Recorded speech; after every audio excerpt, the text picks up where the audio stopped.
안녕하십니까. 대한민국 환경부 장관 한화진입니다. 제주 플러스 국제환경포럼 개최를 진심으로 축하드립니다.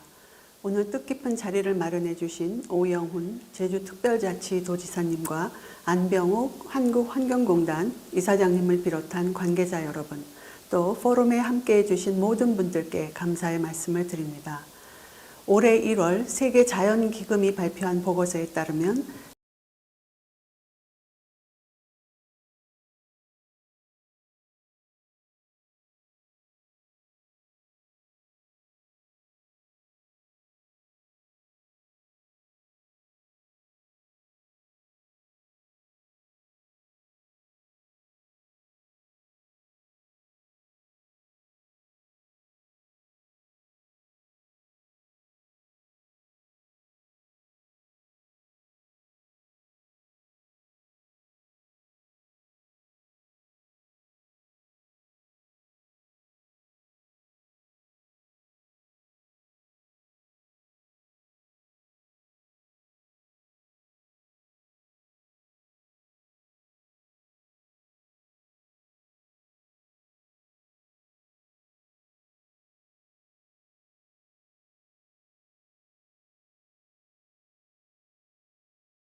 미래를 여는 K에코입니다.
사용할 수 있으니 비용 부담 완화 등 사용자 입장에서도 매우 만족스럽죠. 일단은 같은 두께에서도 찔기고 잘 안 찢어지고 그 팽팽함이 아주 좋고 그 비닐 쓸 때 순조롭게 당기면서 이렇게 해주는 게 너무 저한테는 좋았어요.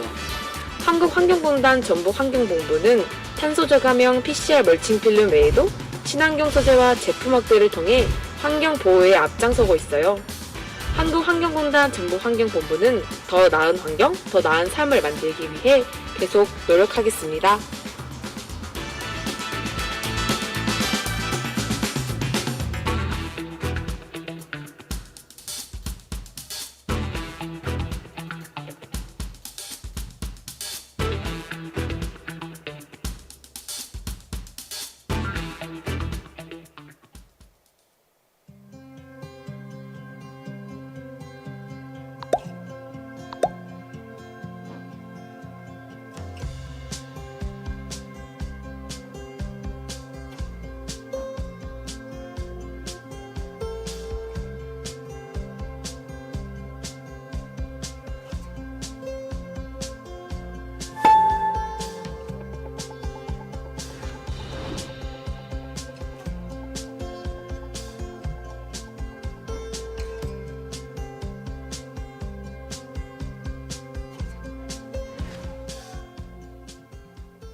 공하여 화학물질 전문기관의 역할을 다하고 있습니다.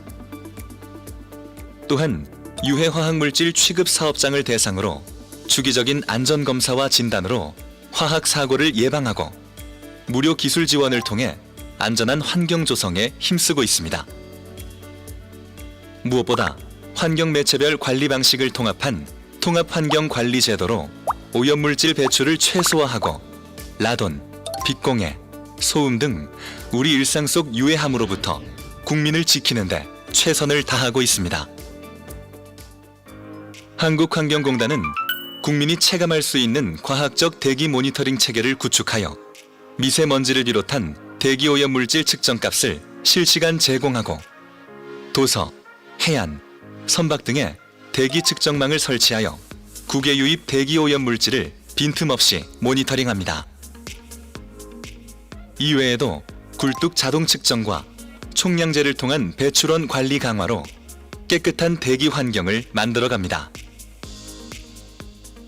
자동차 배출가스 인증 시험과 운행차 원격 측정 자료를 종합적으로 관리하고 빅데이터를 활용하여 전기차 급속 충전 시설을 설치하여 친환경 자동차 보급 확산에 기여합니다.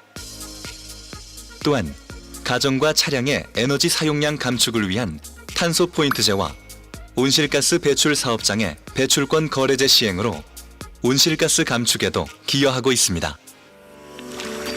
한국환경공단은 국민이 안심할 수 있도록 스마트한 물관리 시스템을 구축하여 4대강 주요 하천의 수질 이상을 관찰하고 사업장과 공공합폐수 처리시설에 수질 원격 감시 체계를 운영하여 수질 오염 물질을 실시간 감시하고 있습니다. 또한 수질 오염 사고 발생 시 즉시 상황 전파하여 신속히 처리합니다. 공단은 정부의 통합 물관리 정책에 따라 하수도부터 수생태, 토양, 지하수에 이르기까지 물순환 관리를 체계화하여 물을 더욱 건강하고 깨끗하게 관리하고 ICT 기반의 스마트 하수 관리로 도시 침수 피해를 예방하며 국내 최초 비점 오염 저감 시설 센터를 구축하여 비점 오염 저감 및 건강한 수생태 환경 조성에 이바지하고 있습니다. 무엇보다 물관리 기술 발전을 선도하기 위해 조성된 국가 물산업 클러스터는 물융합 연구센터, 워터 캠퍼스, 글로벌 비즈니스 센터 등 다양한 시설을 기반으로 수요자 맞춤형 시험 공간을 제공하고 해외 판로 개척 등 물기업을 지원하여 물산업의 경쟁력을 강화해 가고 있습니다. 한국환경공단은 일상 속 폐기물이 자원으로 순환할 수 있도록 자원순환 성과 관리제, 폐기물 처분 부담금제, 재활용 환경성 평가 등 자원순환 기본법의 이행과 생산자 책임 재활용 제도, 분리배출 표시제도 운영으로 순환 경제를 실현하며 폐자원에 생명을 부여합니다. IT 기반의 올바로 시스템으로 폐기물의 발생, 이동 등의 처리 과정을 투명하게 관리합니다. 또한 친환경 에너지 타운, 바이오가스화 시설을 확대하여 소각장, 가축 분뇨 처리 시설에서 발생하는 열과 가스를 시설 또는 농업 등에 활용합니다. 이로써 자원이 순환하는 새로운 패러다임으로 미래 신재생 에너지를 현실화하는 데 앞장서고 있습니다. 한국환경공단은 언제나 국민을 우선으로 사회적 책임을 다하고자 노력합니다. 양질의 일자리 창출을 위해 노력하며 인천 지역 사회적 경제기업 지원, 중소기업과의 상생 협력으로 함께 동반 성장하고 공단이 보유한 환경관리 노하우와 우수 기술을 해외에 전파함으로써 글로벌 시대 상생하는 발전을 추구합니다. 또한 환경과 사람이 중심이 되는 그린 뉴딜 정책을 선도하고 지속가능한 사업을 발굴하며 국민의 신뢰 속에서 환경의 가치를 꽃피워갑니다.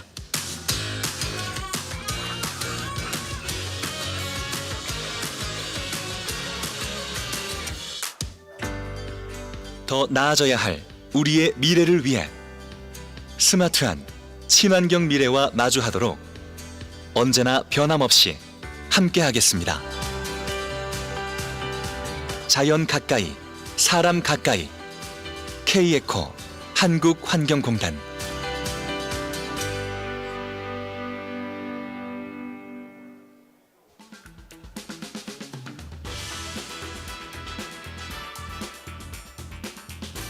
농촌에서 한 번쯤 본 적 있는 이 비닐, 바로 멀칭 필름인데요.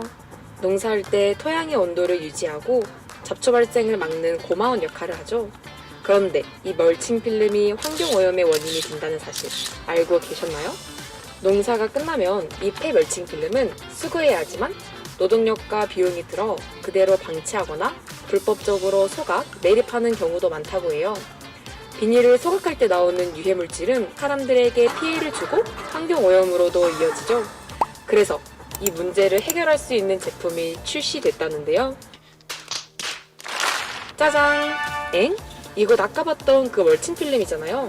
아니에요. 이건 한국환경공단 전북환경본부와 DL 케미카 및 일신화학공업이 민간 협업을 통해 제품화한 탄소 저감형 PCR 멀칭 필름이에요.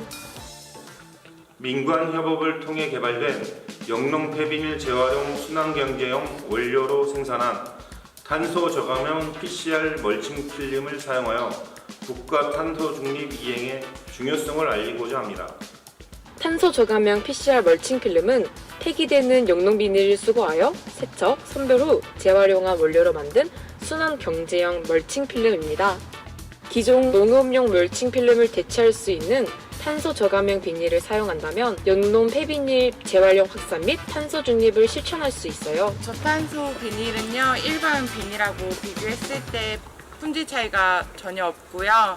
저희가 자원순환에 이바지할 수 있어서 굉장히 좋은 기회라고 생각합니다. 앞으로 많이 나온다면 적극적으로 사용할 용의가 있습니다. 또한 농가에서는 기존 제품 대비 20% 저렴한 가격으로 사용할 수 있으니 비용 부담 완화 등 사용자 입장에서도 매우 만족스럽죠. 일단은 같은 두께에서도 이게 찔기고 잘 안 찢어지고 그 평평감이 아주 좋고 그 비닐 칠 때 순조롭게 당기면서 이렇게 해주는 게 너무 저한테는 좋았어요. 한국환경공단 전북환경본부는 탄소 저감형 PCR 멀칭 필름 외에도 친환경 소재와 제품 확대를 통해 환경 보호에 앞장서고 있어요. 한국환경공단 전북환경본부는 더 나은 환경, 더 나은 삶을 만들기 위해 계속 노력하겠습니다.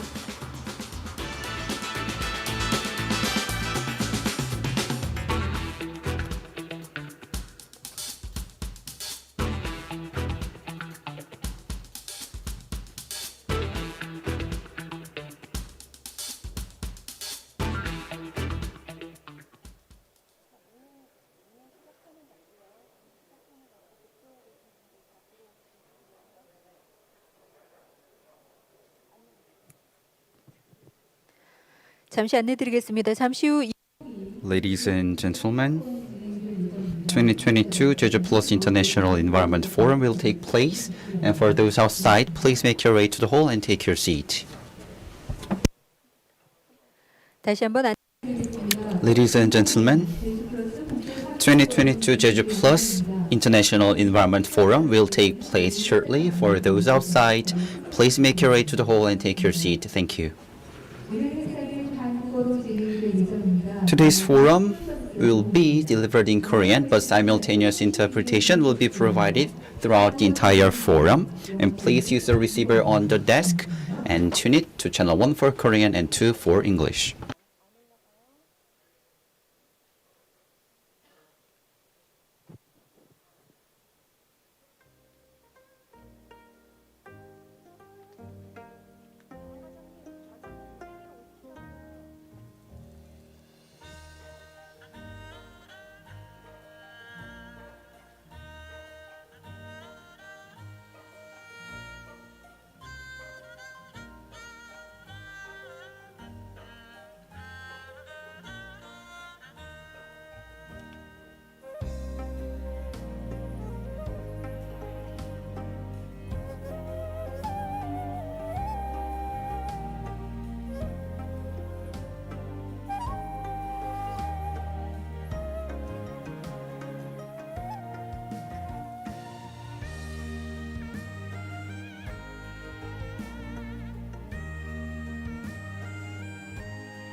Ladies and gentlemen, good morning. 2022 Jeju Plus International Environment Forum is being taken place. Welcome all of you. I am Moon Sori, your host. Hosted by Ministry of Environment, UNESCO and Jeju Special Self-Governing Province, and organized by Korea Environment Corporation Jeju ICC, the steering committee of the forum under the theme of Plastics and Biodiversity. So today's forum will cover environmental issues caused by plastics and talk about how to reduce negative impacts on the ecosystem. And following the previous year, we are holding this year's event in Jeju again. As its name speaks, the forum refrains from using plastics, paper, and single-use products. Thereby, we can take care of the environment. And your engagement will be very much appreciated during the forum. And you can find booklets at the lobby or scan the QR code and download them. And today we have many online participants as well. If you have any questions for speakers, please leave them on YouTube 20 minutes before the end of the session. Then we will aggregate them and deliver them to speakers so that our speakers can give you answers. Then from now on, we'd like to start session 1. Under the theme of plastic pollution management and biodiversity conservation, we are going to share ideas and opinions. And Director Jung Dae-yeon of Asia Climate Change Education Center will moderate the session. Please, now the floor is yours, Director Jung. 네, 그럼 지금부터 진행 부탁드립니다. Please go ahead. 네, 안녕하십니까. Ladies and gentlemen, good morning. As have been introduced, I'm Director Jung Dae-yeon of Asia Climate Change Education Center. I majored in environment socialism. So it is about studying environment in the perspective of society. And I retired, and now I'm working at Asia Climate Change Education Center under the Jeju province. It is an education center, so currently I'm working as director of the center. So, as you know, it is very honored to serve as the moderator for this session. The organizing committee asked me to speak in English. So, including myself, all the presenters will speak in English and share ideas as well in English too. Yeah, before we start this session, I would like to give some notice to you about how to run this session. The first one, as already has been introduced, the theme of this session is the management of plastic pollution and the conservation of biodiversity.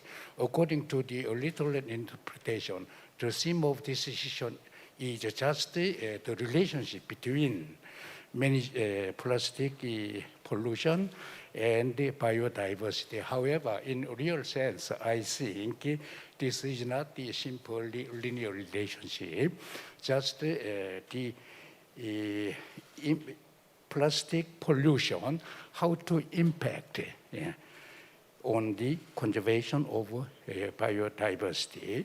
And the second notice is this session has the limited time. The presentation from 10 to 11:40, we have invited 5 speakers from domestic scholars and overseas experts.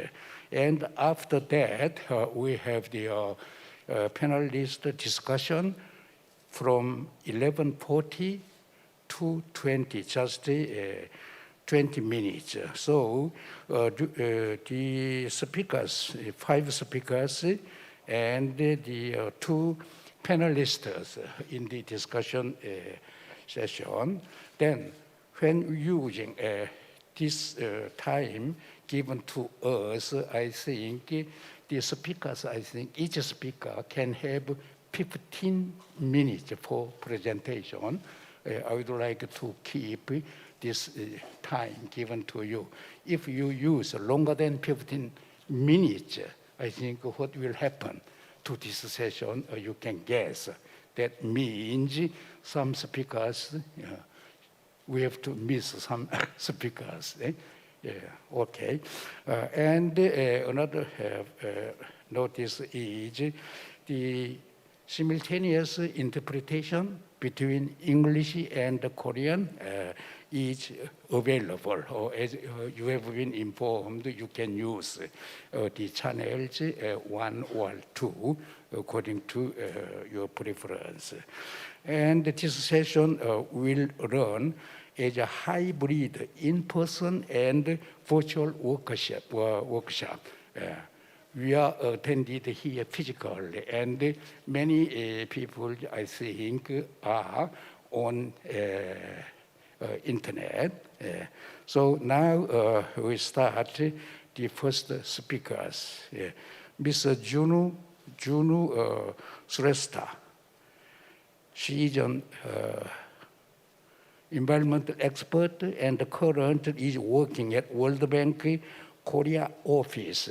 The topics she will deliver is international cooperation and the challenge for solving plastic wastes in Asia. Okay, then we can meet her on screen. Thank you, Director Dayun, for this kind. Okay, we got her, all right. Yeah. Yes, thank you. Okay, but please keep the 15 minutes in your mind, all right? I will. Yeah, I thank will. you. Yeah. I'll speak as fast as possible. Thank you for the introduction, and it's a pleasure to be here. Though virtually, I would have loved to be in Jeju instead. But I'm Junu Shrestha. I'm a senior environmental specialist at the World Bank. I cover East Asia and Pacific pollution issues. Right now, we're focusing a lot on plastics, so this is very timely. And it is wonderful to see participants from different countries where we have worked together. So I'm looking forward to learning more and sharing more ideas. Should I share my screen now?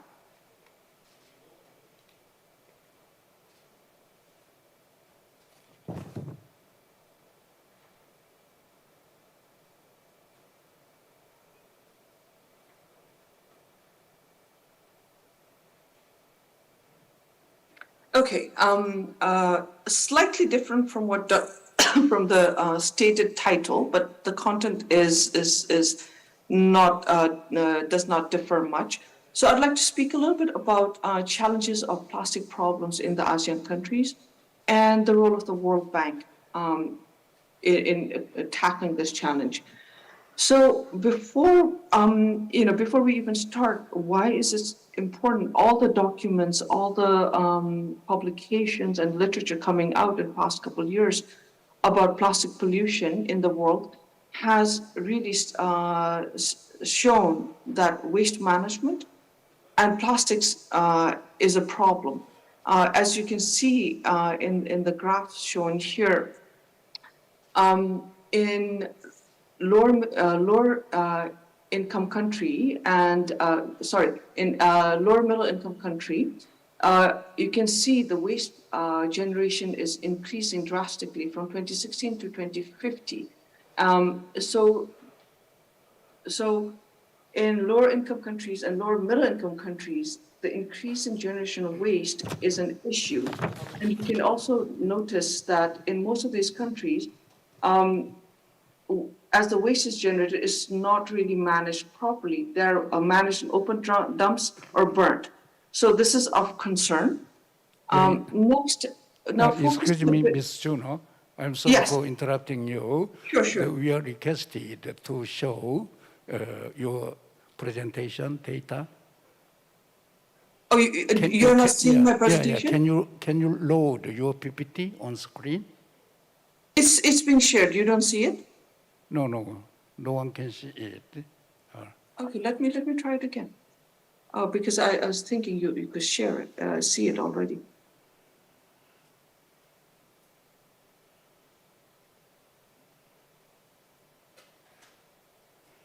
I think it's a technical Is this problem. better? Huh? Is this better? No, not available yet. Oh, okay, we got it. Thank you. Sorry about that. Please go ahead. Yeah. Apologies for that. So now focusing on the region itself, as you can see, the last block on the bar chart, East Asian Pacific does show rapid increase in waste generation amongst the other regions in the world. And on the graph on the right-hand side shows that significant proportion, at least from a couple of the studies we looked at, from 16 to 24% of this waste is actually plastic. So given that plastic is a significant proportion of this waste, and also, long-lasting in the environment with multitude of other issues. To focus on this pollution is of importance.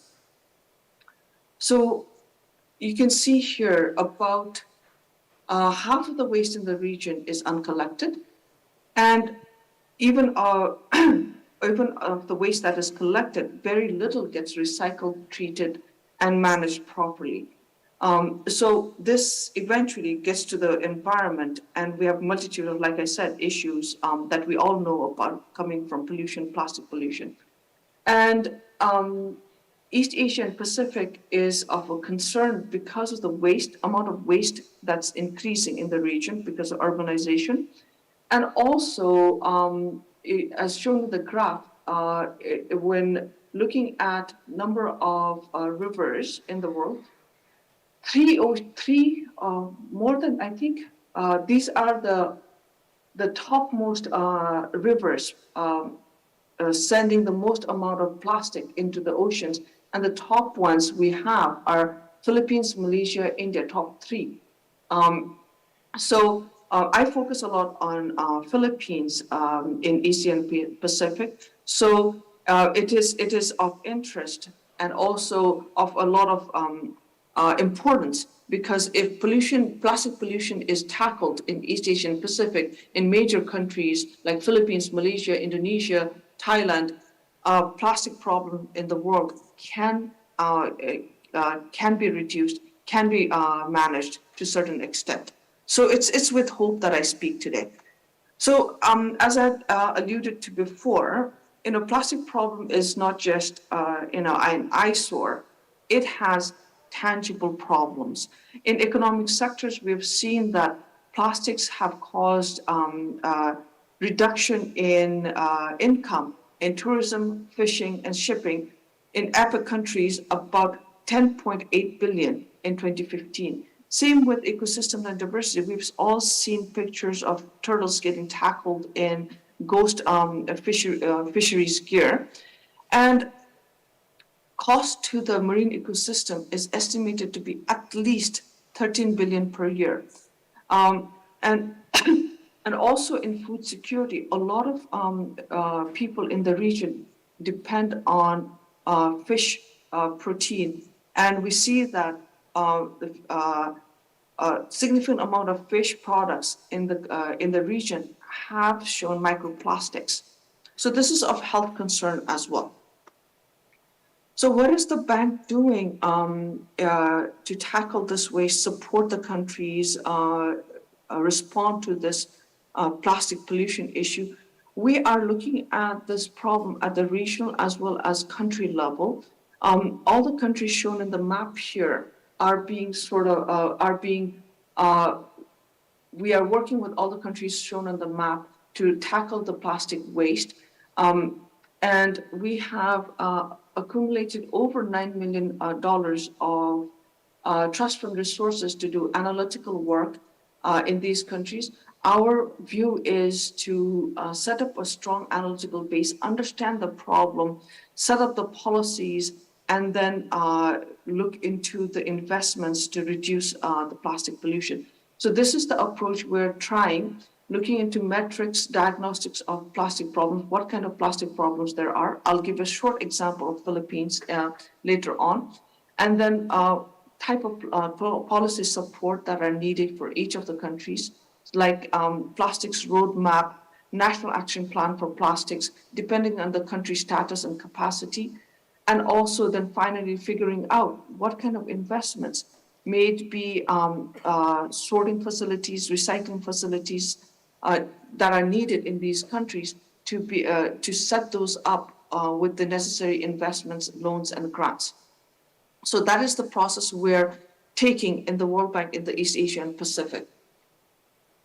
So going from overview to some of the tangible sort of work that we have done, we have supported at the regional level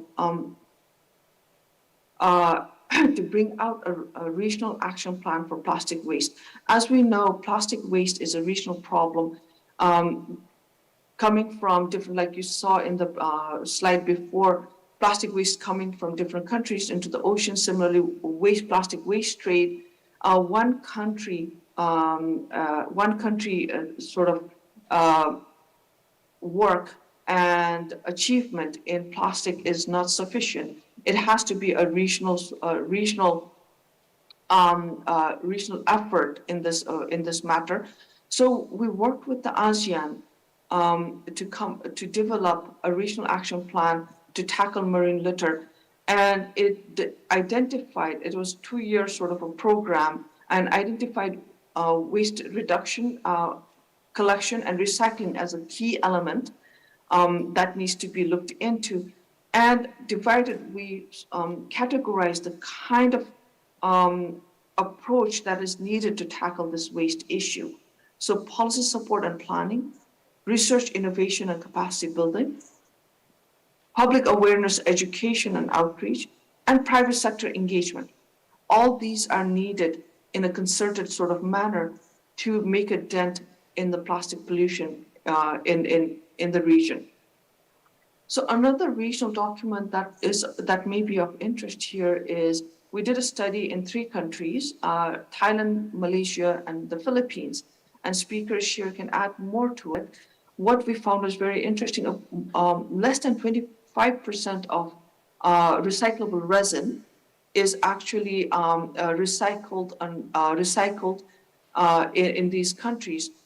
This is not just a waste problem, like we mentioned earlier on. It's actually an economic problem because 75% of resin that could have been recycled and finances that could be brought back into the economy, about 6 billion per year across these 3 countries, is currently untapped. So a lot of business development opportunities are there for public sector to facilitate the policies and private sector to get this opportunity and build businesses focusing on waste management. So this shows the regional action, the ASEAN regional action plan against marine litter. As mentioned, is divided into 4 categories, focusing on reducing the inputs into the system, enhancing collection and minimizing leakage, and finally, creating value for waste reuse. So just a couple examples. We have guidelines. What's highlighted are need for guiding principles for phasing out single-use plastics. Some work that we're supporting this phasing out single-use plastic are in the Philippines, also in Vietnam. Also highlighted our need for best practice manual for minimum standards and technical requirements for plastic labeling and packaging. And if we go into collection and minimizing leakage, enhancing common methodologies for assessment and monitoring of marine litter, which is a big gap in all the countries we've seen. Really, the data, a lack of data on what is collected, what is recycled, and what is leaked into the environment is vast. And without the data, the planning suffers. And also to highlight the regional platform for knowledge sharing and investments for innovations are also highlighted in this regional action plan. I highlight these because for these actions to bear fruit, regional collaboration is needed, and also support from all the countries is needed. So this is going back to specific country level, sort of a snapshot of country level support the World Bank is providing in the Philippines. For example, we're moving from analytical support to policy support and finally to the investments. We've done plastic monitoring in the Pasig River, as a short result I'll show. To really see what kind of plastic is a problem. We can't tackle probably all the plastic issues, all kinds of plastics, to put our money where the most results can be gained. And policy option analysis, what kind of policies from EPR to fees to tax, what can be most suitable for a country like Philippines? That has been studied. Like mentioned, the market study on plastic circularity showed that recycling can bear a lot of economic opportunities in the country, and more economic sort of returns can be gained by increasing recycling in the Philippines as well. And at a local level, we did solid waste management assessment of SWM municipal investment plans to see what are the gaps, what are the opportunities, what are the actions that are already being done at the municipal level. For example, collection of efficiency of collection of waste, private sector approaches such as building plastic products into chairs, into road products. Can that be upscaled? Those kinds of analysis were done under SWM investment plan analysis. And finally, we're supporting currently development of single-use plastic phase-out roadmap. And I would like to add that we have just completed a study on assessment of EPR studies, EPR system in the Philippines, and what Philippines can learn from it as it moves towards implementation of EPR bill that just got approved earlier this month. So a snapshot of the field work we conducted on top 10 plastics found in the environment. We did field study, sampling, as well as drone studies to collect this data. And this is very interesting, like I said. As you see, all the the most polluting, most leaked plastics that we saw along the Pasig River, that is the most polluting river that feeds plastics into the ocean, is single-use plastics, Sando and Labo bags, the wrappers. Excuse me, Ms. Juno, I'm Yes. sorry for interrupting you. You are Sure. already behind the schedule. Okay, Will you I'll wrap up. please go to the conclusion? Sure, of course, right. of course. So knowing this, we are doing a number of analytic. Let me focus a bit on what we are doing right now on analytical study, regional analytical study on innovations through the Korea office here. What we focus on here is, as we noted in the Philippines and also in other countries, there are a number of innovations that are happening on the ground, and that are not replicated and scaled up. So there should be an opportunity for this smaller innovations, SMEs that are looking at plastic waste on the ground to be replicated and investments for them to be upscaled. So we're focusing on that as one of the analytical work we're doing. Another key work we're doing is CMAP, which is a regional level work investment program covering all the countries in the region, to really bring out lessons learned from all the countries and sharing of lessons. Some of the main components in the investment are harmonization, strengthening of policies and institutions for plastic circularity, and also establishing regional, through ASEAN, establishing regional platforms to promote innovations, knowledge, and partnerships for plastic circularity. This project is being implemented by the ASEAN, and there's a big opportunities for the countries and Korea itself to participate and really make efforts into share knowledge and build capacity to improve plastic circularity throughout the region by participating in this program and in these knowledge platforms that the ASEAN is setting up currently. The project just got approved and is currently under implementation. So again, these are the elements of regional action plan that the project is addressing. So in closing, what I'd like to share is plastics and waste issues in the region is going to increase. So the time to act is now. And overall concern about plastic is not just cosmetic, it's environmental, health, and economic. with large repercussions on GDP growth eventually as well. And also, World Bank, as you see, has been doing regional and country level support, leading from analytics to investments. But for this to be successful at a country level, at the regional level, sharing of knowledge from countries that have capacity to other countries where plastic problem is increasing is of importance, and also to adapt technologies that are there in these developed countries in the region in a way that can be adopted and context specific to the developing country is necessary. And in this way, technological policy and implementation know-how of countries with advanced waste management system will be valuable. And studies like we just finished on EPR knowledge and sharing of capacity would be valuable and to be replicated on other plastic waste management approaches as well. I end there. Thank you very much for your time and attention. And I'll welcome any questions. Thank you. Thank you, Ms. Juno.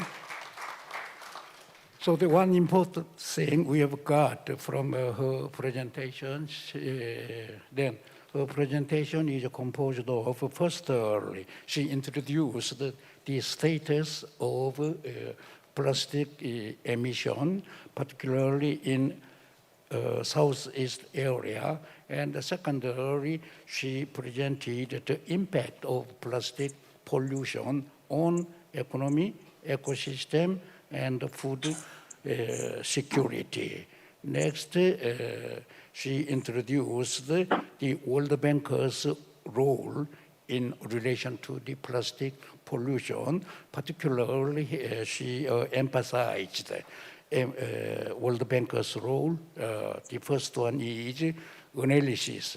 Second one is development of policy in relation to plastic pollution. And finally, she introduced a desirable framework for regional action plan. However, then she used 7 minutes more.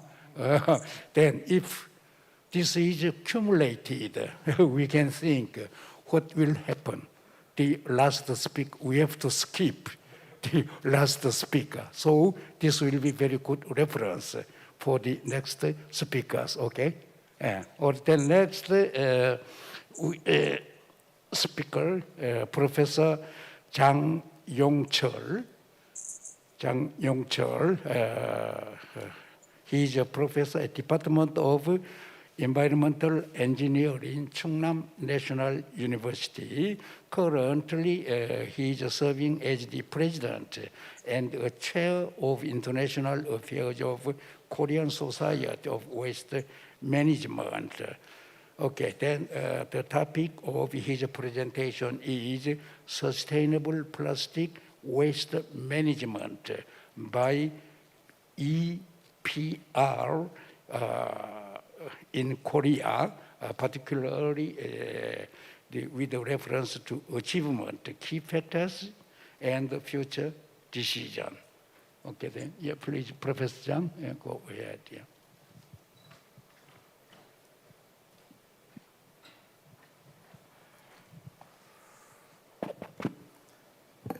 Thank you very much. My name is Yong-chul Jang from Chungnam National University. It's a great honor for me to present today. So I'd like to talk about how to manage plastic waste by EPR system in Korea, specifically focusing on some key factors, successful factors and lessons, and future direction and challenges. So, so this is an overview of my presentation today. So as you can see, first, so what is EPR? Before we get into the plastic waste, what is EPR? So EPR is extended producer responsibility, meaning producers take more responsibility of their products, from manufacturing to treatment, recycling, or disposal stage. So this EPR concept has a very popularity around the world. As you can see in this table, this EPR concept was adopted in 1990, especially in Europe. And as you can see, there is a dramatic increase trend of EPR system for plastic, electronic waste, battery, fluorescence lamp, etc. So there is around the world, as you can see on this figure, there is an increasing trend of mandatory or emerging or even voluntary EPR program around the world. In Korea, this EPR started in 2003. So we have about 20 years experiences. And for packaging material, such as you have metal cans, glass bottles, and plastic bottles, and some kind of single-use vinyl gloves and even wet wipers, and you should keep adding these EPR items. Also, there is some lubricants, tires, and battery lamps, electronic devices, and things like that. And in Korea, by the EPR system, target recycling rates for each item is annually assigned by the government, so that producers must comply those target or mandatory recycling rate. So for example, here PET bottles has 80%, so meaning PET bottle manufacturers should achieve 80% recycling rate out of PET bottle that put onto the market. So in this one is 2022, this year, and the EPR system, how it works, EPR system in Korea. This is a whole like a system floor. If manufacturer, there is a product floor from manufacturing product going to the distributor consumer, and after use there is some waste floor, and also there is a supporting financial supporting floor. So this is a whole kind of EPR system in Korea. For example, consumer also should play a key role of collection and recycling, because you usually separate all the recyclable at homes, right? So those are the contributing to the recycling of plastic by household. And EPR usually focusing on recycling of waste material, but other waste management programs and policy are also very important to effectively implement the EPR system, such as the producer must make those products with eco-design, easy recyclability, and also source separation is also important. So source separation guideline, or landfill tax, or incineration tax, etc. So those are the all key program to support EPR system. Here in Jeju, there are a good source of separation practice of recyclable. You can see papers and plastic bottles and food waste and clothing and all kind of recyclable separated by household. And even you can see a very good, convenient recycle center available around the Jeju Island. And this is one of the good examples for the implementing EPR system for plastic waste. And here in Korea, there are usually 4 different plastic items separated at household.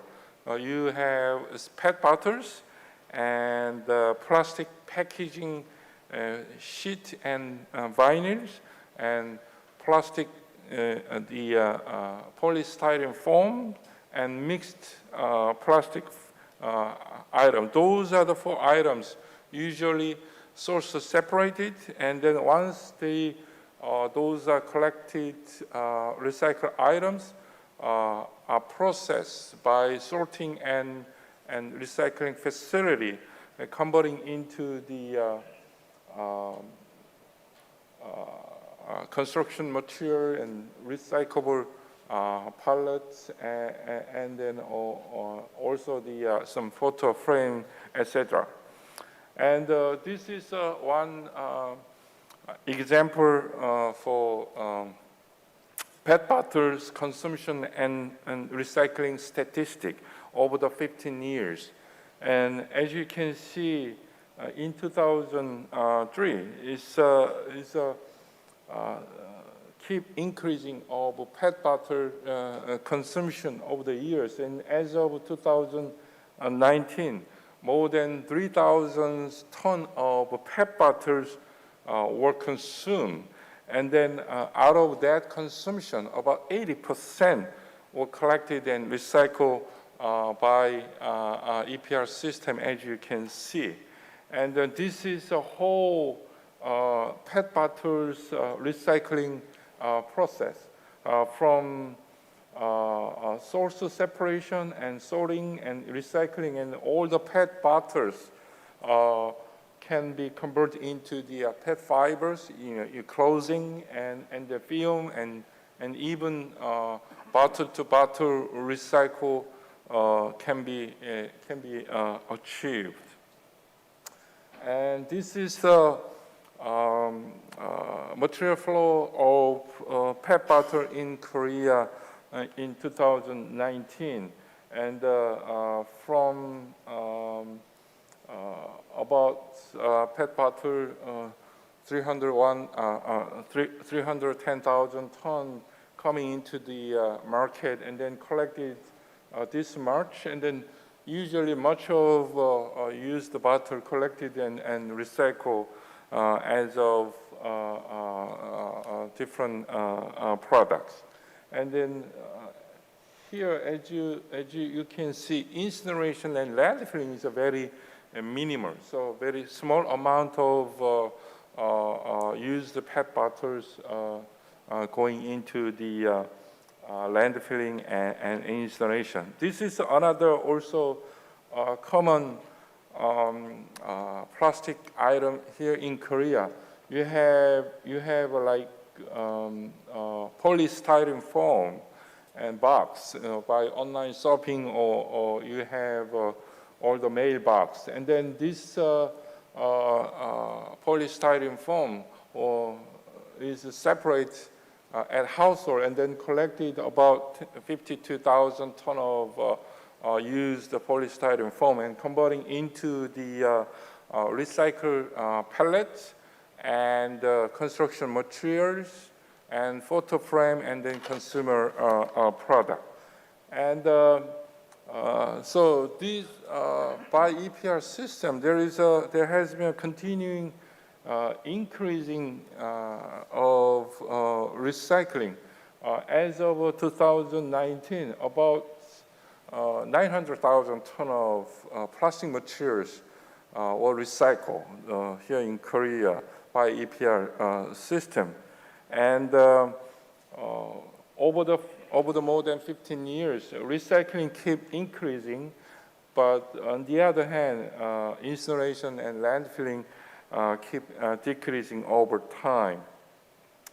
And also, this by recycling plastic material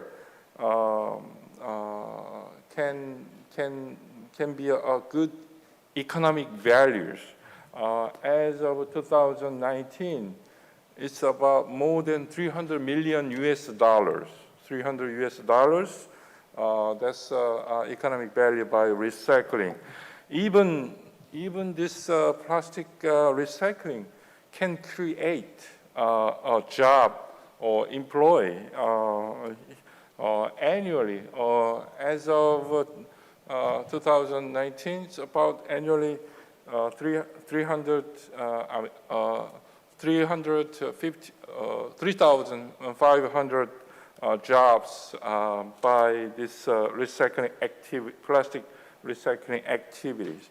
And in summary, this by EPR system, we have good key lessons that we can share. These are the 5 successful factors. First, government has a very strict, very robust legal framework, and the second one is a clear target policy, which item we should include in the EPR system. What kind of recycling rate we need to achieve.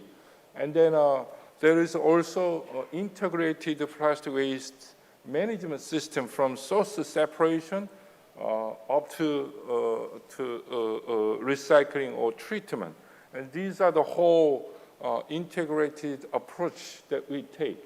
And these are also important. Also, all the stakeholders should participate to effectively implement the EPR system, from consumers, from local government, and private recycling sectors, and producers. Those are all the key players are very important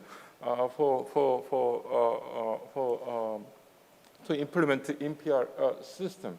And there is also performance check every year. They monitor and check how it works and what kind of performance is doing. And these are the good lessons that we can share. And from the global perspective, still current plastic waste management is heavily relying on linear economy with limited plastic circularity. So as Dr. Schroeder mentioned before, Asia, especially Asia region, is the most polluted area with plastic in the world. So we should come up with the better solution and then make a sustainable plastic waste management. So in order to achieve plastic circular economy, there are two, I think, concepts. The right-hand side is a fossil fuel plastic for circular economy. Right now, there is a very limited recycling, reuse. So we have to keep circulating this plastic by chemical recycling and reuse and other advanced material recycling technology. On the other hand, on the right-hand side, there is a bioplastic for circular economy. We should also, in the long run, we have to replace fossil fuel based plastic with bioplastic. This bioplastic can be degraded by microorganism or composting or microbiological activities. So these are the two key sectors are very important in the future. And in Korea, 2021, last year, we announced Korea Circular Economy Action Plan, and then packaging and plastic are the key area, key sectors for establishing a circular economy in Korea, I think. And so those other sectors will be very important. And as Dr. Shureta mentioned, that regulatory framework and technological development and economic conditions and social factor, those are should be integrated and then should be coordinated so that toward the circular economy. So Korea should step up and play a key role of solving plastic pollution, not only in Korea, but also in Asian country by transferring knowledge and then build the capacity buildings as a part of international cooperation. So this Jeju Plus Forum is one of the good example to address how to solve plastic waste in Asia and in the world. I think we can talk and we can build a more international partnership between Korea and other Asian countries. Thank you very much for your attention. Thank you, Professor Chang. First of all, I would like to give deep thanks for keeping the time very punctually. All right. Okay, then let me summarize his presentation. His presentation, I think, can be summarized 5 points. The first one, he introduced what the EPR is a concept and as a means to manage waste. The second one was he introduced plastic management by EPR system in Korea in relation to its history, recycling, target rate, how EPR works, EPR supporting program, source separation by household, collection and recycling of plastic by EPR, and so on. And the third thing he introduced was the achievement of plastic waste by EPR in Korea in terms of recycling trends, growth of economic value, job creation. And the next, he introduced 6 key lessons learned by EPR in Korea. Finally, he emphasized the necessity for international cooperation, particularly in relation to international cooperation. He provided a desirable paradigm how to approach the international cooperation. Yeah. Once again, thanks a lot for your presentation. Next speaker, we go to Miss Emenduna from Indonesia. We can meet her on screen. Then Miss Emenduna, she is assistant professor at Environmental Engineering College, Bandung Institute of Technology, Indonesia. Then she is serving as a resource person for several Indonesian ministers and companies. The topics of her presentation is current effort and the challenges for plastic waste production in Indonesia. Ms. Amanda, are you ready? Yes. Oh, okay, I got you. Yeah. Please keep the time given to you, 15 minutes. This is very important for running this session. Okay, go ahead, please. Okay, thank you, Chair Daewon, for a short introduction of me. Now it's 8:50, right? So my time is 9:05 in Indonesian time. Let me share my screen.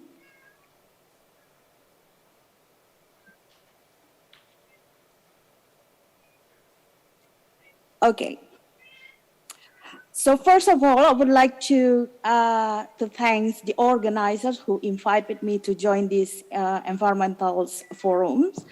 I am Amanda Sembiring, and I am an associate professor from Environmental Engineering Faculty of Civil and Environmental Engineering Institute Teknologi Bandung. I also work as a team of national coordinating team for marine debris management in Indonesia. Okay.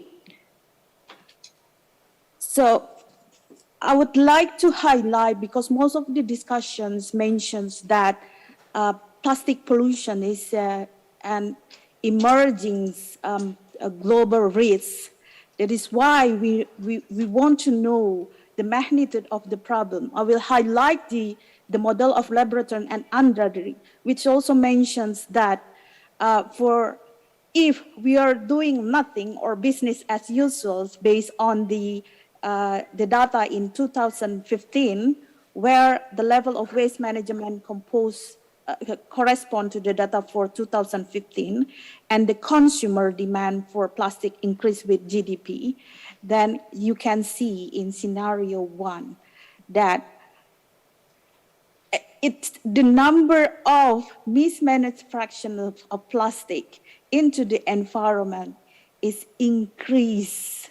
And also the generations of plastic waste is also increased. If we compare from 2020 to 2060. And in scenario B, if we do something like improving waste management, then with the base of improving the waste management as per GDP, then we can see the improvement, but it's only for some part of the world. The other part of the world, we can still see the mismanaged fractions of plastic waste increase. And if we add more effort to reduce the plastic usage, then in scenario C, we can also see the reduction in plastic demand per capita with fractions plastic in municipal solid waste kept it at 10% at 2020 and 5% by the 2040, and the waste management gradually improve it like in scenario B. We can also see in some part of the world there is an insignificant reduction of mismanaged fraction. So this is an alarming model, though we know it depends on the granularity of the data. But again, this is a good example how we can predict what's going on if we do nothing about these plastic pollutions. Because knowing the magnitude of the problem is also important.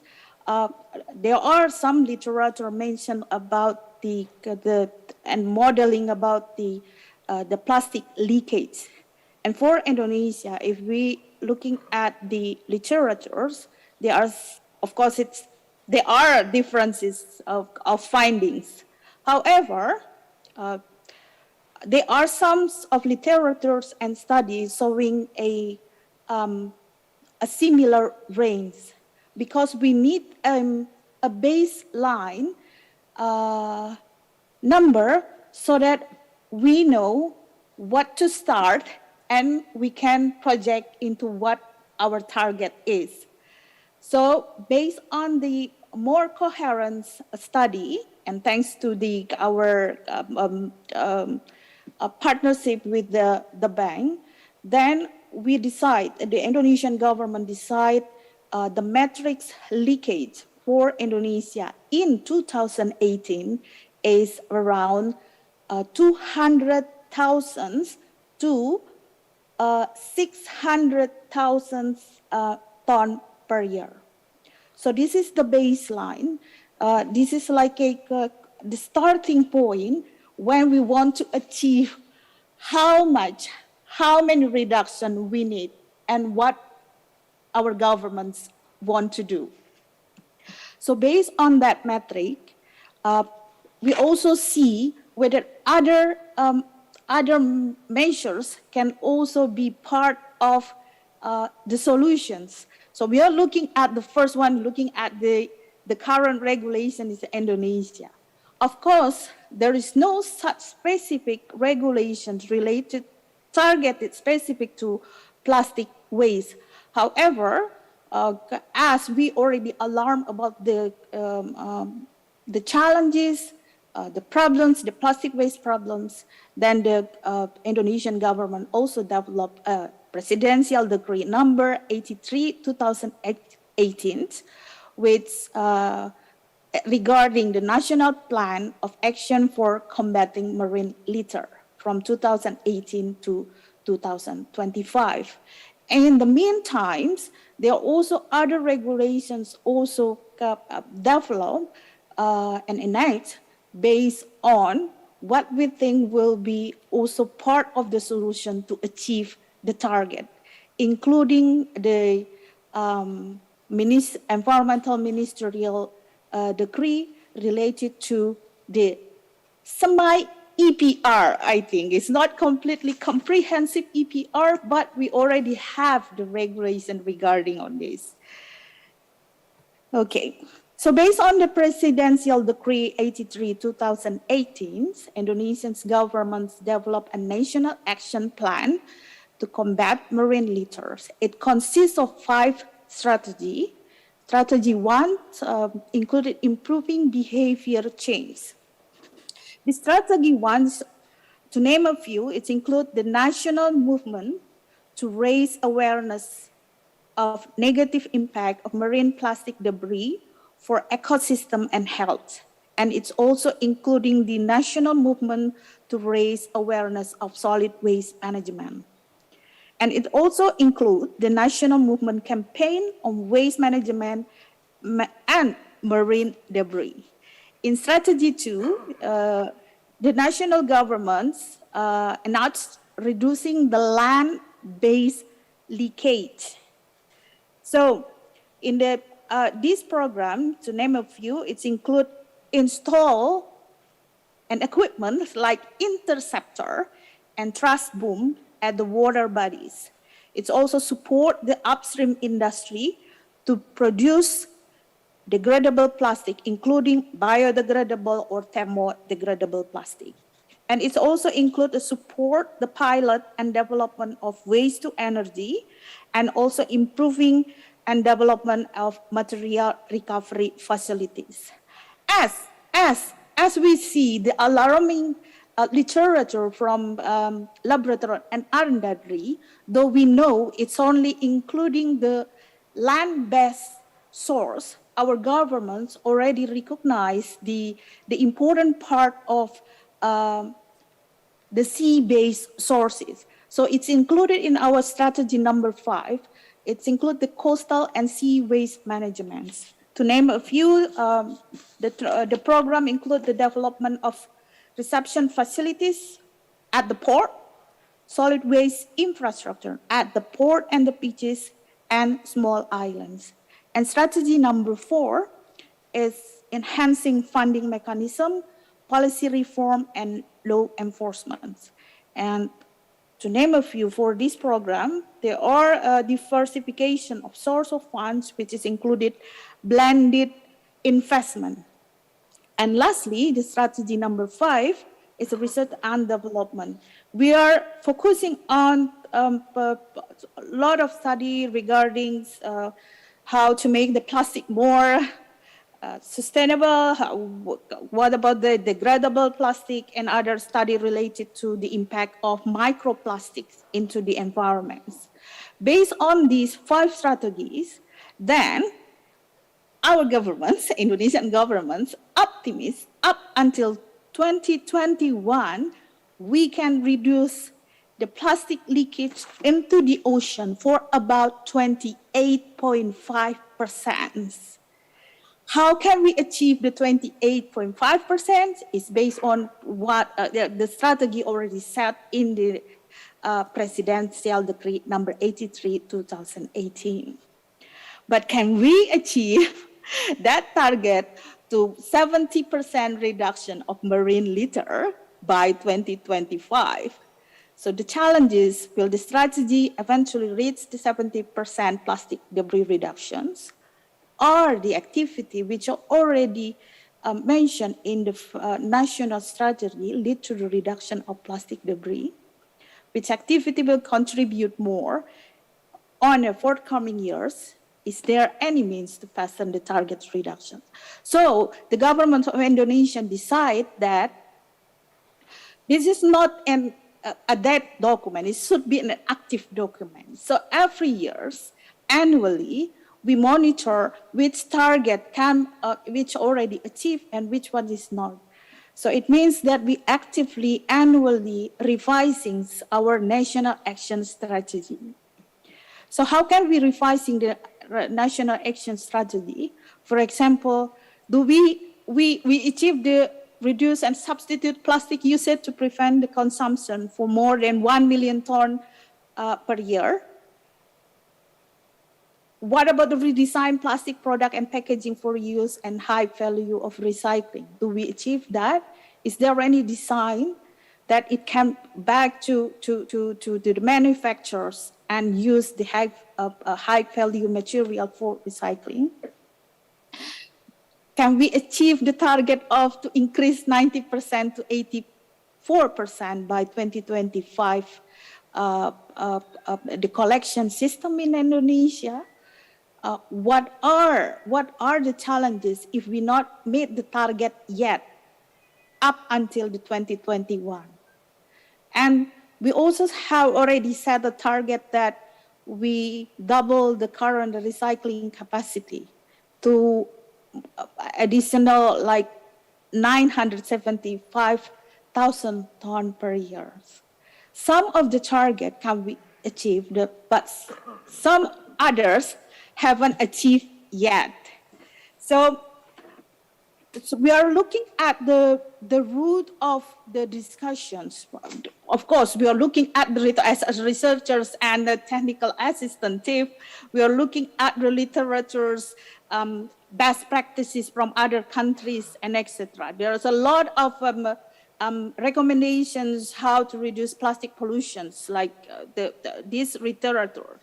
However, we come to an idea that we are looking at, if we reflect to the human being characteristic, as human, we drive by fear, needs, and value. So if you fear to be sent to the jail, then the command and control or regulation can drive you. If the industry want to reduce the cost of future non-compliance to the environment, then the industry needs to deal with the waste management. But value and moral compass can also drive someone to act. So based on that, we looking at all the literature, best practices over the world, and we see education, awareness rising, regulations, economics, the 3 instruments is not enough. We need technological interventions. Previous speakers also mentioned about the important part of technology, including the EPR scheme or circular economy movement. But part of that, individual actions, national action is not also enough. We need collaborations.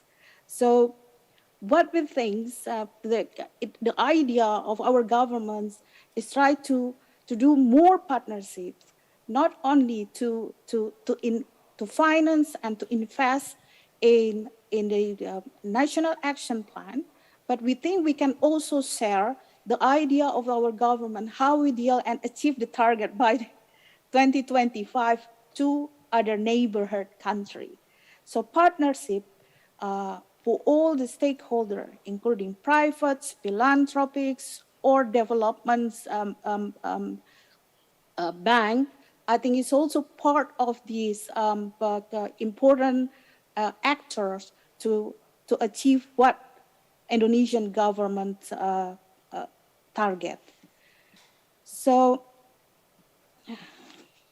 I think this is my last presentation. So this is the other ongoing study, because what we think, because it's an active document, so we keep revising the programs every year.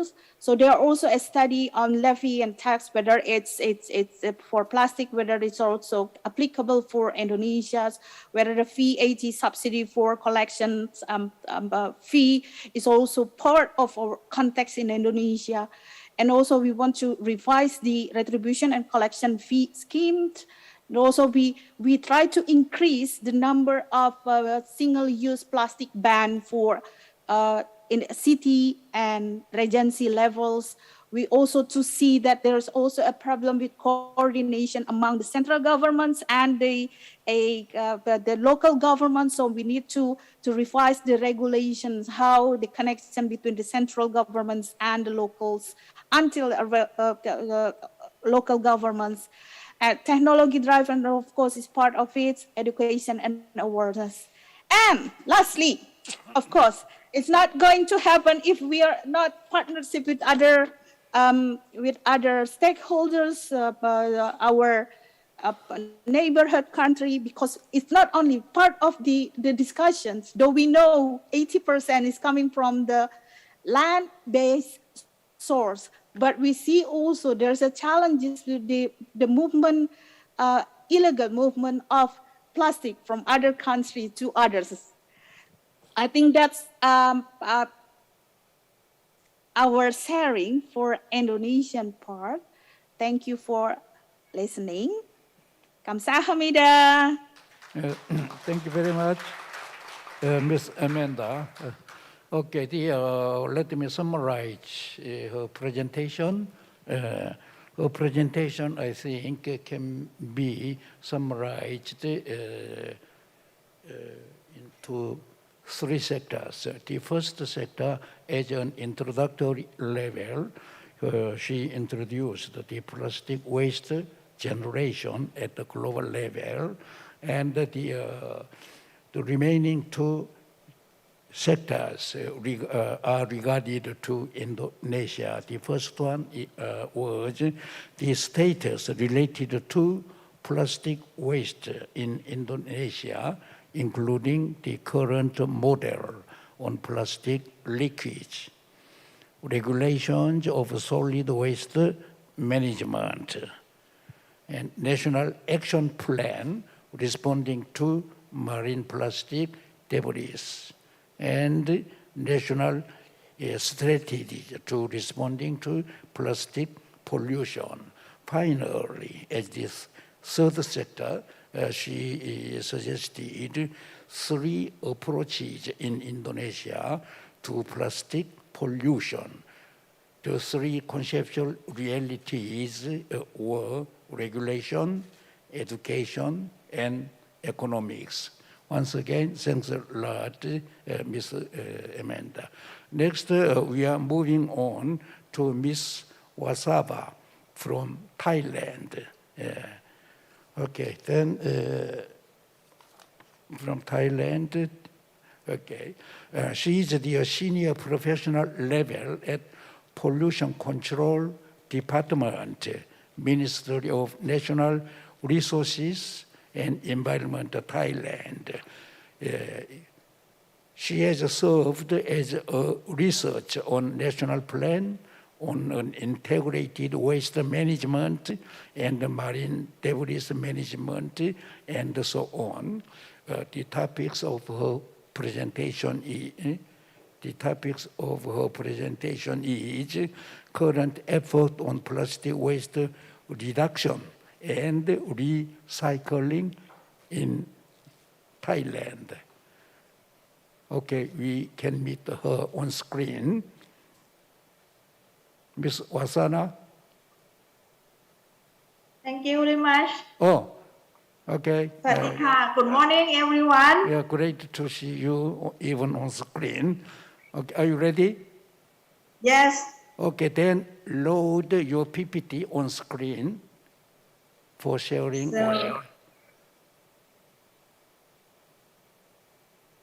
Let me share you. Okay, we got. Go ahead, please. Yeah. Yes.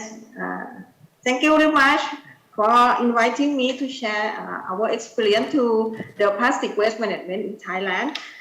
May I visit you? Thank you for introduce myself. The content for sharing today is I will tell you about the background information for plastic waste management in Thailand and what we have done so far about the plastic waste management in Thailand, including the best practices and challenge, opportunity, and the next step forward for the plastic waste management in Thailand. For the background information that you see in the screen, in 2021, we have the solid waste management approximately 25 million tons. In this amount is waste utilization, 13% is come from the household source separation and come from the waste separation at the material recovery facility.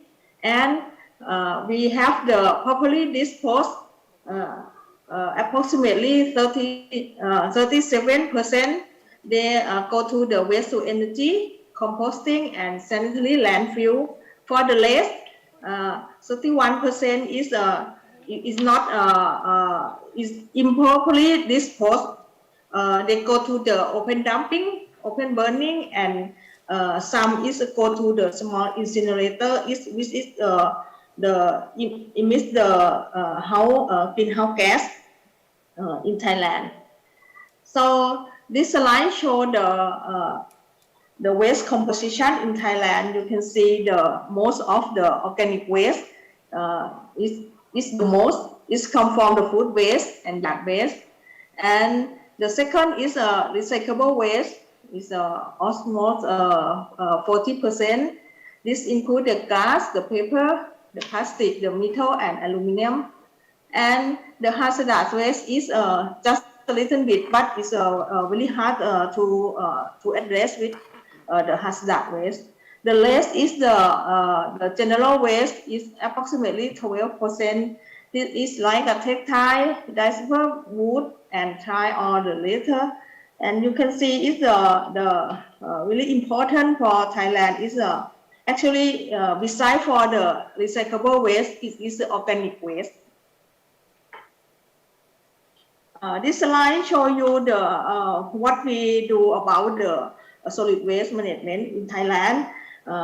Thailand is developed the policy and plan on the waste management since 1992, and in the 2015, the roadmap on the solid waste and hazardous waste management were developed. Since then, the policy for the specific waste management, such as the plastic waste, the e-waste were developed. The circular economy concept were put in place in all plans of the waste management. We have the new policy in Thailand, which is called the bio-circular and green economy model, which is important to develop the policy on element and economy development in Thailand. For the status of the plastic waste in Thailand, we show you that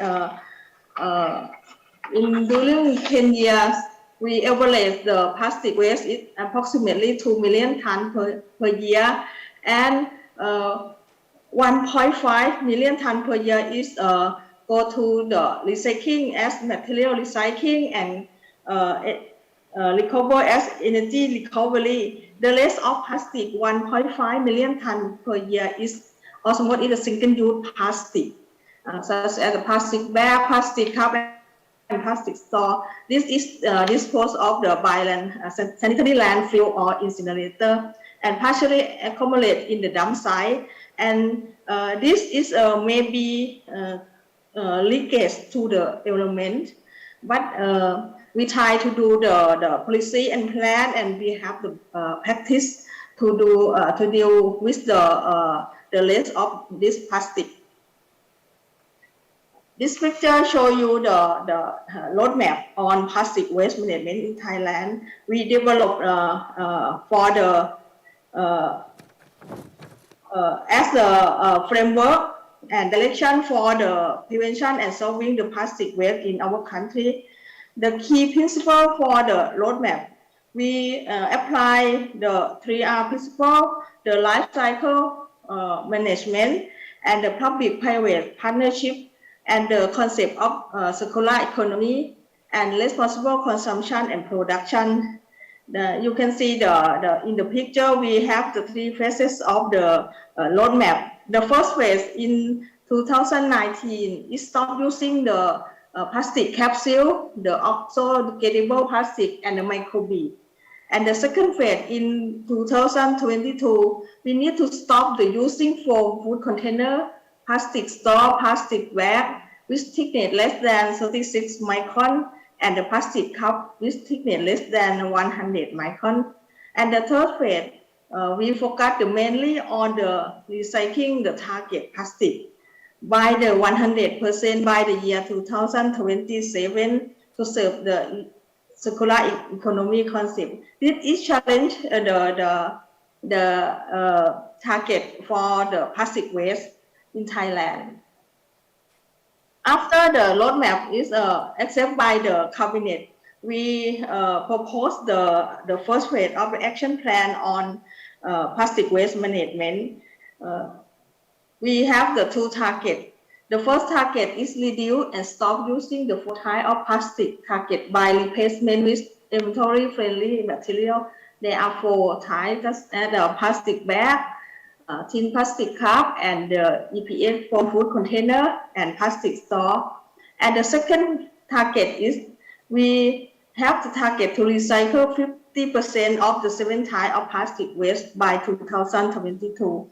And when we evaluate what we have done so far about the action plan, we found that is some of the target did not meet the target for the recycle 50%, and the reduce the stop using the 4 types of plastic is we can stop by using the plastic bag and the tin plastic cup, but it's not in the whole country, but it is some area such as for the official building and national park. We will tell you later.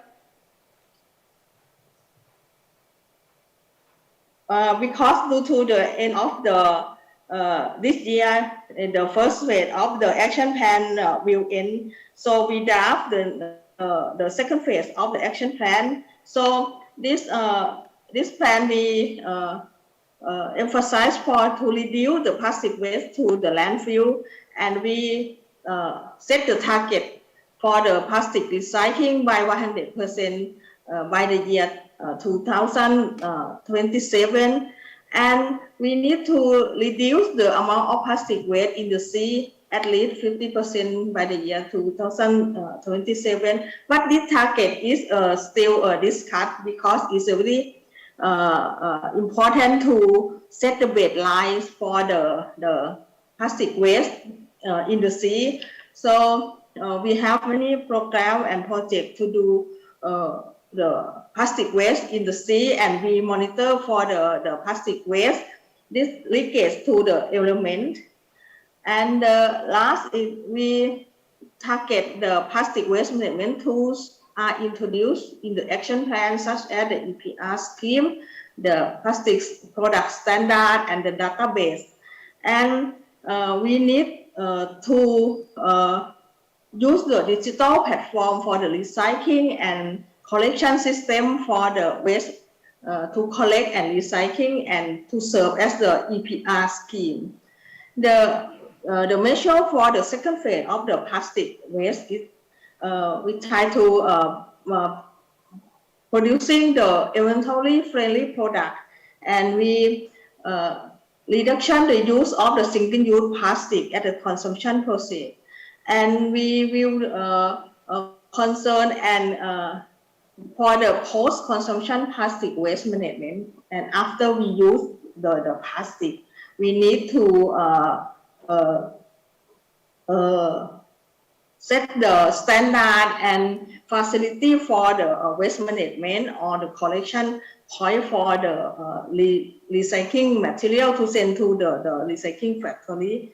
And the last one for the the second phase is the sea-based management. We try to work with the other department to do set the collection system for the community who's located near the river or the sea to do the collection point and develop the marking gear system.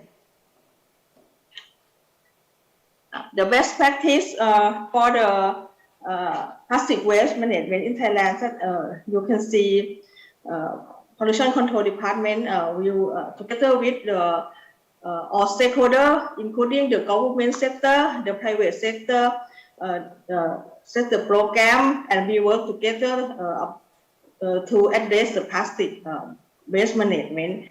The first, you can see we reduce the plastic capsule by cooperate with the 5 major drinking water producer to stop using the plastic capsule for drinking water bottle since the 1st of April 2018. And besides this, to address the microplastic, the microbead plastic, the Food and Drug Administration issued the notification to prohibit the cosmetic that they produce and import containing the plastic microbead. We prohibit since the 1st of January 2020. And the same year, our ministry cooperated with the department store, the supermarket, and the convenience store to stop using the plastic bag since the 1st January. This is the big campaign in Thailand.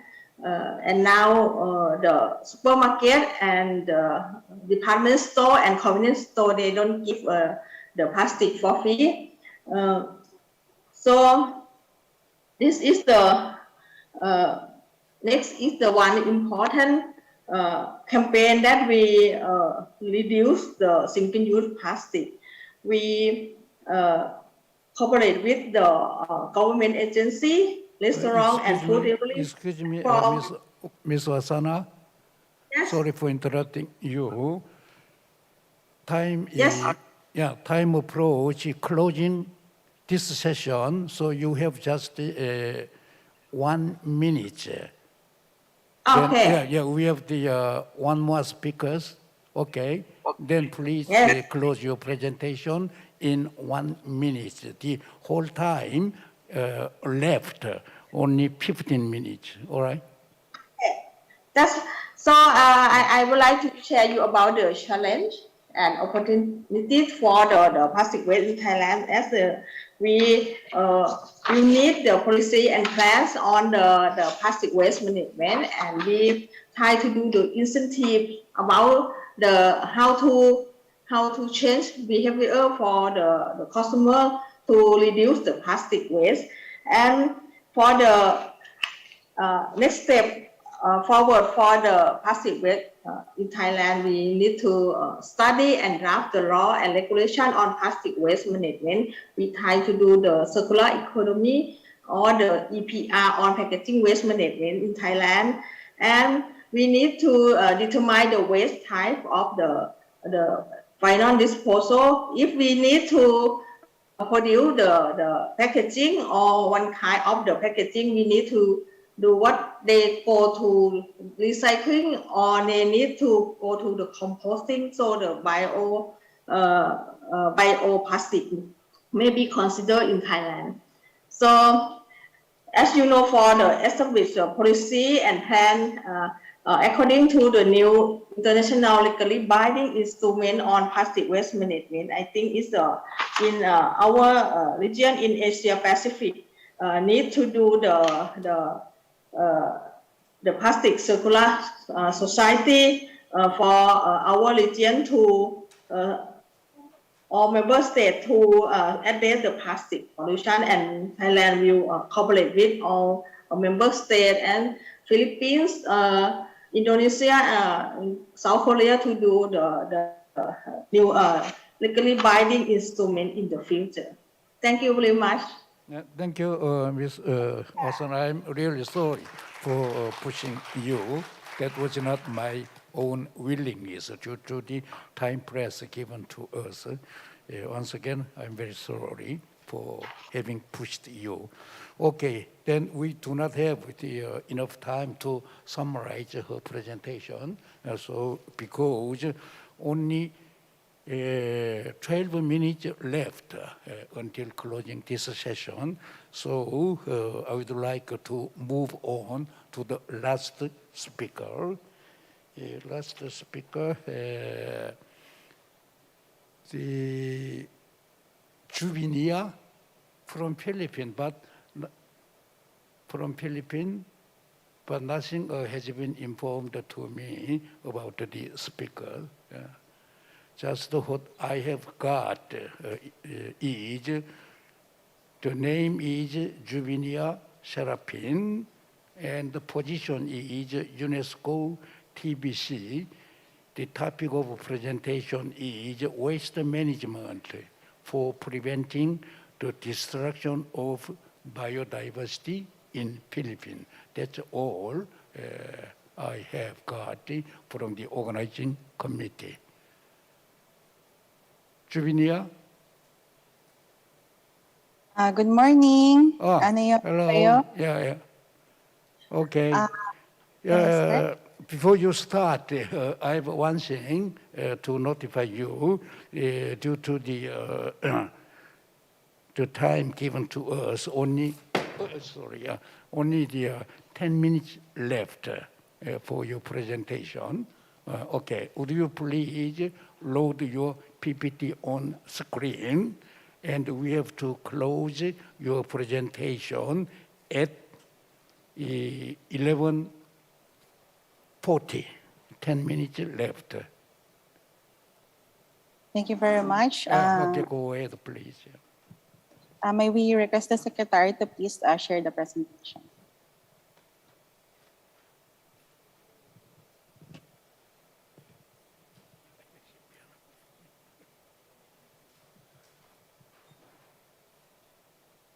Yeah, okay, we got your PPT. Okay. Good morning, everyone. Again, my name is Javinia P. Serafin. I'm currently the OIC Chief of the Solid Waste Management Division of the Environmental Management Bureau in the Philippines. So I will be presenting the updates on solid waste management in our country. So we have our law, the Republic Act number 9003, and it is the act that will provide systematic and comprehensive and ecological solid waste management program for the implementation in our country. Next. So I guess similar to other countries. Yes, po, kindly next. We follow this inverted pyramid, which is we emphasize on waste reduction, waste avoidance, waste reuse, recycling. This is our ideal, our target, I guess, for all the countries in the world. We would like on solid waste management to emphasize and properly implement waste avoidance, waste reduction, and recycling. Next slide, please. So in the Philippines, Republic Act number 9003 specified the goals or specified the roles of the local government units in the implementation of solid waste management. So for the segregation of the biodegradable and the recyclable waste, it is supposed to be the function of the cities and municipalities. And then for the for the biodegradable and the recyclable waste, it should be the function of the barangay or the lowest LGU level in our country. And then for the special waste or the household hazardous waste, and then the residual waste should be the function of the city and municipal level. Next slide, please. So at the national level, at our institutional mechanism, we have the National Solid Waste Management Commission that is tasked to provide the policies, to prescribe the policies in the implementation of solid waste management. And they are also tasked to approve the solid waste management plans of local government units that should emphasize on waste avoidance and waste recovery. Next slide, please.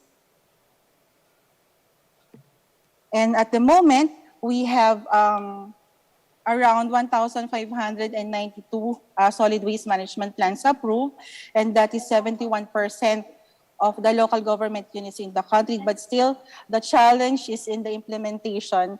It is good to have a very comprehensive plan, but really the outcome and the output on the proper waste management is what we aim for. Next slide, please. So in support to the management of plastic wastes, we have initially two items under non-environmentally acceptable products, which are the plastic coffee stirrer and the plastic soft drink straw. So these are only two small items, so small plastic waste, but it's very difficult to engage or to have the approval of the industry on banning of these types of waste. So, but however, we have to push for the banning of these two types of plastics as our initial non-environmentally acceptable products. Next slide. And then the National Solid Waste Management Commission also identified several single-use plastics as non-environment, or some single-use plastics as unnecessary. So we have the plastic cups, the plastic drinking straw, the coffee stirrer, the spoon, plastic forks, plastic knives, and the plastic thin film sando bags. So at the moment, the Department of Science and Technology in the Philippines is currently conducting a life cycle assessment of the plastic utensils, the spoons, forks, and knives, and the plastic labo, or the single-use plastic bag, like here in the photo, so that once it was identified as an environmentally acceptable product, we will again be conducting a public consultation on the phase-out schedule of these products. So again, this will be a very challenging effort for the country. Next slide, please. We also have the support to the implementation of the National Plan of Action. Previous slide, please. Support to the implementation of the National Plan of Action for the Prevention, Reduction, and Management of Marine Litter. So the NPOA-ML has a vision of a Philippines free of marine litter through shared responsibility, accountability, and participatory governance, and an overarching goal of zero waste to Philippine waters by 2040. So that will be a very ambitious goal. However, we have to strive to, if we are going to protect the environment, we have to strive to implement this strategies under this goal. So under the NPOA-ML, we have several strategies to be implemented, including a very important, the National Marine Litter Baselining. Currently, we don't have any very comprehensive information on the plastic leakage, the accuracy of the plastic leakage, and the amount of plastic products that are being produced and disposed. So we have the one important strategy is the national marine litter baselining, and then circular economy and sustainable consumption and production mainstreaming, recovery and recycling enhancement, collection and disposal safeguards, shipping and fisheries waste control, cleanup of riverine and marine environments. And then we also have the policy and enforcement strategy, social marketing and communication, sustainable financing and resource allocation, and strengthening local action. So these are very important strategies to be implemented in order to fully achieve the goal of the National Plan of Action for the prevention, reduction, and management of marine litter. Next slide, please. Okay, next slide. So these are photos of the launching, the national launching, and the ongoing simultaneous regional launching for the period of July to October in all the 16 regions in the country. Next slide, please.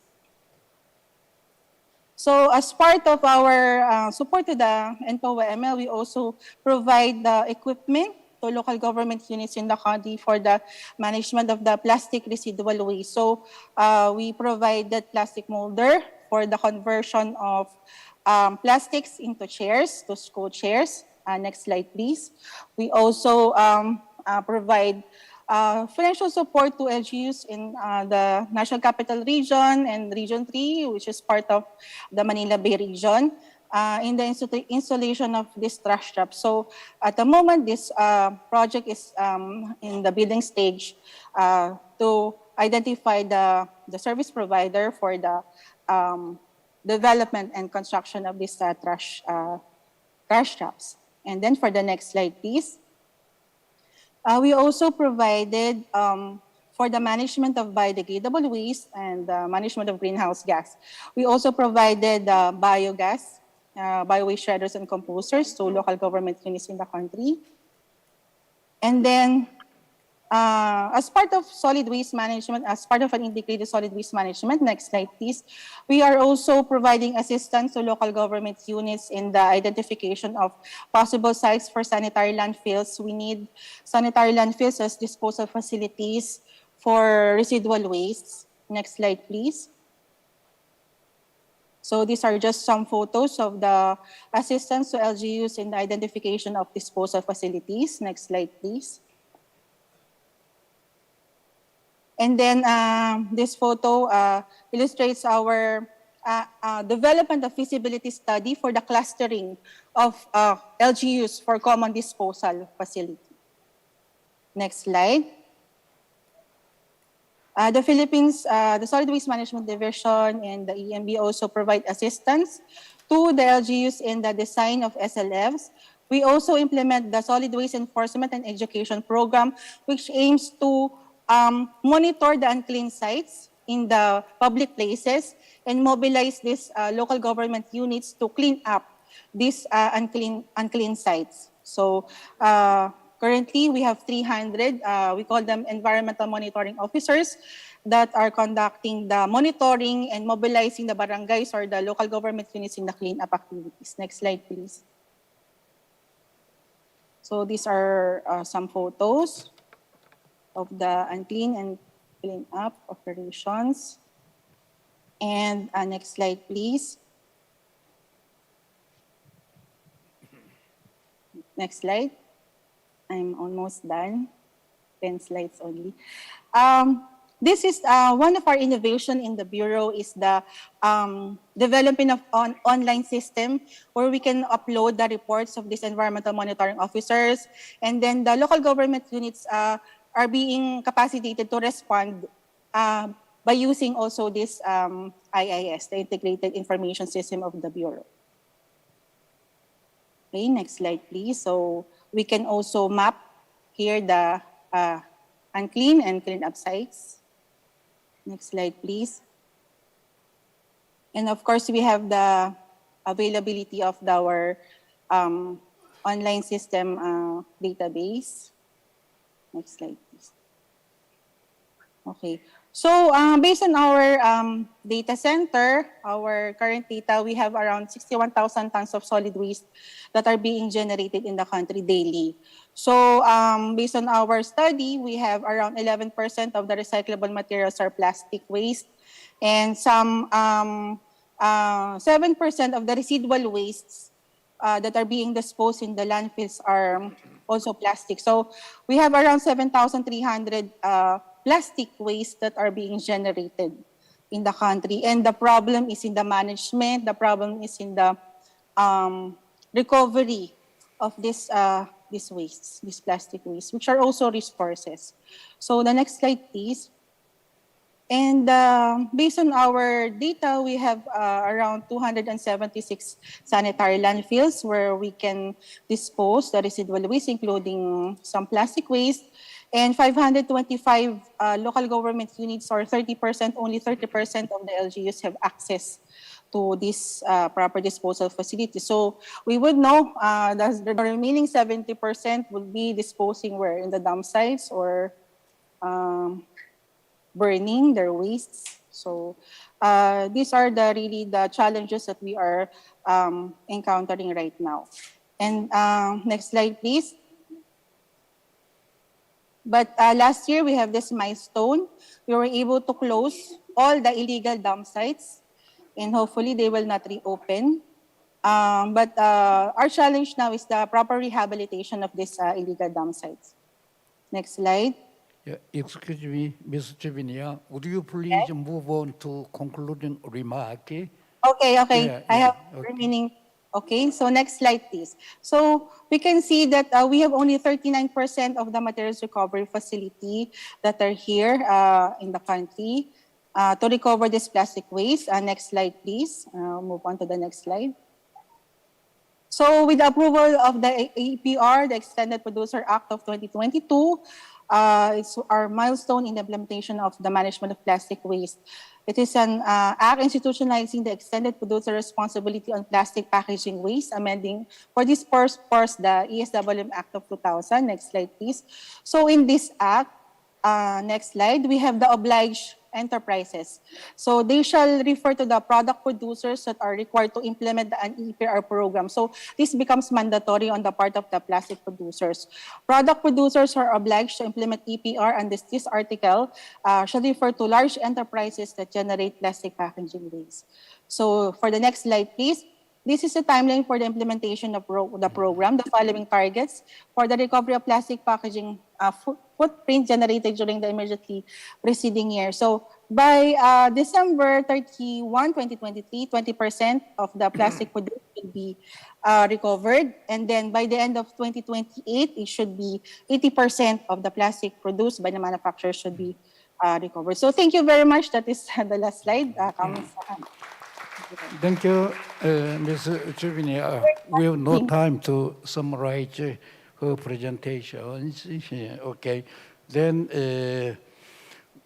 we finished the first part of this session, presentation by 5 speakers, and we are moving on to the second part of this session, panel discussion. We have 2 panelists.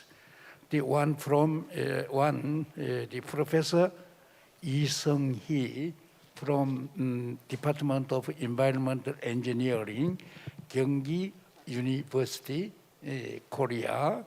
Currently, he is serving as a police advisory member, Ministry of Environment, South Korea, and so on. Another panelist, Mr. Hans from the UNESCO, I think, headquarters office. He is the senior program specialist for water and environmental sciences in Jakarta, Indonesia. Before he taking the current position, he has worked at UNESCO in Beijing office and other division, such as National sciences, and so on. So only we have 15 minutes before we closing this session. So please, the 5 minutes. Then I think you can give some questions or comment on the presentation. And if you have some different idea on then you can suggest your idea. Okay, thank 5 you. minutes, please. Yeah. Thank you very much. My name is Seung-hee Lee in Gyeonggi University. Also, I was served as the president of Korea Basel Forum. And thank you for every speakers. As speakers, 5 speakers mentioned about the international cooperation. It's very important. So I like to emphasize international cooperation and suggestion for solving plastic waste problems between Korea and Asia. Next one, please.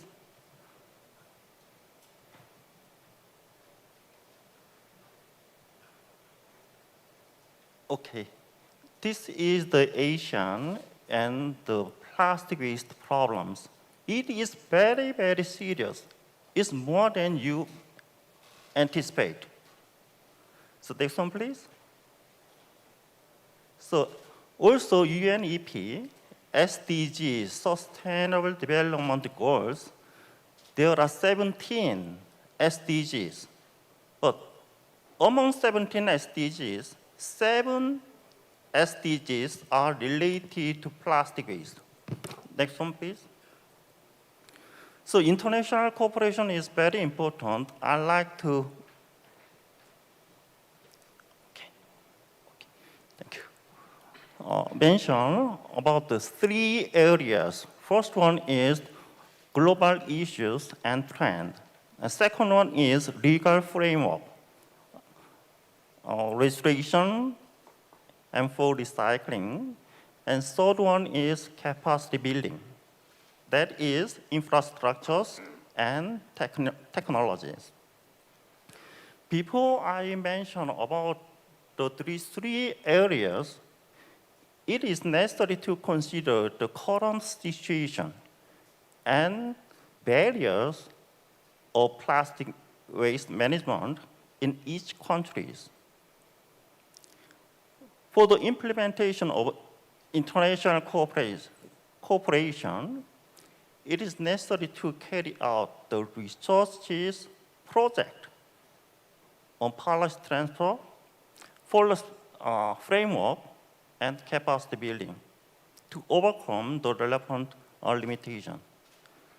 That is very important to make the research work between Asian countries and to build the manpower. Also, technology transport. International partnership is also made by the research work. So that is proceeding by large scale or small scale. That is, come to the parties to parties sustainably. University to university, also institution and institution, and student. That is parties to parties partnership. That is very important. It is came by its researcher, not technical transport. So this is global issues and legal framework and capacity building to implement the UN SDGs. And global issues, one is SDG, the other one is transboundary movement of plastic waste. This is 10 Asian countries.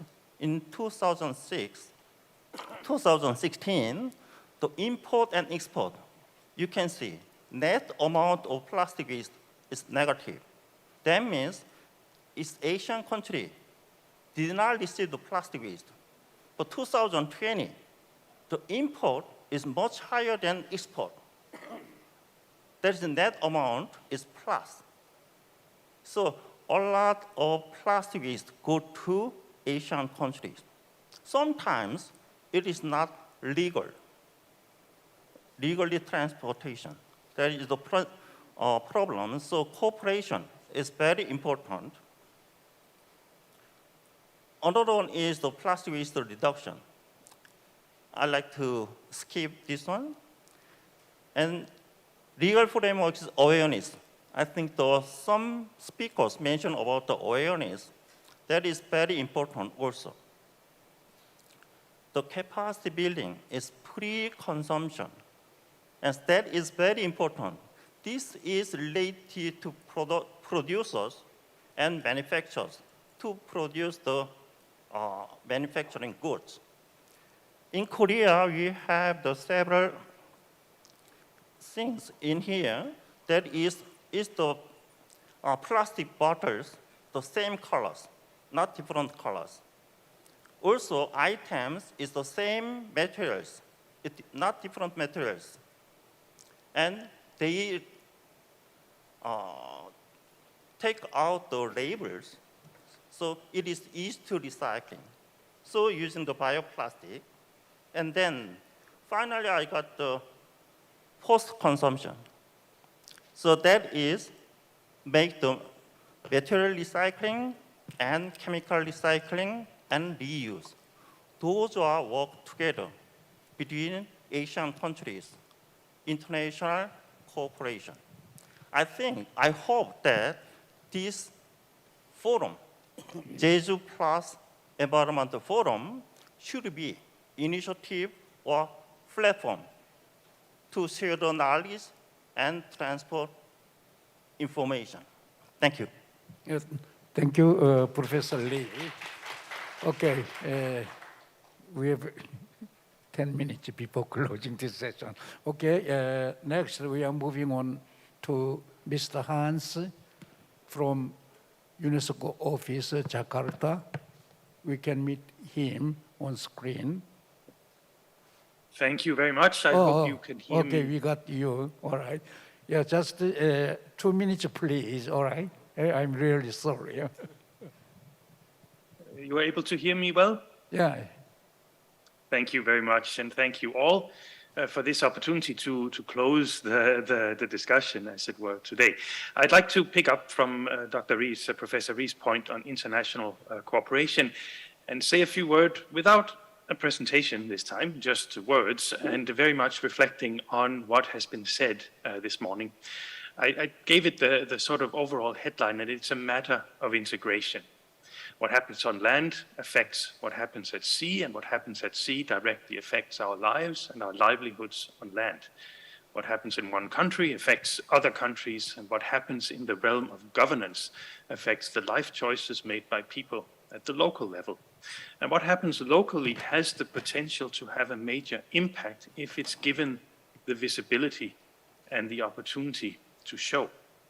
So how do we integrate all of this across these different sectors and levels and across the countries of the region? I was impressed with Dr. Jang. He showed us a very effective EPR system in Korea with mandatory recycling and the really comprehensive progress being made. But this comprehensive solution adopted in Korea, can we directly transfer that to the wider region? We have challenges in legal frameworks, policies, targets, integration of management, degree of participation. These achievements that have been made in Korea, there are barriers to those in the region. We can see that there are limited collection, recycling in place. Dr. Shrestha highlighted this from across the different countries. We can work towards it, and I think the presentations from Thailand and from the Philippines, from Indonesia showed the current action plans that are being implemented and the progress that is being made. But maybe in parallel with this progress, moving towards these really comprehensive frameworks, we need parallel initiatives that can help close the gap, local initiatives. And I mentioned already this point made in our first presentation from Dr. Shrestha about on-the-ground innovations that are not necessarily being captured, being replicated and adopted at scale. And I think that's a crucial issue. I also really liked the point made by Dr. Mentna from Indonesia, saying, humans are driven by fear, needs, and values, and this relates to how we regulate, how we govern economics, and how we provide education. But importantly, we need this input of technological intervention, and we need collaboration. I like the diagram that she showed because it's familiar to me. It resembles what we work with in UNESCO and in the biosphere reserves, which is a diagram that has three principal functions: to conserve, nature conservation, integrated with development, and underpinned by research, innovation, cooperation, networking, and the transfer of technology. And so this is my proposal in conclusion, to ensure that we have a better visibility for local initiatives, innovations, and progress, to link these local innovations with the national level, with the regional and global scale, and to connect the way we manage plastic waste with the way we manage biodiversity. And that is an issue we didn't really discuss so much today, even though it was in the title of our session. I would like to propose, and of course, since I work with UNESCO, I would like to propose the convening power of these UNESCO designated sites. And I do that with particular reference to Jeju, because we are now in the Jeju Forum, hosted by Jeju, one of the few triple designation sites in the world. Jeju is a World Heritage Site, it's a UNESCO Biosphere Reserve, it's a UNESCO Global Geopark. So the people of Jeju, the government of Jeju, and the government of the Republic of Korea have all committed across these three different frameworks to work towards sustainability and to make sure that Jeju is the best in the world in what it does. So UNESCO Biosphere Reserves, as well as geoparks and World Heritage Sites, they are in a strong position to be a vanguard for innovation, adoption and replication of integrated waste management and biodiversity conservation models. Because they are places where these multi-stakeholder commitments for sustainability have already been made, where sustainability is giving high visibility through the way the site is branded, through the identity of the site, and we know this in Jeju. Jeju is a very proudly an environmentally oriented island. And of course, because they have to comply with the expectations and regulations that govern their international designation. So we heard today from Korea, from Thailand, from Indonesia, and from Philippines. These countries are if we just look at biosphere reserves, they have 9, 5, 19, and 3. So that's 36 locations in these countries that are committed to identifying and pursuing integrated solutions to the harmony between people and nature. And a majority of these sites, if I'm not wrong, are coastal. They include marine areas and they include terrestrial areas. So they are ideally placed as locations where you can look at integrating the way we manage land and sea. They are linked in regional networks. We have the Southeast Asia Biosphere Reserve Network. They meet every year. We met last year and are going to meet again this year in November to look at prioritizing joint research, capacity development, and exchange. So my conclusion, let's consider a new project, a new initiative across the region to identify and document places where we have integrated biodiversity and waste management initiatives in all of these locations and beyond, to make sure that these local initiatives are publicized and brought to the attention of decision makers and academia, to help them exchange, replicate, and scale up where there really is innovation that is relevant, that may not be seen, and to help bridge the gap where they exist between these local actors, between academia, policy, and decision makers. I think with that better integration between local, national, regional, between waste and biodiversity, between science, policy, and people, we have a chance at not proceeding with business as usual. But I think we have to focus on this idea of integrating. It's very difficult to make headway if we look at plastics in one sector, biodiversity in another sector, development, economic progress in a third sector. So we need that integration. I think we have a good potential in the UNESCO designated sites to showcase where advances are being made. With that, there are 2 minutes left. I will close and thank you very much for your attention and for allowing me to be part of this really exciting session. Thank you. Thank you, Mr. Hans. Okay, then it's the time for us to close this session. As we know, the theme of this session is management of plastic pollution and conservation of biodiversity. In relation to this session, we have got a great idea and valuable suggestions from 5 speakers and 2 panelists. So, based on all the contents presented by speakers and panelists, then I think those can be drawn as a concluding remark for this session. So, based on my understanding from 5 speakers and 2 panelists, the concluding remark can be carved 3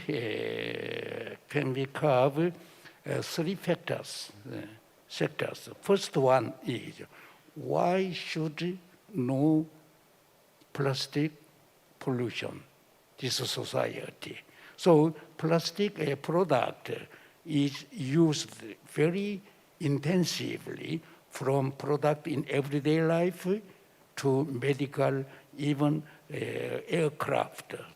So it is inevitable for us to use them, but problem is to use a plastic product more than we need.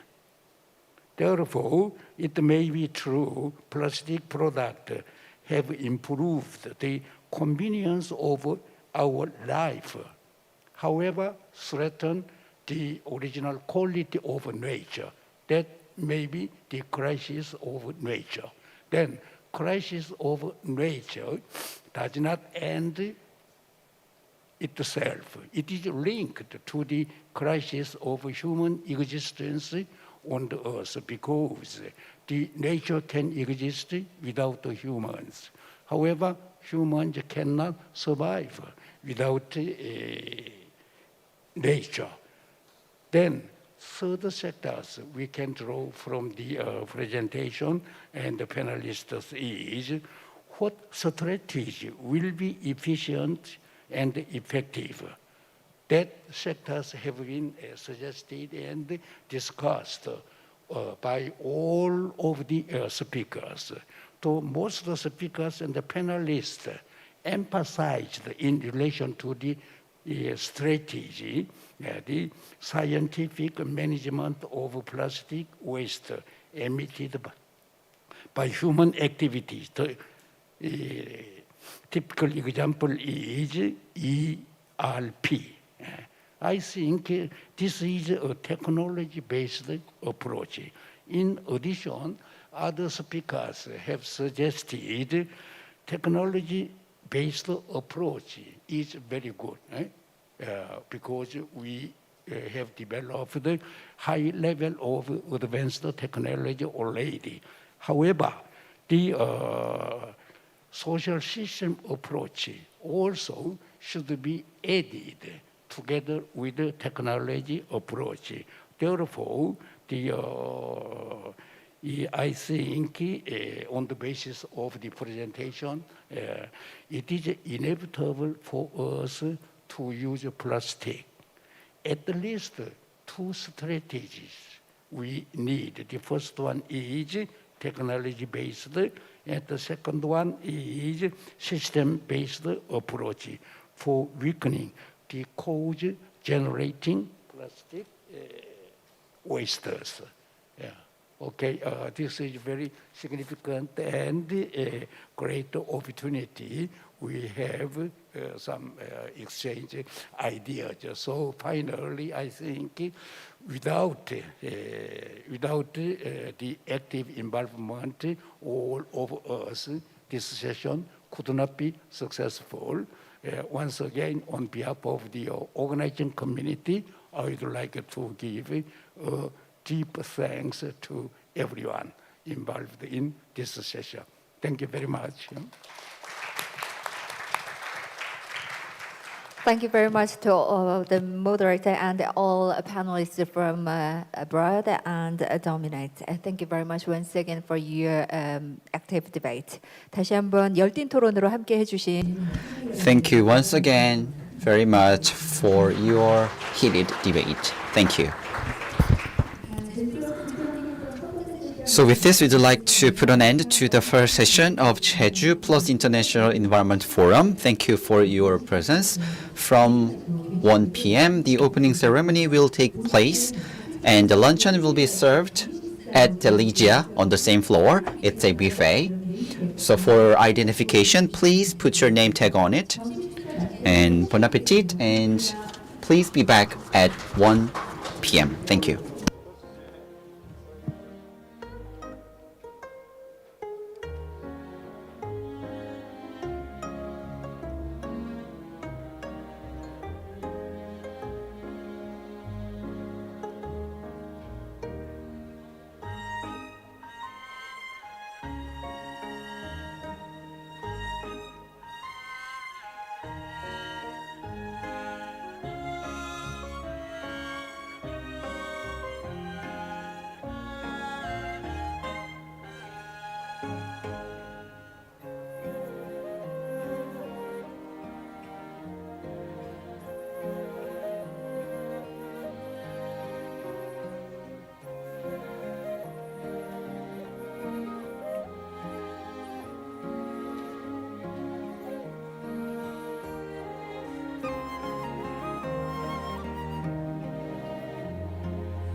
환경, 우리의 미래. 미래를 여는 K-에코입니다.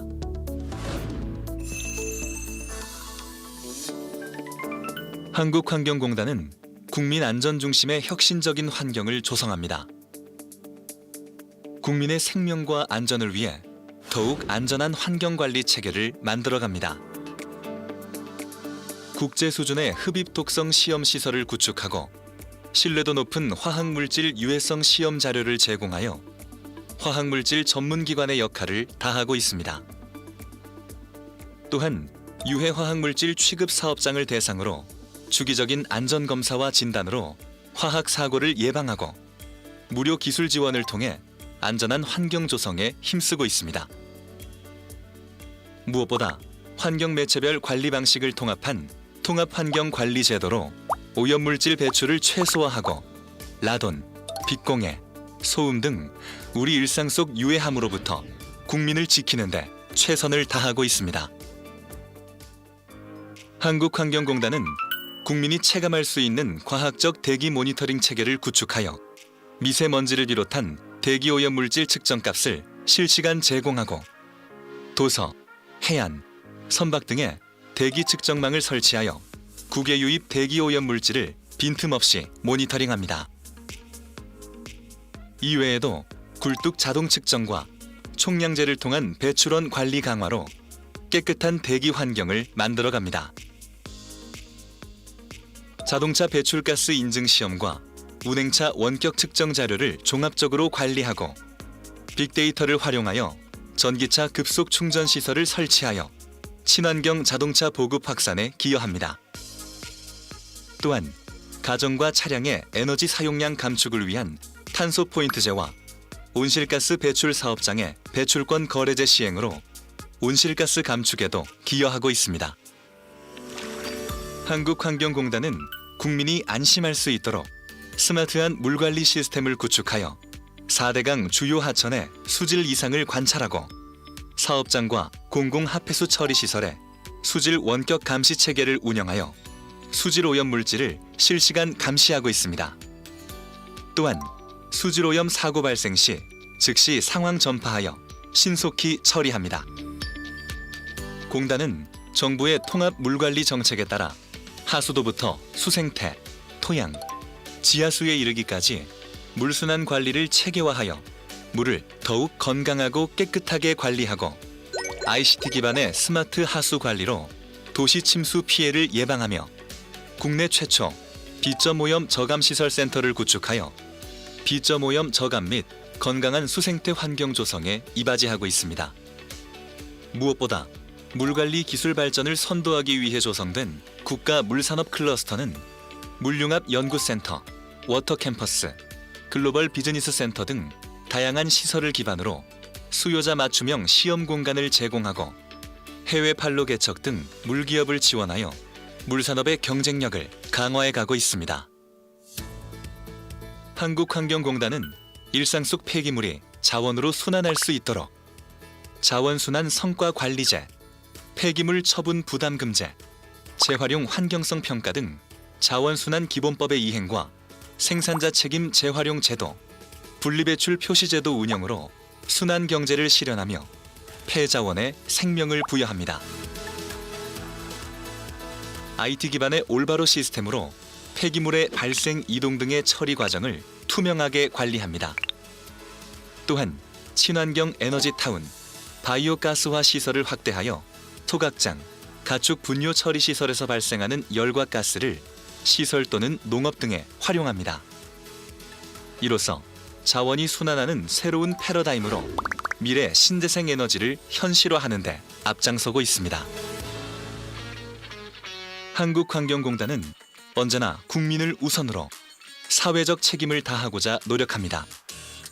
양질의 일자리 창출을 위해 노력하며 인천 지역 사회적 경제기업 지원, 중소기업과의 상생 협력으로 함께 동반 성장하고 공단이 보유한 환경관리 노하우와 우수 기술을 해외에 전파함으로써 글로벌 시대 상생하는 발전을 추구합니다.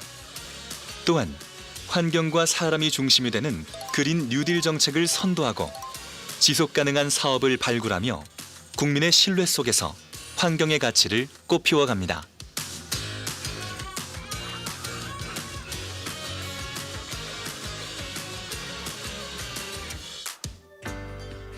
더 나아져야 할 우리의 미래를 위해 스마트한 친환경 미래와 마주하도록 언제나 변함없이 함께하겠습니다. 자연 가까이, 사람 가까이. K-에코 한국환경공단.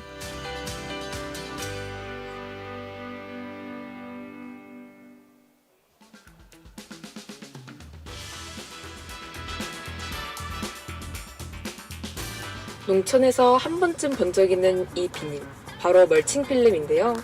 농사할 때 토양의 온도를 유지하고 잡초 발생을 막는 고마운 역할을 하죠.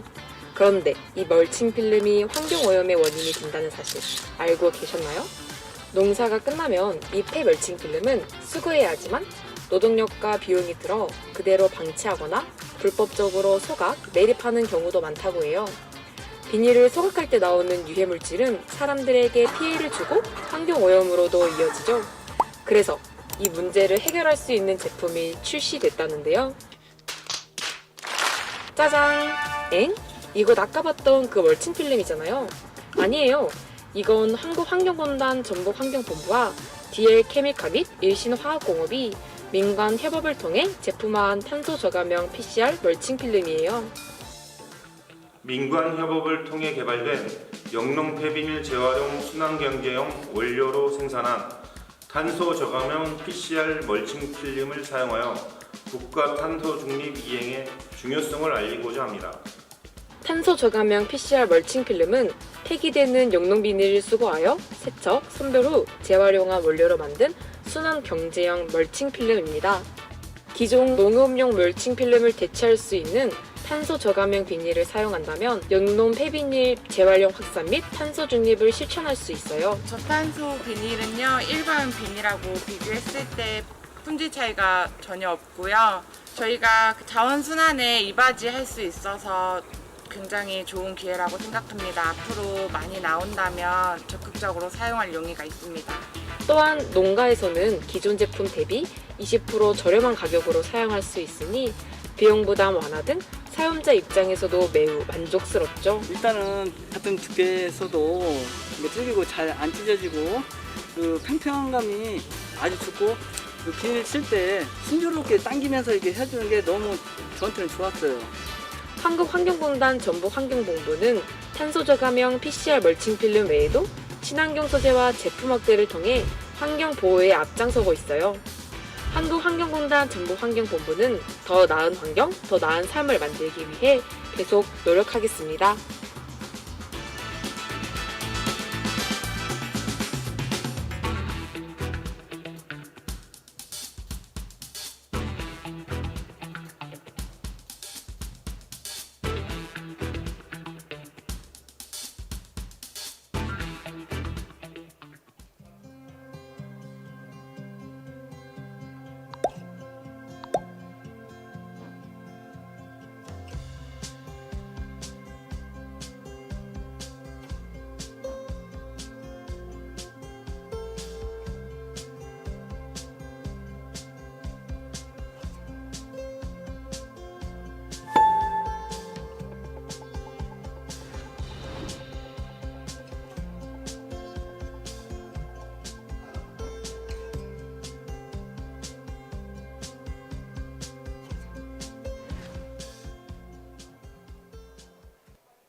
네, 함께 해주신 Ladies and gentlemen, thank you so much for being with us today. We have a housekeeping announcement. Shortly after 2020 Jeju Plus International Environmental Forum will begin its opening ceremony. Dear all the participants, please come inside and take your seat, please.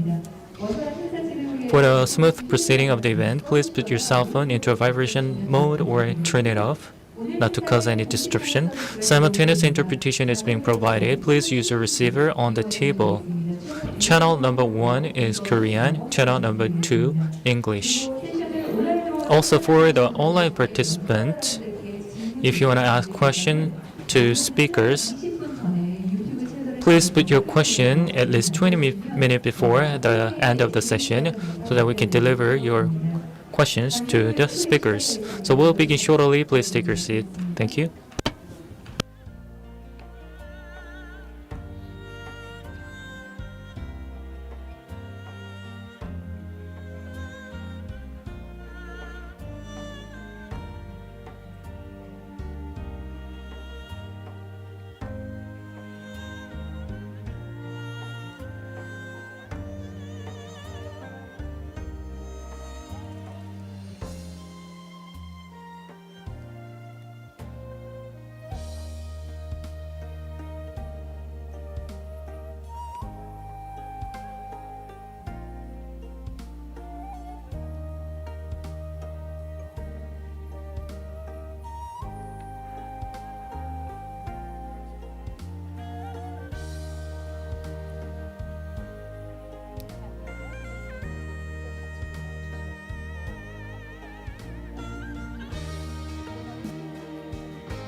네, 한 번 더 안내드리겠습니다.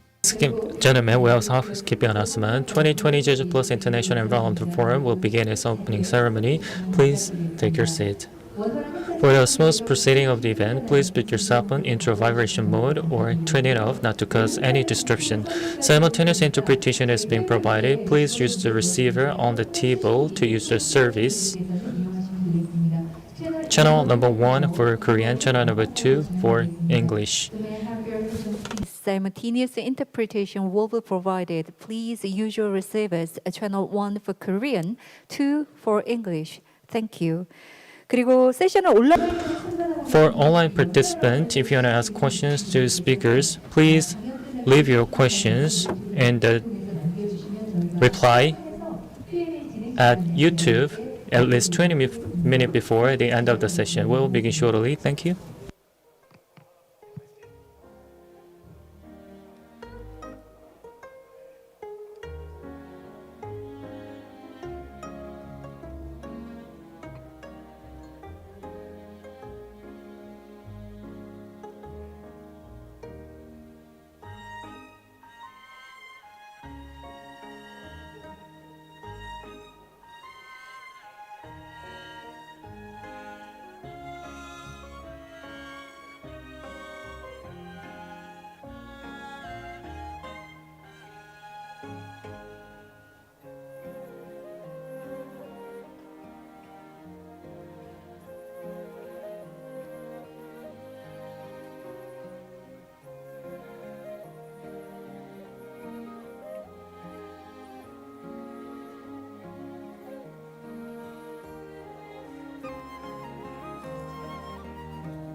Ladies and gentlemen, greetings. 2020 Jeju Plus International Environment Forum starts its opening ceremony. My name is Moonsori, your MC today. International Environment Forum 2022. My name is Moonsori. It is my great honor to grab the microphone as your master of ceremony for you today. And this will be proceeding in Korean, but simultaneous interpretation will be provided. Those who need interpretation service, please use your receivers channel 1 for Korean, 2 for English. 오늘 개회식은 한국어. The opening ceremony will be done in Korean. For those who need the interpretation service, we are providing the simultaneous interpretation. Channel number 1 is Korean, channel 2 is English. For this forum, we were helped by the Ministry of Environment, UNESCO, and Jeju Special Self-Governing Province, and also organized by the Korean Environmental Corporation, News One, Jeju International Convention Center, and the steering committee. And we are having the second international forum at the Jeju for the second time.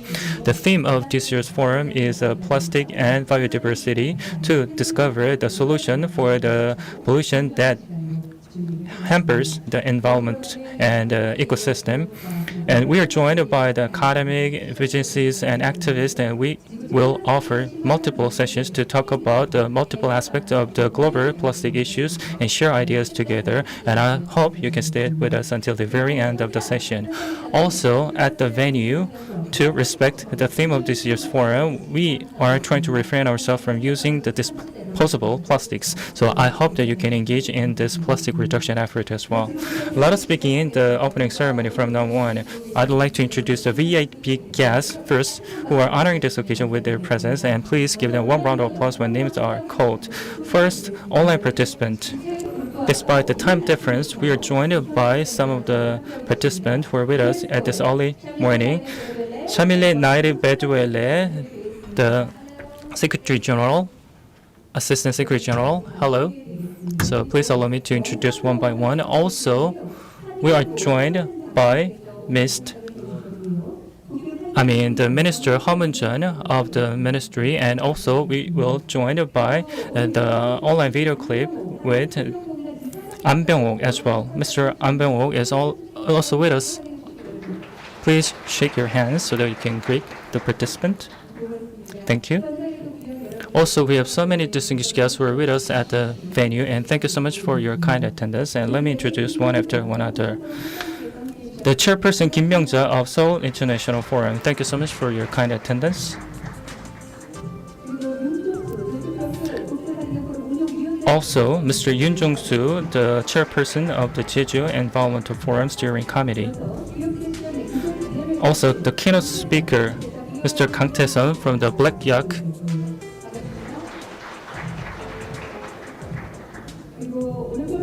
Also, the organizer, News One, on behalf of the President Lee Byuk-ho, Mr. Kang Ji-baek is also with us today to honor this occasion.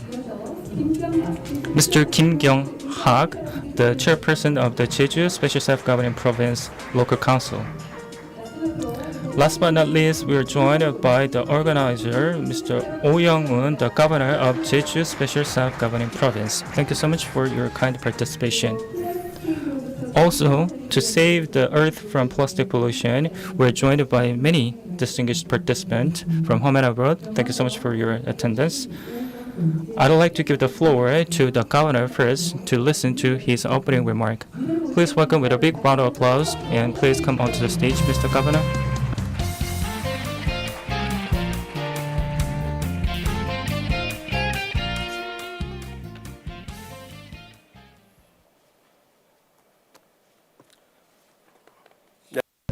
Ladies and gentlemen, good afternoon. I'm Oh Young-hun, Governor of Jeju Special Self-Governing Province. Good afternoon again.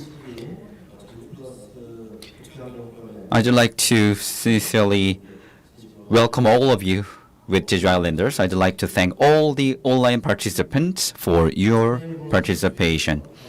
In Jeju Island, blessed with its beautiful nature, with Ministry of Environment and UNESCO to save the earth, we are hosting today's forum, and it is a great pleasure to be part of it. And I'd like to express my gratitude to Environment Minister Han Hwa-jin and Assistant Director General Chamila Nair Bedwell of UNESCO for your support for this forum. Also, my special thanks go to President Lee Baek-gyu of News One, Director An Byung-uk of Korea Environment Corporation, and all the staff members from the ICC and the forum. The theme of the forum is biodiversity and plastics. As the use of plastics has exponentially increased, the material has become a main culprit of environment pollution. What makes worse is that the COVID-19 pandemic contributed to the increased use of plastics. In that regard, we must tackle plastic pollution and restore biodiversity. Otherwise, we cannot guarantee our healthy future. In that regard, the theme of this forum is very significant and timely. Using or consuming some items too much causes environmental issues. When focusing only on use and consumption, not on management and treatment, environmental issues definitely emerge. When it comes to negative impacts on the environment, if you fail to take care earlier or respond to them, huge damage is caused. Plastics are no exception as well. Indeed, plastic pollution has emerged as a serious environmental issue facing all of us. Since our future depends on it, we need to control and manage the issue before it is too late. Today we have many representatives. In that regard, I'd like to ask all of you to gather your wisdom and ideas so that we could better handle plastic issues. In mid-July, scorching heat wave engulfed Europe. Spain recorded 45 degrees Celsius, Portugal 47 degrees Celsius, and the heat wave has claimed more than 1,700 lives. In fact, climate crisis has long been predicted as a global environmental issue, but we have been so complacent thinking it would come to us in the far future. We have neglected climate change, naming all kinds of reasons. We have wasted too much time. The impacts of climate change are now being witnessed and going to be more serious. Policy without practice means nothing. Without practice, no issues can be solved. Microplastics are found in the air, sea, and land all around the world, threatening biodiversity as well as human health. We must respond to plastic issues before it is too late. To solve global environmental issues, the international community, nations, and regions should work as one. We used to believe that we should think globally, plan nationally, and act locally, but we should also shift such paradigm. We should think together, plan together, and practice together. Such international cooperation network will be a starting point for future coexistence. For plastics and biodiversity, we, Jeju, will remain committed and always be at the forefront. We hope to take this journey all together. Thank you very much for your attention. Thank you, Governor. He said that to make the Jeju cleaner, he has been working day and night. So to save the earth and to save the Jeju Island from plastic pollution, he showed his commitment. And thank you so much for being with us today. From that perspective, I think I need to introduce one additional special guest, the Mr. Song Chang-kwon, and the member of the Special Jeju Environmental Committee. Please welcome with a big round of applause. Thank you so much for your participant. And despite she was not able to attend the session, the Minister of Environment paid much attention to the forum, and the Minister sent us the opening remark with a video message. Please welcome. Good afternoon, ladies and gentlemen. I'm Han Hwa-jin, Minister of Environment. I'd like to sincerely congratulate on the opening of Jeju Plus International Environment Forum, and I'd like to thank Governor Oh Young-hoon and Director An Byung-uk of Korea Environment Corporation for your support in organizing this event. And my special thanks go to all the participants of the forum for your presence. This January, the Worldwide Fund for Nature announced that about 88% of marine life has been affected by waste plastics, and by 2050, marine plastic waste pollution would be 4 times more severe than it is, which was warned by the fund. Indeed, one of the biodiversity repository is mangrove in Java Island, and 50% of its floor is covered with plastics. And in Oahu Island in Hawaii, 65% of coral community has died because of plastic pollution. As the examples show, plastic pollution threatens the very survival of marine species and affects biodiversity. With that in mind, the international community gathered at the UNEA this March and decided to respond to this global plastic issue by establishing globally binding agreement by 2024. Korea will also actively work with the international community so to minimize plastic's impact on our nature and ecosystem. We will push forward a shift toward a circular economy very fast. We will make the use of recycled materials for plastic production as mandatory. We will reduce unnecessary packaging in the process of consumption and distribution. And policy support will be backed to reduce single-use plastics, and we will carry out outreach activities as well. For high-quality recycling, we will advance selection systems as well as develop related technologies.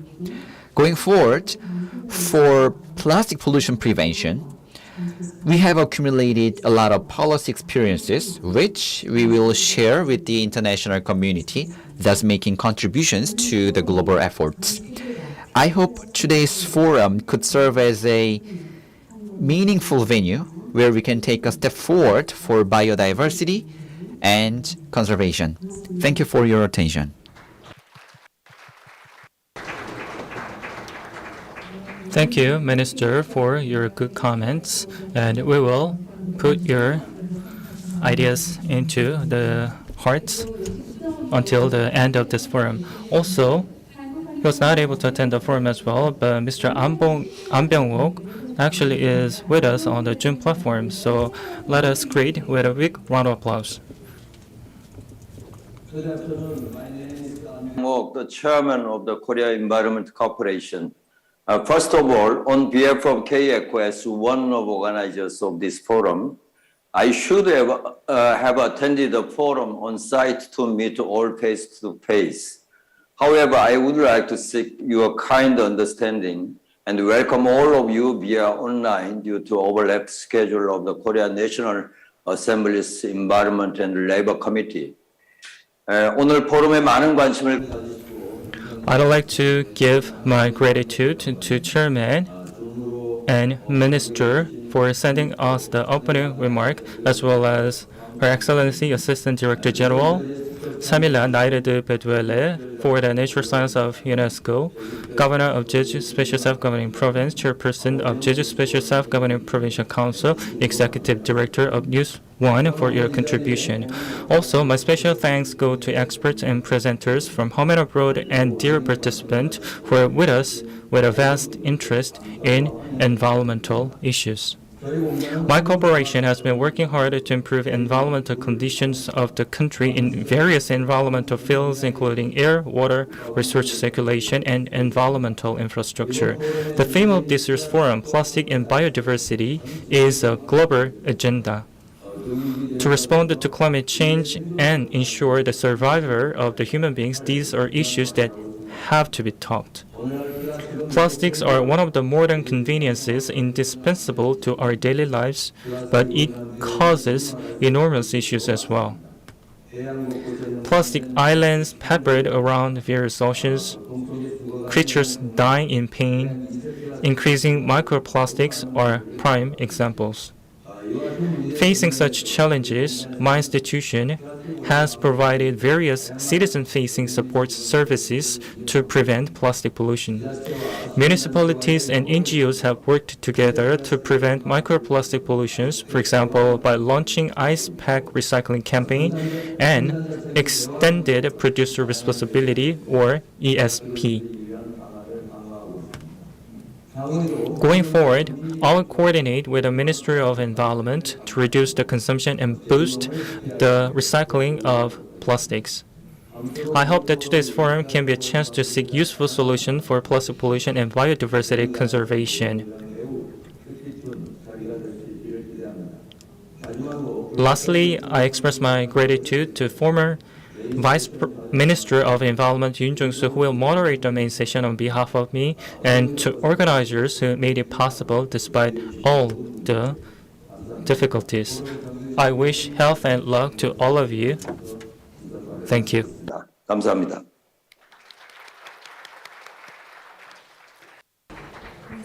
Thank you very much, Director An, for your message despite your busy schedule. Director An Byung-ok, thank you very much once again. And we have Assistant Director General Shamila Nair-Bedrele of UNESCO. Now she's online. I'd like to ask her for greeting messages. Shamila Nair-Bedrele, we are now connected online. Good morning. Hello. Yes, hello, good morning. Can you hear me now? Yes, so we can hear you. Thank you very much. And would you please give us your message? Thank you very much. Apologies, I'm on vacation and I have a small technical problem. Okay, so this is the welcome remarks. So, hello, you can hear me? Yes, we can hear you. Okay, thank you very much. Ladies and gentlemen, Your Excellencies, today the Ministry of Environment of Republic of Korea government, the Jeju Special Self-Governing Province, and UNESCO have come together on this very special occasions to address this global problem of plastic pollution and its impact on biodiversity. Now, on behalf of UNESCO, I want to express to all of you my special congratulations and thanks to the Minister of Environment, Han Hua-jin, and the Governor of Jeju Special Self-Governing Province, Oh Hoon, the gracious co-host of this important event. I want to also express my deepest gratitude to An Byung-ok, Chairman of K-ECO, for their efforts toward this successful organization. Finally, I thank all the central and local governments, international organizations, experts around the world whose participation in this forum and follow-up actions in the time to come will be key to its success. Excellencies, ladies and gentlemen, the wide range of problems caused by plastic pollution, and in particular its impact on biodiversity, have in recent years become a globally visible and recognized issue. Around the world, we are witnessing a growing awareness to address plastic pollution, but this requires urgent, coordinated global action. And it is this global, growing coordinated action that has called us to come here together in Jeju. Central governments, local governments, international organizations, and experts from all over the world are here to identify practical and implement contributions towards a plastic pollution-free future for us, for the future, our future generations, and also for the future of our planet. Our venue today, which is called Jeju Island, makes this a lofty goal ever more meaningful. This beautiful island, recognized by UNESCO as a natural World Heritage Site, a biosphere reserve, as well as a UNESCO Global Geopark, is outstanding and unique in its contribution, triple contribution of Jeju's commitment to environmental sustainability and economic growth. And through this active engagement and leadership in these three global UNESCO programs, Jeju has made a commitment to perform at the highest global level, to better understand, to improve the relationships between humans and nature, but also to use scientific knowledge in order to address issues like plastic pollution. UNESCO is engaged in a wide range of activities that encourages engagement across all member states and all of UNESCO designated sites towards strengthened biodiversity conservation, preservation, restoration, and the reduction of microplastic pollution in the ocean. Certainly, UNESCO will work and continue to work with a very privileged partner like the Ministry of Environment of the Republic of Korea, the Jeju Special Self-Governing Province, to whom we would like to extend our deepest appreciation and thanks today for all the support that the government is providing to UNESCO for all of its programs to strengthen capacity, to strengthen education for water security, to strengthen capacity to manage biodiversity. But also, I want to sincerely thank the Ministry of Environment of the Republic of Korea and the Jeju Special Governing Province for all their support to the biodiversity conservation projects. And this is undertaken through the World Network of Island and Coastal Biosphere Reserves. This is via the development of very specific projects under the International Geoscience and Geoparks programs. We also work very closely with the Global Research and Training Center for internationally designated areas, the GCIDA, which is proposed to be a Category 2 center. I'm confident that this multifaceted cooperation will only grow stronger in the future. I'm happy to note that the Korean Ministry of Environment and the Jeju Special Self-Governing Province are also carrying out a range of activities related to the topic of today's forum. For example, JPDC has since last year undertaken innovative plastic reduction activities, including the removal of labels on bottled water. And we would like to use this experience across the world in different countries and promote this inter-regional collaboration to demonstrate the exceptional role played by the government in plastic reduction.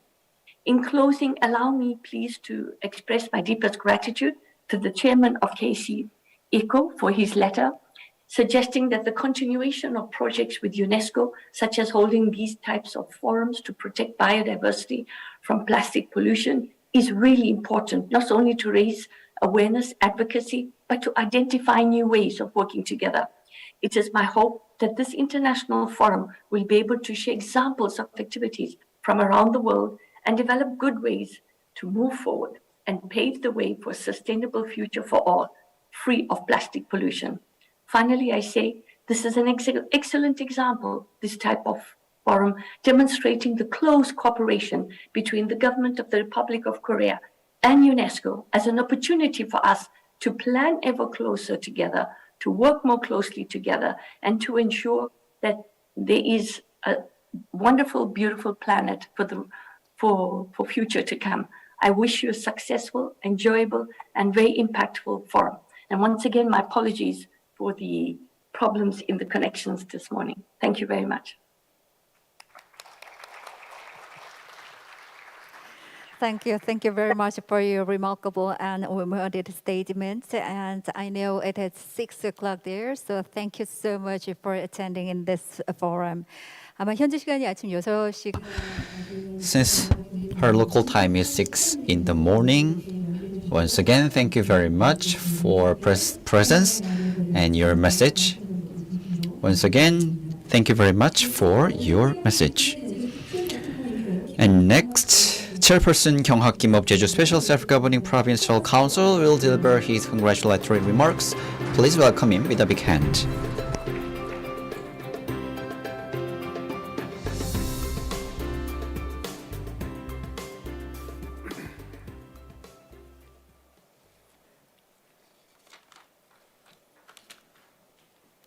존경하는 도민 여러분. Ladies and gentlemen and Jeju Islanders, I'm Chairperson Kim Kyung-hak of Jeju Special Self-Governing Provincial Council. I'd like to sincerely congratulate all of you on the opening of Jeju Plus International Environment Forum 2022, and I'd like to express my gratitude to Governor Oh Young-hoon of Jeju Special Self-Governing Province and Assistant Director General Shamila Nair-Bejuele of UNESCO, and Minister Han Hwa-jin of Environment, and Director An Byung-ok of Korea Environment Corporation, and distinguished guests for your presence. In particular, I'd like to thank Song Chang-kwon, chairperson of the committee. Plastic has penetrated into our lives since it is very convenient, but such convenience is threatening our lives. Wasted plastics are going to landfill or fragmented or broken into pieces. And those microplastics are penetrating into oceans and coming back to us. Because of microplastics, our nature and our ecosystem are being destroyed. We declared resource circulating Jeju last year. By 2040, we will reduce 30% of plastic waste. And phase out of plastics needs and require our practice. And Governor Oh Young-hoon has a high level of commitment regarding environmental issues, and we are very looking forward to his actions. And we are going to talk about biodiversity and plastics. And phase out of plastics is a way forward for a sustainable city, sustainable era. We need to increase recycling rates and reduce plastic waste. In that regard, I hope all of you can be a beacon for Jeju's environment. Thank you very much. Thank you, Mr. Kim, for your consideration for the islanders. It was from Mr. Kim Kyung-hak Thank you so much for your congratulations. Last but not least, I'd like to give the floor to Mr. Chonetcher, and he sent us a video remark to congratulate the opening of the forum. Please watch together. Ladies and gentlemen, I'm Chonetcher from National Assembly Environmental Labor Committee. Congratulations on the successful opening of the forum. I express my gratitude to organizers and participants who made it possible. Due to the COVID-19 pandemic, disposable plastic consumption has increased, causing marine and other pollutions, and has regarded as a new urgent social issue. Nature is for our next generation, so we need to conserve and preserve it as an asset for human beings. Plastic-induced environmental pollutions have to be carefully monitored so that we can save the biodiversity of the planet actively. I hope that this forum can raise awareness of the excessive plastic consumption to hand down clean and healthy oceans to our next generations.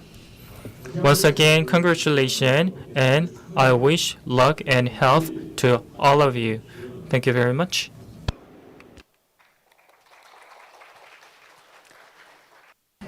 Thank you very much, Chairman Chonetcher, for your message. Going forward, we need to keep Jeju clean, so your efforts will be needed. With this, we'd like to conclude the opening ceremony. And taking this opportunity, we are going to have a special moment. So we are going to declare Waste-Free Island 2040, which will start now.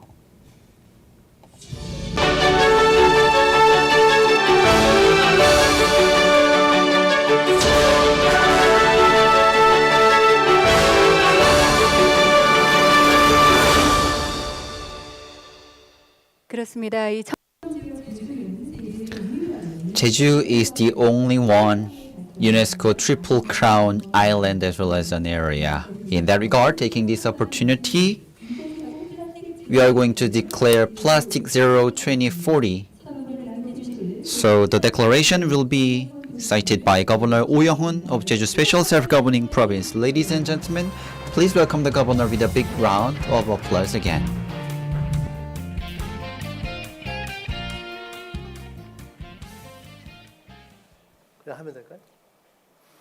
네, 이게 연속. So I'm standing on the stage once again for 2 consecutive times, and I beg your kind understanding for stealing the thunder for twice. But I was allowed by the organizer, so I beg your kind understanding. So I actually reduced the content by half due to time constraint for your reference. Mr. Kim Kyung-ah, Mr. Song Chang-kwon, thank you so much for staying with us today. So, Jeju, the Triple Crown of UNESCO,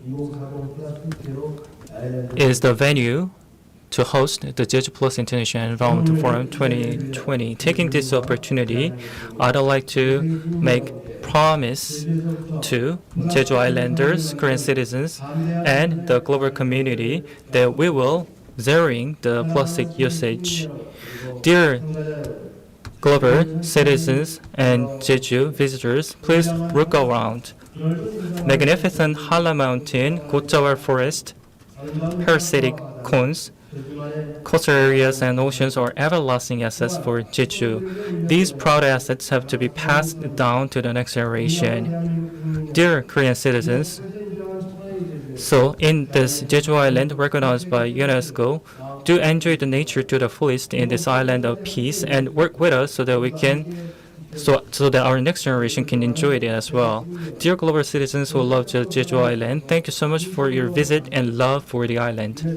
Please join our effort to preserve this UNESCO Triple Crown Island as World Heritage. I believe that this International Environmental Forum is going to talk about multiple issues relating to plastic and biodiversity to save the earth, and I believe this is such a meaningful occasion. Jeju is a volcanic island and famous tourist destination. It is prone to plastic pollution and biodiversity crisis.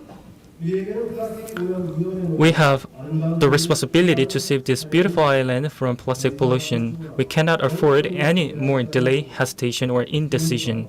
We have to move to remove the source of plastic pollution and recover biodiversity with practical plans and actions. As a governor to save this Triple Crown Island, I now declare the 24-year Plastic Zero Island Jeju Master Plan. Jeju is going to be at the forefront of the global plastic-free journey, and Jeju will be also on this journey. Among others, I propose the creation of Plastic Zero Global Committee.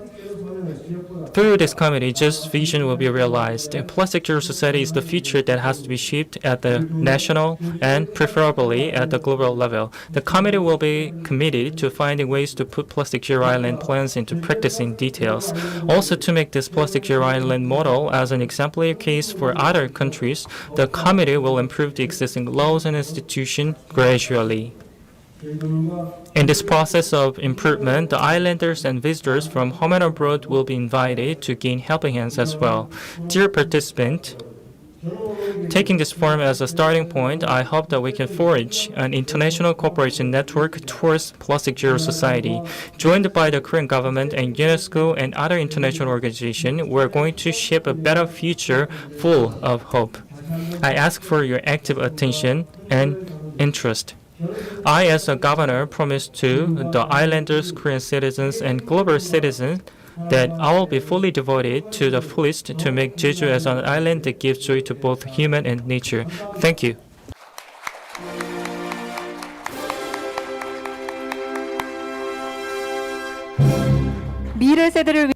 For future generations and for beautiful island Jeju, ladies and gentlemen, please give a big hand. Thank you very much for your participation. As the governor said, for future generations, we need to make sure and we need to keep the island clean. And there are so many supporters for our efforts, and we'd like to meet them one by one, and we are going to listen to their stories. And we have Assistant Director General Shamila Nair Bedrel of UNESCO. So could you please share your thoughts on this declaration? Once again, we are going to connect with Assistant Director General. Hello.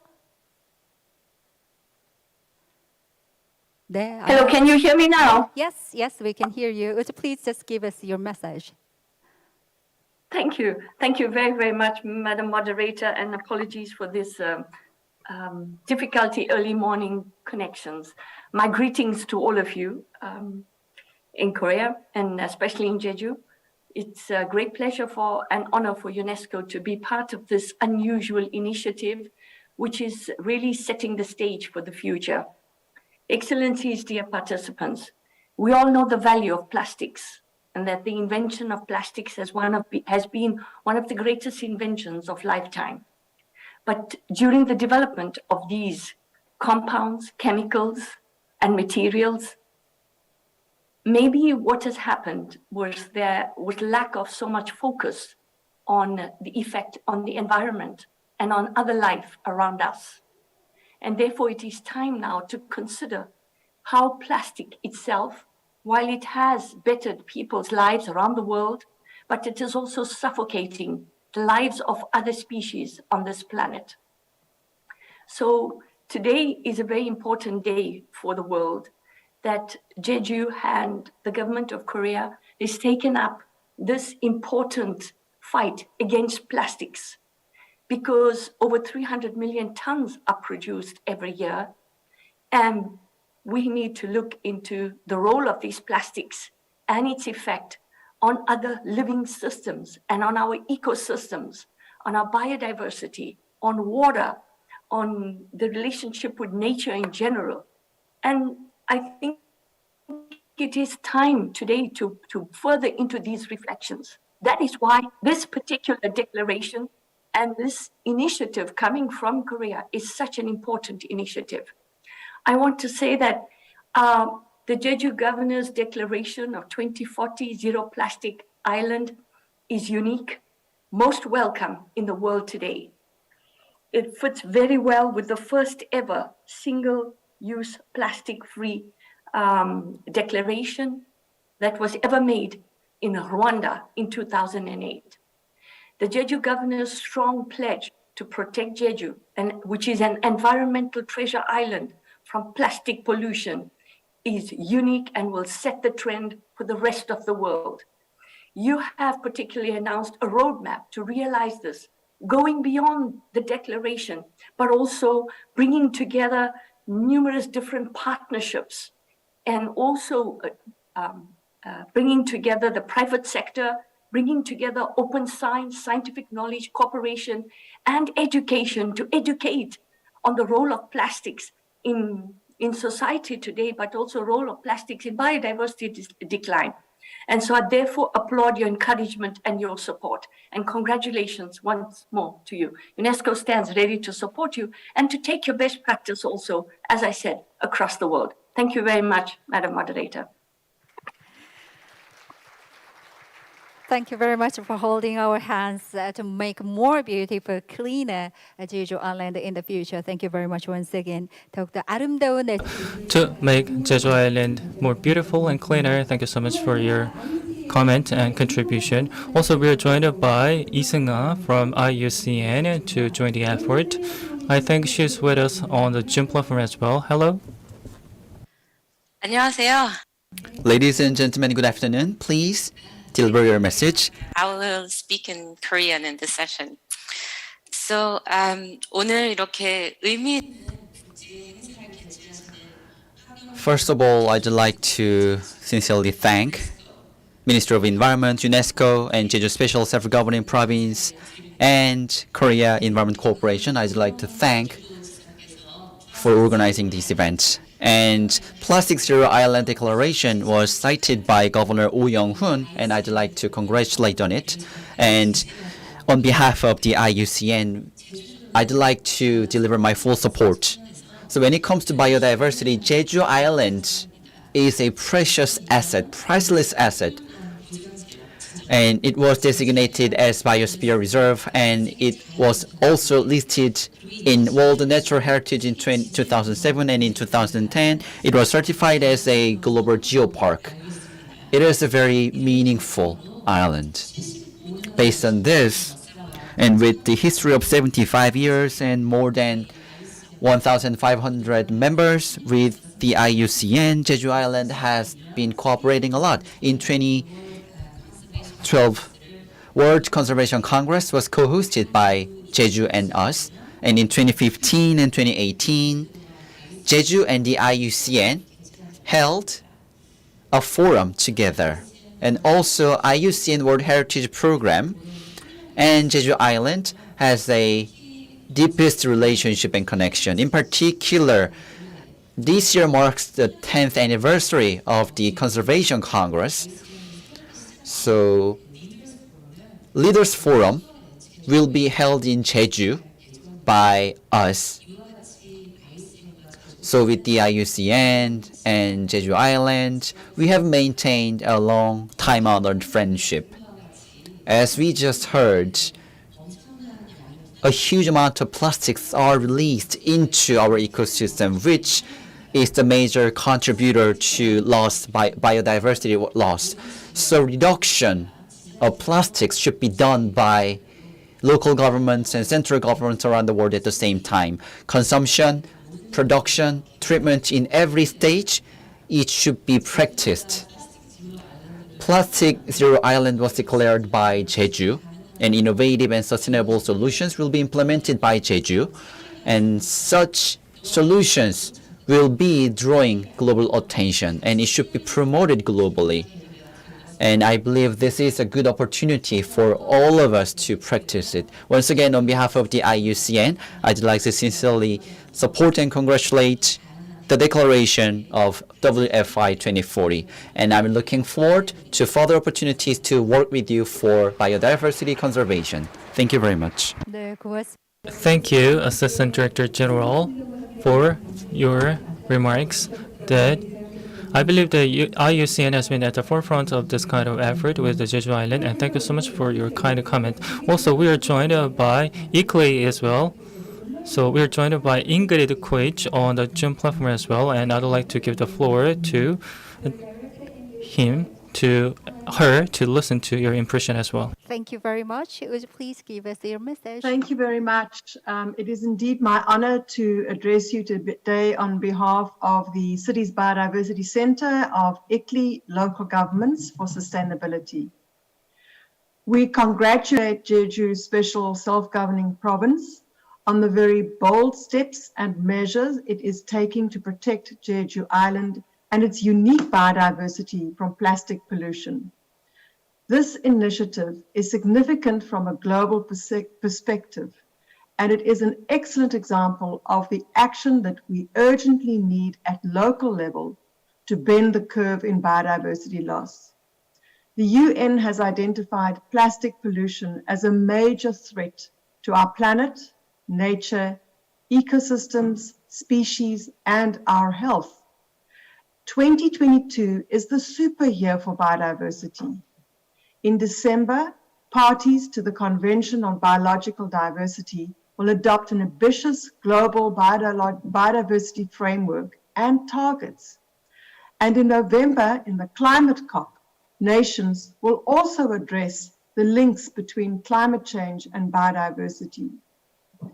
The impacts of plastic pollution on our marine and coastal environment and islands was discussed in June this year at the UN Oceans Conference.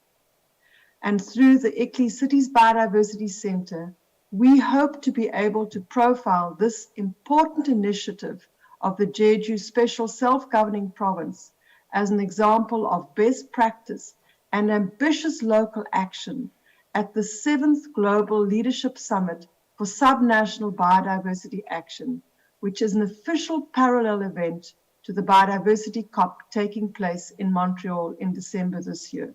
Thank you very much. Thank you.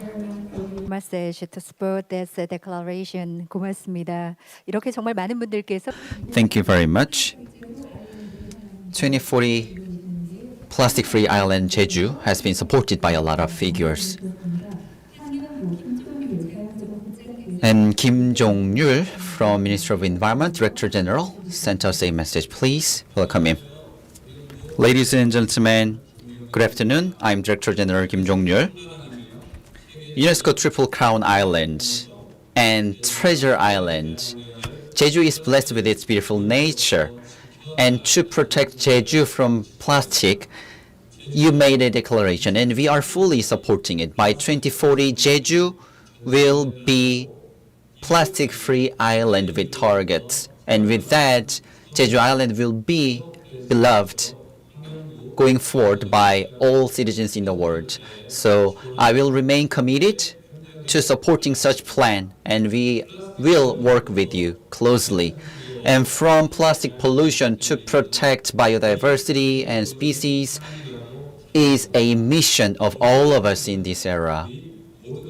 So we need to practice it every day.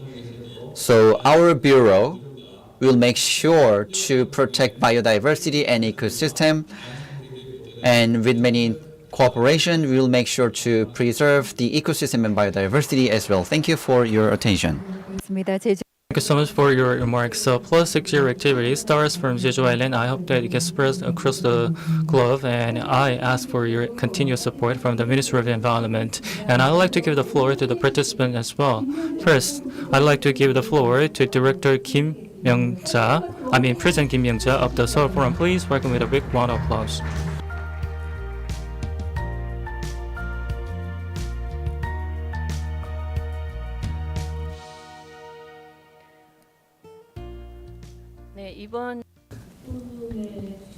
The theme of this year's forum has been pretty much explained everything by the previous speakers. So at the oral level, I believe. So Jeju Island declared the Jeju plastic-free island, and congratulations on that bold statement, which is quite meaningful.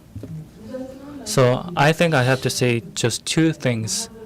I majored in science, so I was wondering whether plastic-free or plastic-zero, from the point of historic development or industrial development, would be possible. I don't think that is possible. So the point here is to reduce the plastic waste near to zero or as little as possible so that we can use it in the smartest way, I believe. Second, as an administrator in the field of environment, one of the biggest difficulties was the management of waste, because all economic stakeholders have different ideas and behaviors, and without changing such ideas and behaviors, we cannot realize the environmentally friendly society. And that kind of transition can only start if we change our mindset and ideas. So that bold statement and important statement was made, but we need to do more than just declaration. So after making declaration, we need to focus on what progress will be made, because progress is all that matters. So I believe that you said that you will create a committee, so I hope that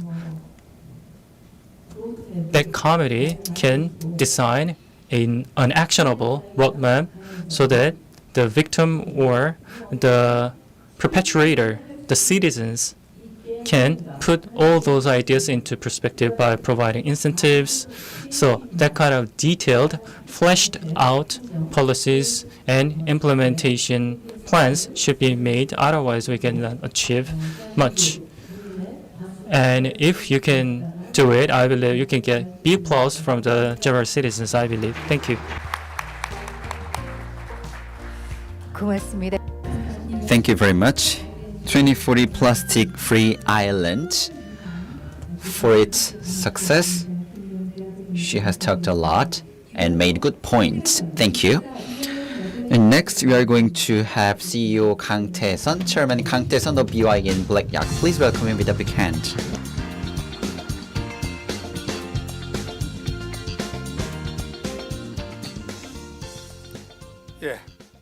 Good afternoon, ladies and gentlemen. I'm Kang Tae-sun, Chairman of Black Yak BYN. 2022 Jeju Plus International Environment Forum is being held today. I'd like to sincerely congratulate all of you on the opening. The word plus means good, but it has a lot of risks as well. So at a time like this, Governor Oh Young-hoon declared he would protect UNESCO Triple Crown Island and recited and declared Plastic-Free Island 2040. I was shocked and surprised. Governor Oh Young-hoon took office in just 1 month and 4 days, but with such a grandiose theme, he made all of us moved with a great plan. Currently, the world, when it comes to economy and environment, has put many agendas. But economy, in the area of economy, many people have involved, but as well as the environment, but the area of environment, Governor Oh Young-hoon made a great plan in 1 month and 4 days after taking his office. But I guess he is the first one who put the environment first than any other one. I think it is a way to go because it's Jeju Island. As many previous speakers mentioned that Jeju Island is a UNESCO Triple Crown Island, but other than that, the quality of lives and its history and its condition and location, position, considering them, we have to talk about the environment and our survival. So we need to keep the island beautiful and clean.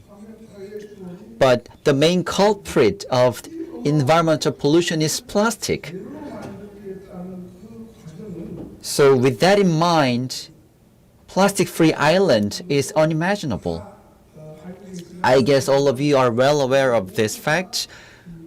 We all need to work together to go plastic-free. But what is certain is that policy alone is not enough. And you cannot do because just what others tell you need to do. We need to carry out movement. We need to carry out campaigns. People of all ages should think about reduction of plastics. We need to make investment in campaigns, and we need to engage. And also we need to educate. Otherwise, we will never achieve plastic-free projects. If you look back the past, we had Semar movement. I guess younger generation may not be well aware of it, but without plastics, Jeju could be a healthy island. Jeju could be a better island. People's quality of lives would be improved. So we need to carry out campaigns with all together. And we need to carry out education. And we need to give compensations. So with all together, we need to do some volunteer works. With that in mind, then we can succeed. So the forum will end the day after tomorrow. So you are going to have a lot of sessions for 2 days, and I guess many themes will be covered. So during the sessions, I hope all of you can join us in achieving plastic-free island Jeju. Once again, thank you very much for your attention. Thank you so much. She talked about the importance of doing the campaign, and thank you so much for your remarks. And I would like to give the floor to Kang Ho-byung from News One to listen to his remark as well. Please welcome with a big round of applause.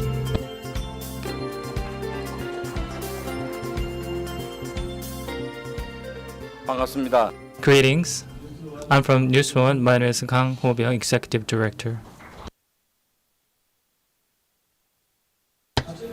So in this morning, when I came down to Jeju Island, I wanted to count how many coffees are here on this Jeju Island, and I heard that there were 2,000 coffee shops on this island, whose number is almost over the sum of the restaurant, and they use a huge amount of disposable plastic cups. So what if we can replace them with a multi-use mug cup or tumbler? Well, what if we can ban them from selling any if they don't do such replacement? So at this Jeju Plus International Environmental Forum, we listened to the declaration of Governor Oh, and actually it has been not long ago since the inauguration, and this is his first milestone, I believe, quite a bold and not easy to do statement, I believe. As it was said by the minister or like the CEO of Black York, putting into practice is critical. We cannot remove the plastic or phase out the plastic at all. Instead, like Minister said, we need to reduce the waste as much as possible in a realistic manner, and everything must giving helping hands in this process, and I fully agree with your interpretation of the situation. News One believed that this Jeju Plus International Environmental Forum should be treasured. Last, it was said by Mr. Oh, we need to play a certain role in this process, we thought. So we decided to be part of this forum and produce kind of some achievement, I believe, to some degree.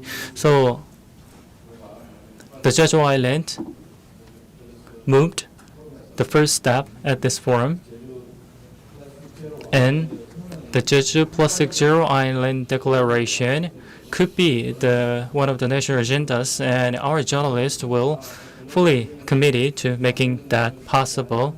And you also proposed the creation of the committee, and it was supported by the UNESCO and other international organizations. I hope that you can make that kind of creation well, and we will also support you to the fullest.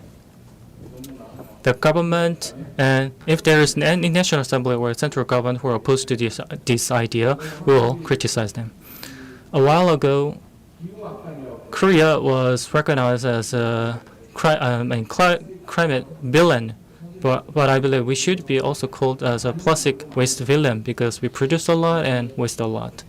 So I think these two big, the most serious environmental issues should be tackled as soon as possible, and everyone would agree with it. And one of the barriers we need to overcome is not just technological barriers, because in this process, we also have economic difficulties, because if we phase out the plastic producers will face some losses, and some will also face some gains. So that kind of balance must be struck well. So at the municipality level, and at the national level, and at the global level, we need to strike such a balance well. So from the perspective, the declaration of Governor Oh and the leadership of the Governor Oh should be exemplary to all the leaders around the world.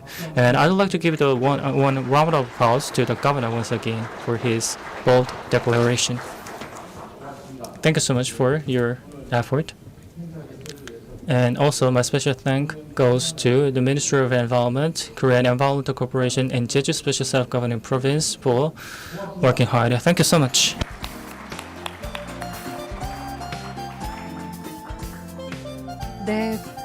Thank you very much for your message. A lot of figures have supported us, and also Jeju Islanders have supported phase out plastic projects. They have left a lot of comments. So with the video, we'd like to hear their opinions. 계속해서 먼저 제주 특별 Before the video, Chairperson Kyung-hak Kim of Jeju Special Self-Governing Provincial Council will deliver his opinions. Please welcome him with a big hand.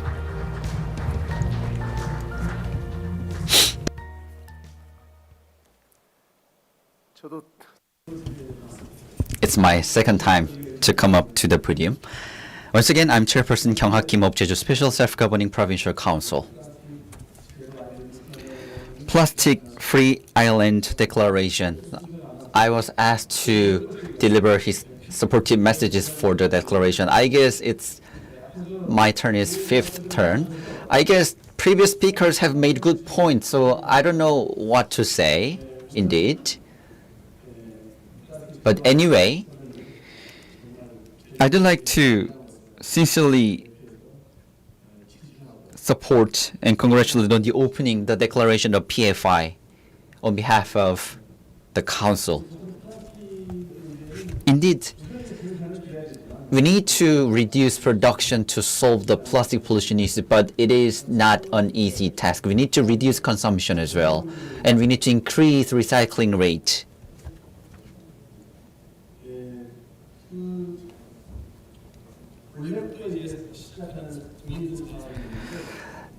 There has been a meaningful project.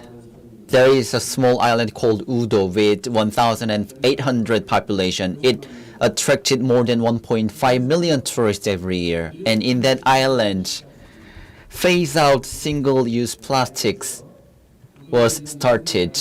So in all stores in Udo, will no use single-use products. The stores will and are going to use reusable cups after cleaning them again and again. This is very meaningful because the project started upon the request of residents, Jeju Islanders, and also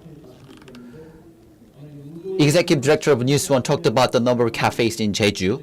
So phase out single-use cups movement will be carried out the entire island. So I'm looking forward to that project could be scaled up. And also CEO Kang Tae-sun and President Kim Myung-ja mentioned that policy alone is not enough. We need to improve ordinances and related laws. And what got me thinking was that voluntary citizens movements are needed.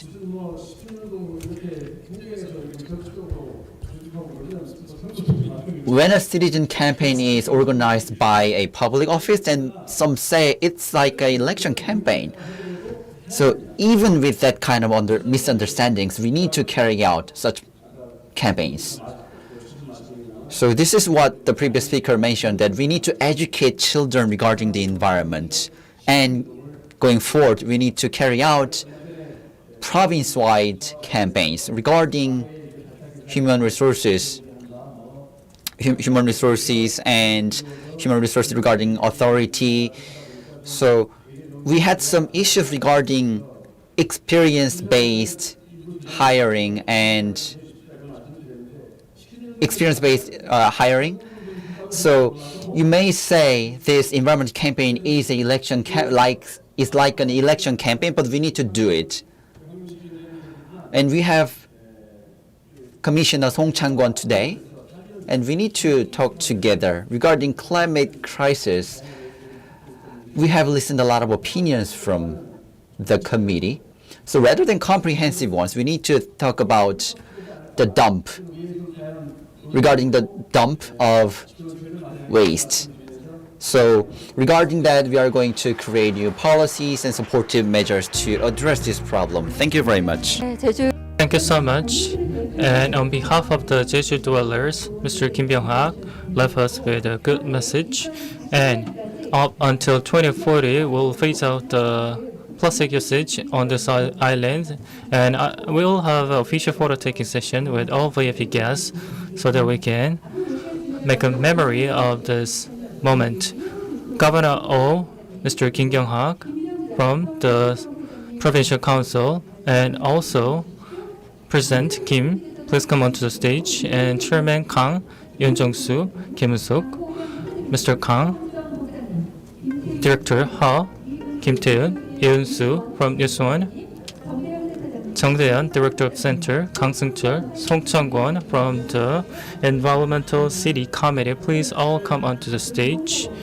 So, to make the island free of plastic by 2040, these are the main actors of the change. And also all the participants and the organizers and staff, please work with us so that we can make Jeju more beautiful and conserve the nature as much as we can. Please smile to the police and face the camera, although we wear the mask. Please face the camera all together, and why don't we say fighting all together, which means go for it in Korean. So face the camera and say 1, 2, 3, fighting. So we are all for you, and please give them a warm round of applause, please. Thank you so much. Please go back to your seat, please.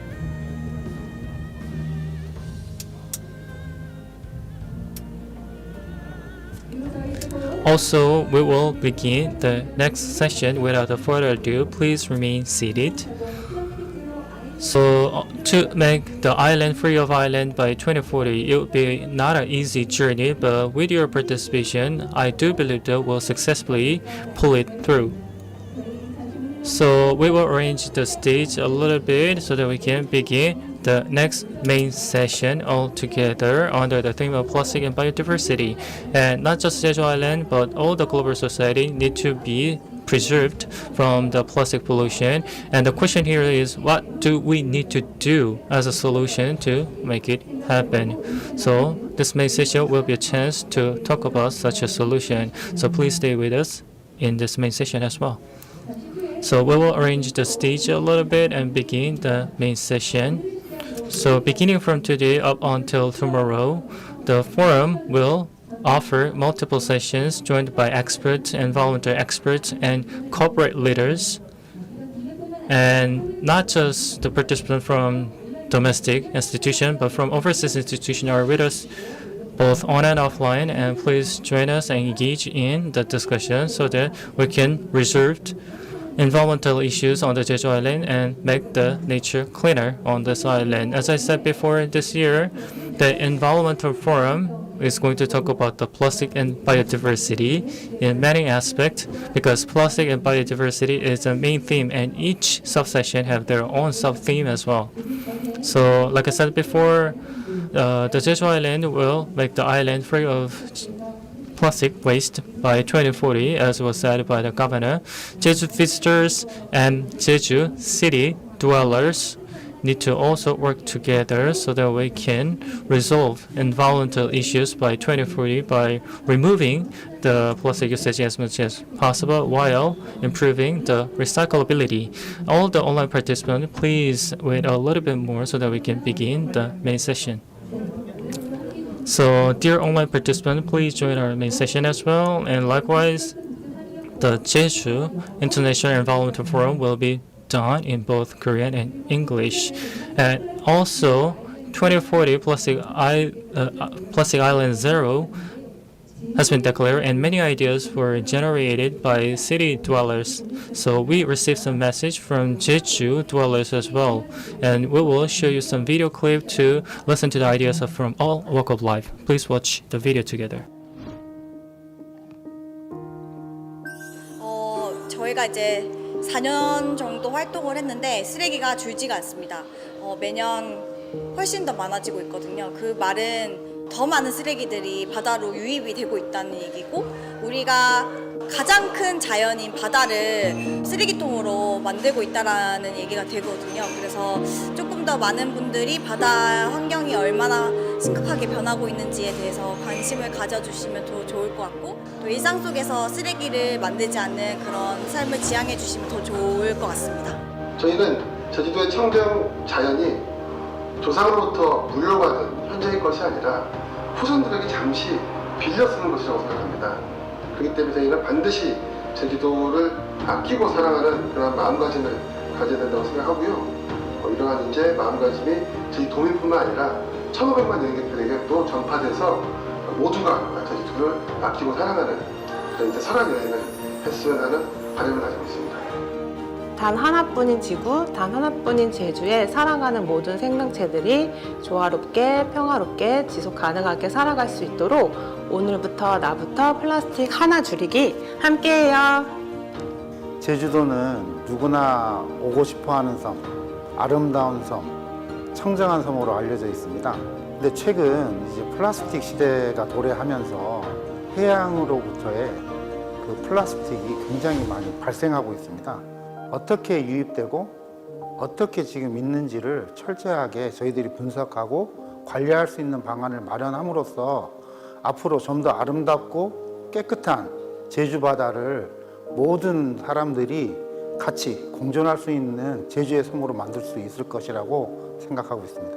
연간 지구 전체에서 배출되고 있는 온실가스 400억 톤 가운데 약 2.1%가 플라스틱과 관련을 해서 이렇게 되니까는 생물 다양성뿐만 아니라 온실가스 배출, 지구 기후변화와 연관이 되기 때문에 이 플라스틱 제품 생산 소비를 줄이지 아니하면 자연의 위기가 초래가 되고 이것은 곧 우리의 생존 위기로 연결되기 때문에 일시적인 편리성보다는 이 자멸의 길을 막아야 할 아주 위험한 시대에까지 와가 있다고 볼 수가 있겠습니다.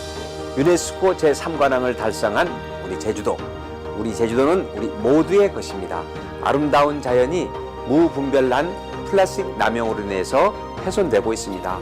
뿐만 아니라 제주의 생물 다양성마저도 위협받고 있습니다. 천혜의 섬, 제주의 환경과 생태계를 지키기 위해 제주특별자치도 의회에서는 제도와 또 조례와 정책과 사업을 통해서 빠른 시일 내에 마련될 수 있도록 최선을 다하겠습니다.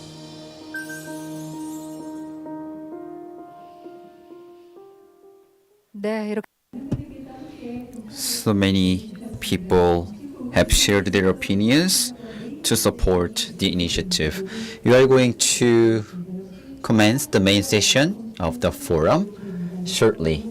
Simultaneous interpretation is being provided. Please use the receiver on the desk and tune it to channel 1 for Korean and 2 for English. Then I'd like to introduce all the panels and the moderator of the main session shortly. Under the theme of plastics and biodiversity, the main session will take place. So I'd like to ask all the panelists and the moderator to come up to the stage and take your seats. to preserve and conserve biodiversity in Jeju, environment would be the most important. So regarding solutions, we are going to listen to their opinions and ideas from now on. So under the theme of plastics and biodiversity, we'd like to start the main session. Before we start, I'd like to introduce the moderator. The chairman of the steering committee of Jeju Plus International Environment Forum will moderate the session. And he is now senior advisor of Kim En-jang, and also he served as former environment vice minister. Ladies and gentlemen, please welcome him with a big hand. So I'd like to pass the microphone, please. Now floor is yours. Ladies and gentlemen, good afternoon. I'm Yoon Jong-soo, the moderator of the main session. Plastic has excellent physical characteristics and usability, which makes the material the masterpiece of human invention. But now it is threatening the ecosystem of the planet and our health. In that regard, at this session, under the theme of plastics and biodiversity, representatives from the central government, local government, and international organizations, and various actors are going to discuss how to reduce plastic pollution in depth. So before we start the discussion, I'd like to introduce the speakers here today. First, we have a very special guest today. Former Minister of Myung-ja Kim, and I served her at the ministry, and she served as environment minister for 3 years and 8 months as the longest women environment minister, and she served as a National Assembly member as well, and also she was president of the Korean Federation of Science and Technology Societies. Now she's working as president of the Seoul Forum for International Affairs. That is very prestigious forum. And also, President Kim majored chemistry in Seoul National University and served as professor in the same department for a long time, which makes her interested in plastic issues. So, thank you very much for your participation today, President Kim. And next, we have online participants as well. First is Lee Chang-hum from Minister of Environment, Director General. On behalf of Minister of Environment, he is connecting with us online. He was born in Jeju Island, so I guess it's very meaningful to him. Do you have him here? Okay. And next we have Moon Jung-ho, head of Environment Conservation Bureau of Jeju Special Self-Governing Province. He's going to talk about best practices in Jeju. And indeed, Jeju made a very meaningful declaration. So to make a declaration realistic, I guess Mr. Ho has a lot to do. And we have General Manager of Resource Circulation Headquarters of K-Eco, Kim Un-suk, here today. And financially supported, this event is financially supported by K-Eco, and in particular, resource circulation and waste. In these areas, she's been in this area, and she's been studying in these two areas. She is a genuine expert. And we have two online speakers connected. First is Assistant Director General, Dr. Shamila Nair Bedrelle. And she made some points before.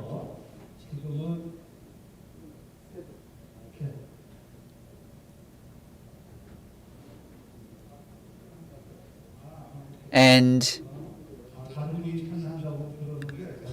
she is joining us again for this main session.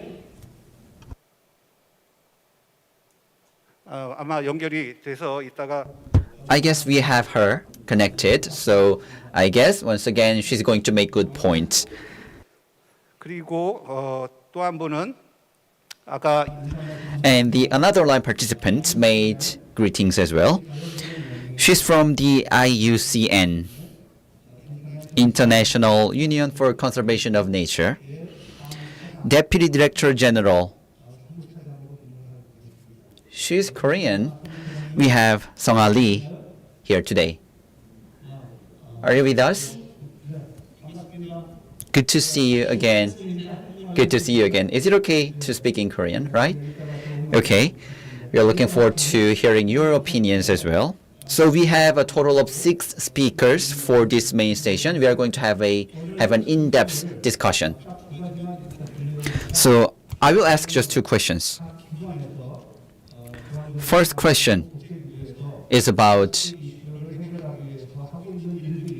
the roles of local government, central government, and international organizations regarding plastic pollution prevention. And the second question is about plastics and biodiversity and how to restore biodiversity.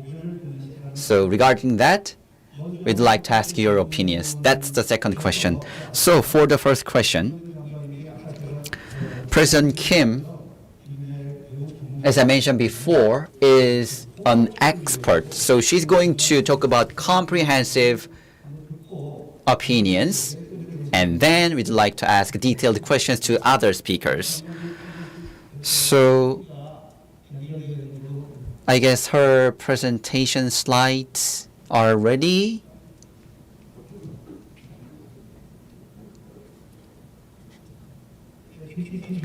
So could you please show the slides on the screen?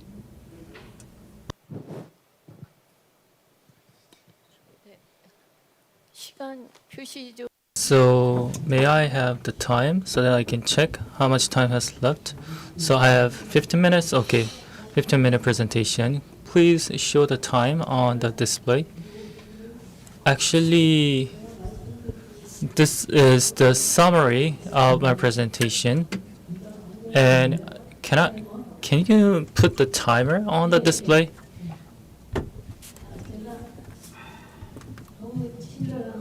So thank you so much for your kind introduction. That was quite generous, moderator. So the Korean Federation of Science is the institution I worked for, and every end of the year they announce the biggest news in the field of science. And in 2019, the biggest issue was fine dust in the first year. So battle against fine dust, air quality, and the second issue was the ambush of the plastics. So the Korean Federation selected those 2 as the biggest science news in the 2 consecutive years. So they had a meeting for 6 rounds of the forum regarding the plastic issues. And Chairman Lee Seung-hee and co-organizer Lee Chan-hee actually organized this kind of forum, and the outcome of the forum were formed in the form of the recommendation report. 300 or over participants joined the meeting. It was very hotly debated occasion. Plastic first emerged in 1862, so it began from the 19th century as a God-given product. So the plastic age started, and the term first used in 1924 in a novel, and that was the second bestseller of the time. And also it was remade into the film, and the Age of Plastic was the song of the famous singer. And I believe that this picture is quoted a lot. In 1955, this was the cover page of Life magazine. And the problem of this cover page was that this single use is now a common norm of the modern society back in 1955. So, back in 1935, the Second World War occurred, And in 1945, the war ended, and the plastic production after the Second World War kind of increased fourfold during the war period. This means that the plastic consumption had been and is being used in the field of defense precision machine more than you can imagine. They are using enormous amount of plastics. And one interesting anecdote I need to share is that the nylon was used for parachute, and during the war, the woman in the U.S. decided not to use nylon stocking anymore to save the nation. They decided not to produce it anymore to produce more parachute, because in the past they lined up in a long queue to buy nylon stocking, and it was sold like a pancake, but during the war they decided not to wear it for a patriotic reason. Instead, they decided to wear striped stocking by drawing a line with a marker by themselves. It was quite funny. But this picture is something we need to pay attention to once again. And it is because the usage of the plastic is more extensive than we can imagine. It is used in everywhere as a core material, like the building construction, structure, material, industrial machine, transportation, power, fiber, textile. And if you see the bottom of the slide, the pink marked area, the biggest part is the area we need to pay attention to. This large portion are the plastic usage for packaging. This huge amount is used for the sake of packaging. And like I said, we need to use plastic in a smarter way. And that means that we shouldn't spend the plastic, single disposable, short lifespan plastic for packaging, because packaging is used for a short period of time, and they are drifted all the way down to oceans. So smarter plastic usage is critical, and that's the meaning of this picture, I believe. Also, another important thing we need to pay attention is that this is the total accumulation of the plastic production, and how we can zero the plastic production. If you see this trend, because problem here is how to increase, not how to decrease, if you see this trend. So we need to more focus on how to reduce how to better manage or reduce the production. Also, additives are huge to add a color or to improve the properties of the product. We're using additives for multiple purposes. The problem is that they are very fluid. So there are so many categories of the additives. So the plastic plus additives are aggravating the environmental pollutions, I believe. This picture is quite famous and heart-striking picture. Whenever I see it, actually this was a documentary. The mother albatross feed it to her baby because she thought that this plastic is a feed. And also, picture on the bottom is the dead albatross, and in the stomach of the dead albatross, you can see the colorful plastics, and also Q-tips is held by the seahorse, as you can see in this picture. And if you see these pictures, you know the drifting of the plastic and the remaining plastic on the land region destroy the ecosystem in a very serious manner like this, and all those plastics are fragmented into microplastics. So that degradation ultimately, of course, we intentionally make microplastics, but 99% of the microplastics are generated due to such degradation of larger plastics. So like I said, we need to minimize the usage. This is a picture reported in CNN. Is this a timer? So I'll just go faster.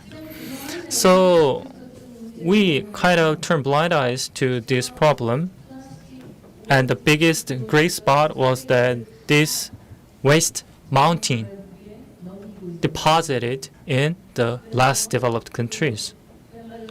So the damage is enormous. Despite the Basel Agreement and Convention, we haven't complied to the fullest, I believe. And also, due to the COVID pandemic, we generated much more disposable plastic waste. Recently, UNEP announced a Drowned in Plastic report. And this is quite a good report, I believe. And if you see the report, you can access to the precise latest information on plastic usage and consumption. This is a life cycle of plastics.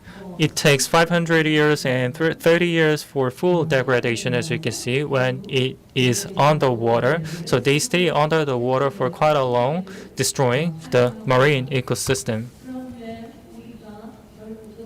So the last victim would be human beings. We are the producers, and we will be the last victim as those plastics will coming back to us like a boomerang effect. So we are literally eating those plastics once again. So we are eating this plastic card size microplastic every week. So how much plastic card will we eat a year? And what will happen is circulate inside our body, causing multiple disease inside our body. So experts, he is from Cambridge University, Mr. Evans. Professor Evans said that I'm not saying that we should stop using plastics. We need to locate where those plastics are coming from and where they go. So smart use of plastics has been highlighted by him. Recycling is critical, but recycling is not the end of the story, because recycling cannot be done more than 3 times. And recycling is very difficult because a small amount of impurity can change the property of the product totally and the quality of the product. And even if we pay a lot of money to build the infrastructure for sorting, separation, and processing and management, those processes increase the price of the product, but still the quality is undermined. So who will buy that undermined quality product at higher price? So this is an economic barrier we haven't overcame. So this is a 7 recycling process of representative infrastructure. And actually this idea, this concept was born as early as 1930s, and in 1988 the separation category changed into 7, and that kind of recycling label was born. However, in reality, only PET bottle, familiar with, and also Digent bottles and polyethylene, HDPE, LDPE. Those 4 are the one that are well recycled, and the remaining are just mixed and ended up being landfilled. So if you see the recycling rate, it is very marginal, I believe. So the problem is how to increase the portion. So we need to pay more attention to the design of the plastic product, production, consumption, and post-consumption, sorting, separation, management. Whole life cycle of the plastic product should be monitored so that we can minimize the plastic waste as much as it can in terms of the textures, design, structure, properties, even from the production stage all the way down to the consumption stage, because consumer has the biggest power to push the changes ahead. So we need to clearly identify the problem as such. So to maximize the effect of the recycling, we need to work harder, but it has its limitation as well, because we need to develop new materials and solve the existing problems with the new materials. So that kind of scientific advancement should be there, but at the more fundamental level, human behaviors, mindset, practices must be changed as well. And that is my conclusion. Thank you so much.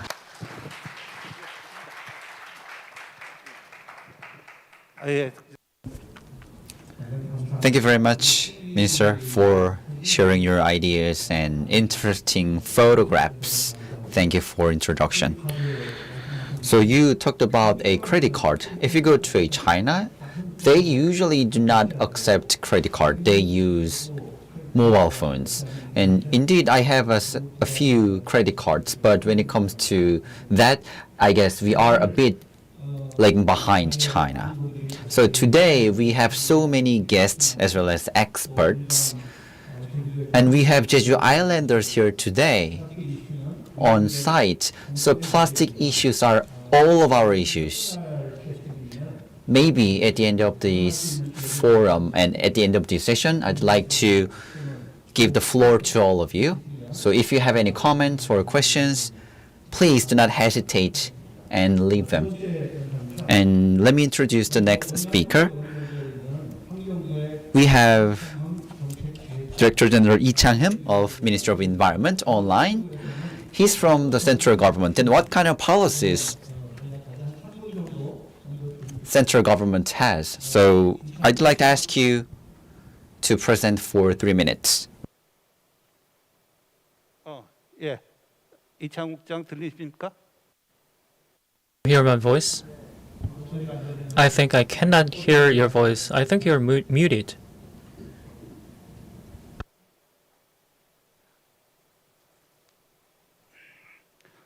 지금 마이크가 꺼져 있거든요. So I think you're muted. If you see your screen, you're muted. Please click on the first icon. 지금 마이크가 안 들리고 있습니다. I cannot hear your voice. So if you see your screen, you can see the microphone icon. Please turn on it. Yes. We still cannot hear your voice. I think there is a technical issue, so I think you need to wait a little bit so that we can check the microphone. So I think we will go to the next speaker and come back to you. Then, Head Homun-jung will make some points. It is my great pleasure to be part of this panel discussion. I am the Director of Environmental Preservation of the Jeju Province. Governor Oh and Mr. Kim, the chairperson of the Provincial Council, already shared many, and some of the things I would say would be kind of redundant. The theme of today's forum, plastic pollution and biodiversity conservation, is the reality and the challenge the Jeju Island is now facing, I believe. As you well may be aware, Jeju is recognized by UNESCO in terms of biosphere reserve, natural world heritage, global geopark. Besides, we have 5 Ramsar wetlands, so this is God-given nature, I believe. The island welcomes the travelers, and the number is 4 million in 2000 and 7.5 million in 2010 and over 15 million in 2016. This fast increase of the travelers undermined the public infrastructure, and it exceeded the capacity of the nature of the island. And because of such excessive traveling, waste, sewage, transportation issues emerged. As of 2020, per capita waste generation amount was 0.98 kilogram in Seoul, but it is 1.89 kilogram in Jeju. So the difference is 2, and the waste generated in this island is the highest in Korea. Also, the amount of the plastic generated on the island increased 4.4-fold over the last 10 years. The island decided to tackle the plastic issues in earnest, so up until 2030, we decided to reduce the plastic generation by 30% compared to the 2020 level. So to meet this target, we have implemented multiple projects. Last year, from July, we decided to replace the disposable plastic cups in coffee shops with mock-up or multiple-use cups under the project of Eco Jeju project. So far, 26 coffee shops on this island saved the 2.7 million single disposable cups, and if you put the cups and stack up, the height is same to the height of the Hala mountain. So we will expand this program because we have so many coffee shops on the island. Like it was said by Miss Kim, from this year, island within the Jeju Island, Udo Island, will be the target. Coffee shops, restaurants will be also banned from using disposable plastic cups, and they will be all replaced with multiple-use cups. Multiple-use cups and cutleries must be more used, so we will build some kind of a vending machine where people can return the used cutlery or cups to the vending machine and wash them. And at the same time, it will be a chance for senior citizens to get new jobs, and by doing so, we'll be able to make plastic-free zone at the district level in the pilot phase, I believe. Besides, public institutions have been preparing some campaign to prevent the use of plastic in forums and events. And there were so many agricultural workers on the Jeju Island. They decided to use the biodegradable agriculture mulching vinyls, and also the fishers will use biodegradable fishing gears as well. Also, the governor, who was inaugurated on 1st of July, announced the zero waste project to build the resource circulation economy for eco-friendlier islands. So we are very much active in tackling waste issues. We will minimize the generation of waste, and for existing waste, we will use the recycling helping center or live resource recovery center to maximize the recycling rate. At the same time, the marine leaders that degrade the quality of Jeju coastal areas will be fully collected by the provincial government, so that we can recover the energies from waste, so that we can make the island free of plastic. Thank you so much. Thank you very much. Please give him a big hand. As you are well aware of, think globally, act locally have been pushed forward by the local government as a bottom-up process. So this is how local government should deal with the problem to solve this issue. So 2040 Plastic Zero campaign was declared by Jeju Island. So you need to keep up the good work in making models and transferring it to other countries as well. Then we'd like to invite Assistant Director General Shamila Nair Bedrelle of UNESCO. So we'd like to ask her to share some opinions. Thank you. Thank you very much, Mr. Chairman, and good morning, good evening to all of you. Bringing you greetings from UNESCO, your home in Paris. As you all are aware, UNESCO is really the home of education, science, culture, and communication.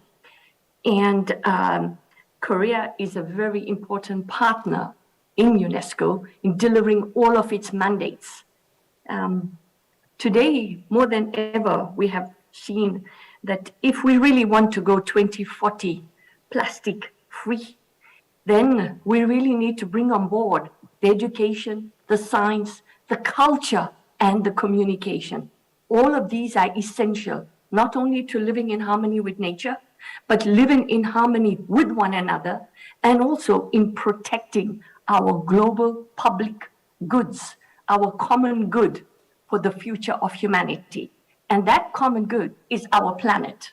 And we have seen over the years how plastics has destroyed lives of many people, plants, animals, and the planet.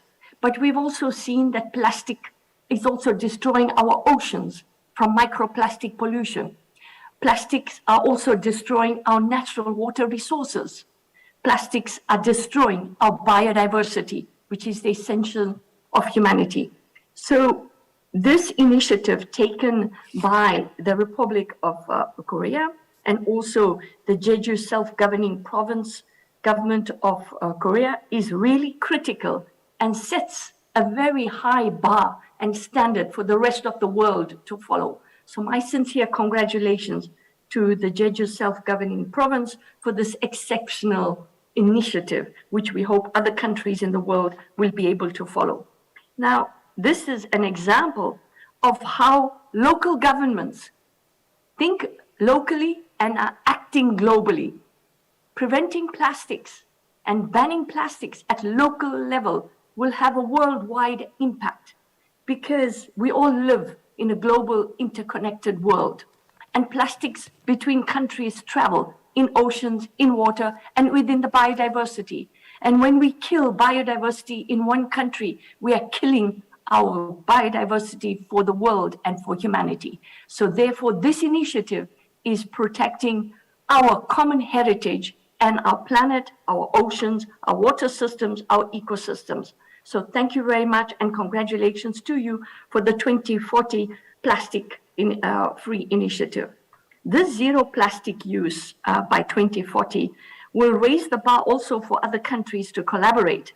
But it also raises the bar and shows that plastics are taken very seriously in terms of plastic debris and their contribution as well on the coastal zones, contributing to global warming. So we see that this initiative will actually contribute to a multitude of different environmental concerns in the world today. And we at UNESCO have established an interagency platform developed by UNESCO, which is called Quest for Action. And I call upon all of you to please visit the site, questforaction.org.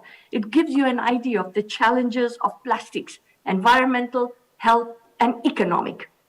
And now I come to the economic aspects. The initiatives you have underlined, the previous speakers, I want to congratulate you. Yes, we do need a kind of plastic, low plastic transition, zero plastic transition. And for that, we need new innovative solutions. We need research, technology, and industry to come on board as a partner, as the key partner to produce alternatives, and alternatives not only to waste management, but alternatives to plastics themselves. And this will also put an emphasis on new types of materials, recycling, and also create new jobs. But we also need a monitoring system. And I think the monitoring and evaluation system must be critical to the zero plastic use 2040. We at UNESCO will look forward to working with you on how we are going to monitor this.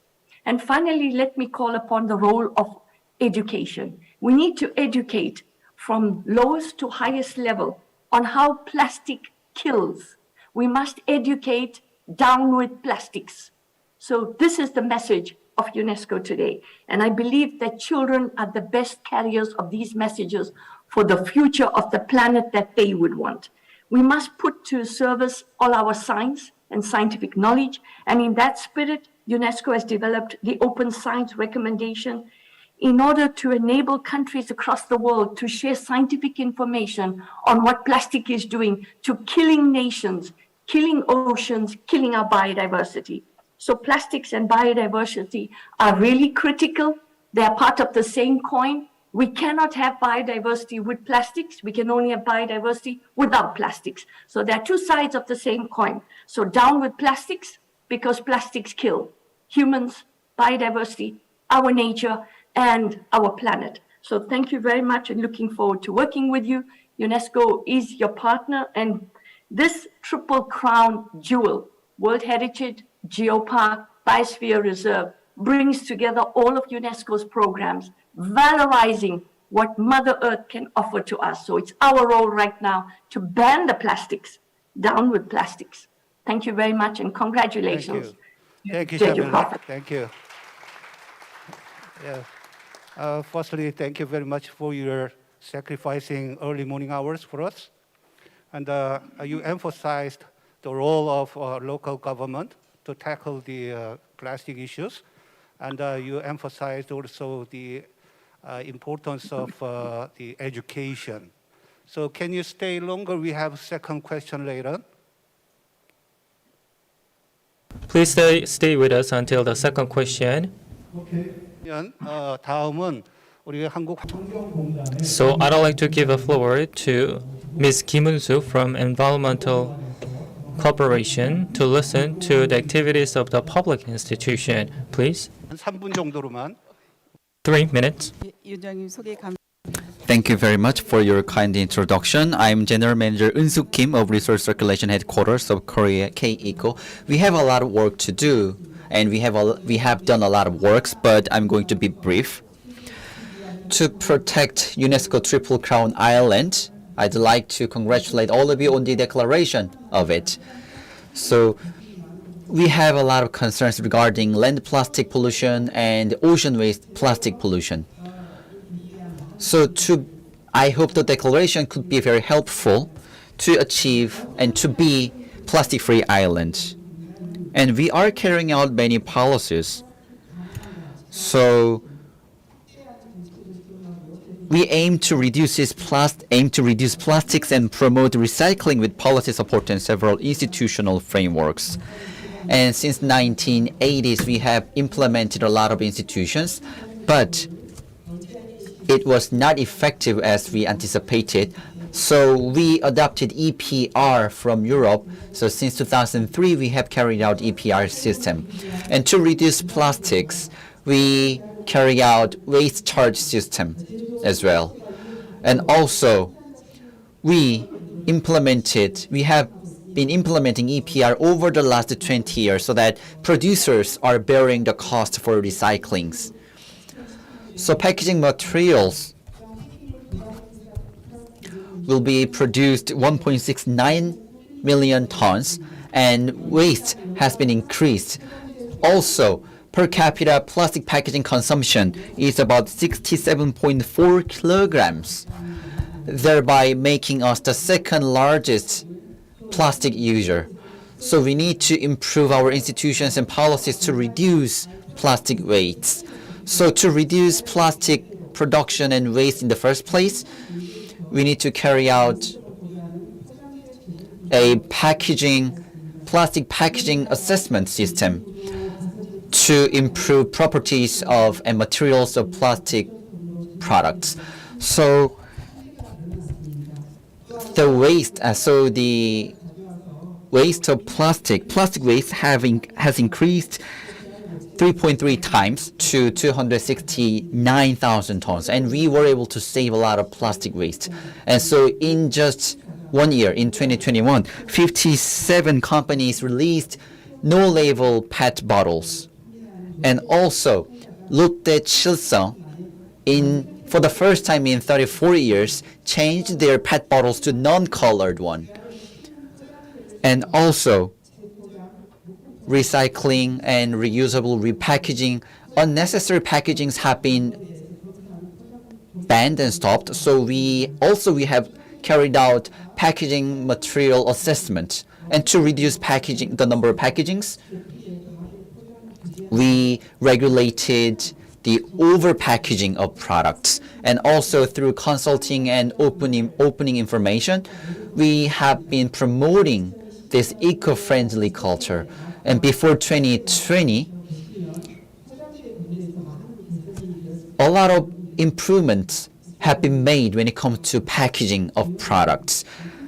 Plastic pollution is not a single country's problem. It is a global issue. So March this year, the 5th UNEP Assembly, we discussed to establish a internationally legally binding agreement, and we had also meetings and discussions, and to reduce plastic pollution, are making a lot of efforts to reduce pollution. Of course, we have a lot of works that have been done by us, but whether it be a country or business or citizen, we need to work together as one. So your participation would lead to a success. Thank you very much for your comment. Thank you. Please give him a big hand. As far as I know, there are 300 million plastic waste produced globally, and it is 10 million ton of plastics in case of Korea every year. But as I was listening to your presentation, the EPS system, packaging regulation system, so we have multiple policy options, but per capita production is the second largest in the world, which means that we need stronger and stricter regulation, I believe. So a while ago, I had a chance to talk about the plastics with the African government officers, and African countries actually have a stricter regulation on plastic actually than Korea. So of course the participation of the citizen must be guaranteed, but at the same time the government need to implement a stricter regulation on plastics, I believe, going forward. And next I'd like to give the floor to the long-awaited panelist from actually UNESCO has a headquarters in Paris, whereas IUCN has a headquarters in the Gland of Swiss. So she's from the Gland.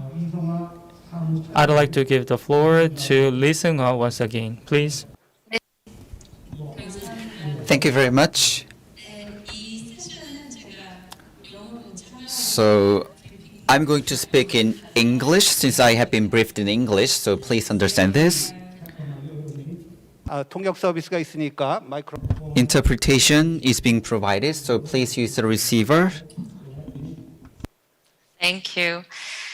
First of all, thanks for inviting me to this session. I'm very glad to meet all of you, even if it's through virtual, and honored and heartwarming to be part of this conference taking place in my home country with a very significant initiative announced today. So we at IUCN, together with our members and partners, working on a number of fronts to inform, influence, and implement future solutions on not only plastic pollution, but in sustaining biodiversity. And given the limited time, I'll probably just focus on 4 main areas that I want to share. So first, IUCN, together with all our members, commission members, collects and generates data to inform our work moving forward. And as plastic pollution also has a direct and deadly effect on wildlife and biodiversity. Just for example, thousands of seabirds, sea turtles, and marine mammals are killed each year after ingestion or entanglement. The second area that IUCN is very active is providing and developing tools, knowledge, and guideline for policies as well as measurement. Recently, we, together with UNEP, developed a national guidance for plastic pollution hotspotting and shaping action tool. And this tool aims to support countries in identifying and measuring country-level plastic generation and the key hotspots, also help to prioritize key interventions along the plastic value chain, and support and guidelines on implementing those different instruments. Together with the countries, we have already applied this guidance in 8 countries to date as a start, but we have ambitions that we aim to expand it globally and apply to the entire world. IUCN also conducts studies on economic impact of plastic pollution on areas such as livelihood, ecosystem, and tourism, etc.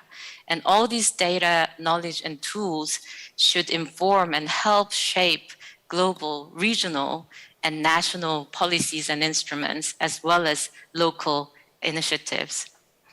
IUCN is also in the process of producing a blueprint looking at the entire value chain from production to disposal and plastic usage and waste in different sectors, and aims to apply this to provide recommendations to tackle the problems in multi-stages of the value chain.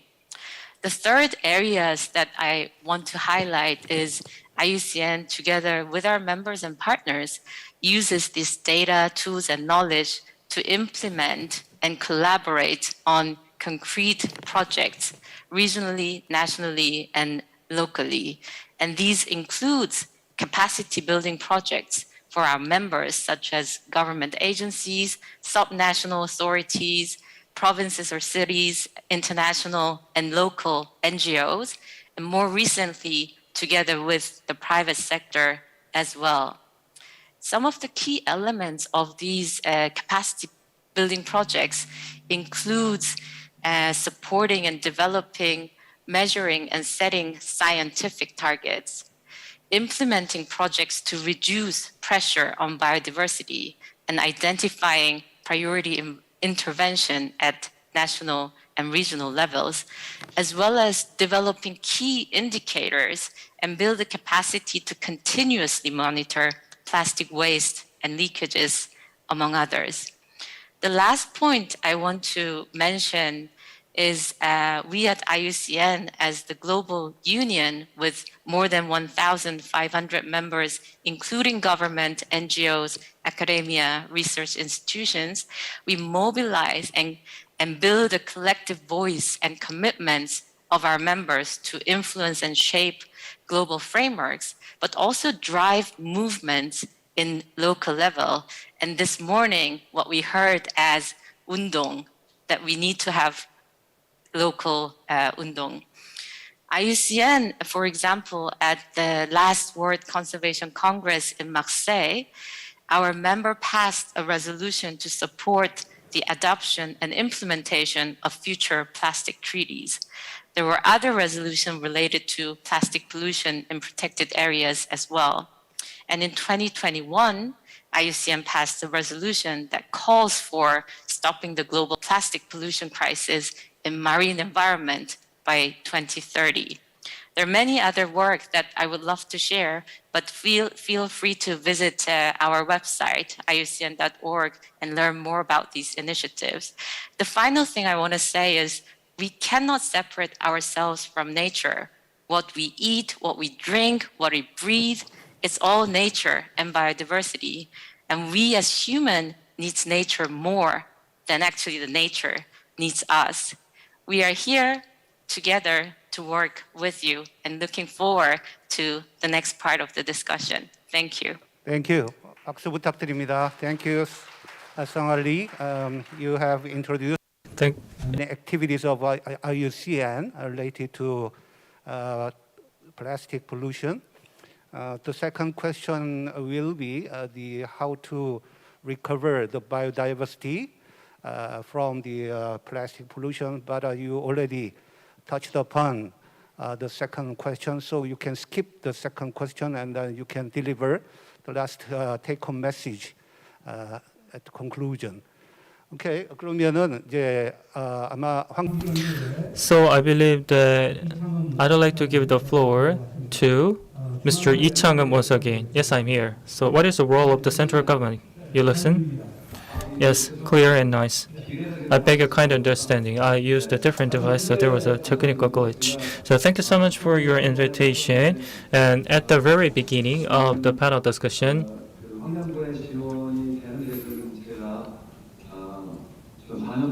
I have been very much engaged in all these activities and also at this forum as well. So it is my great pleasure to the successful second opening of the forum.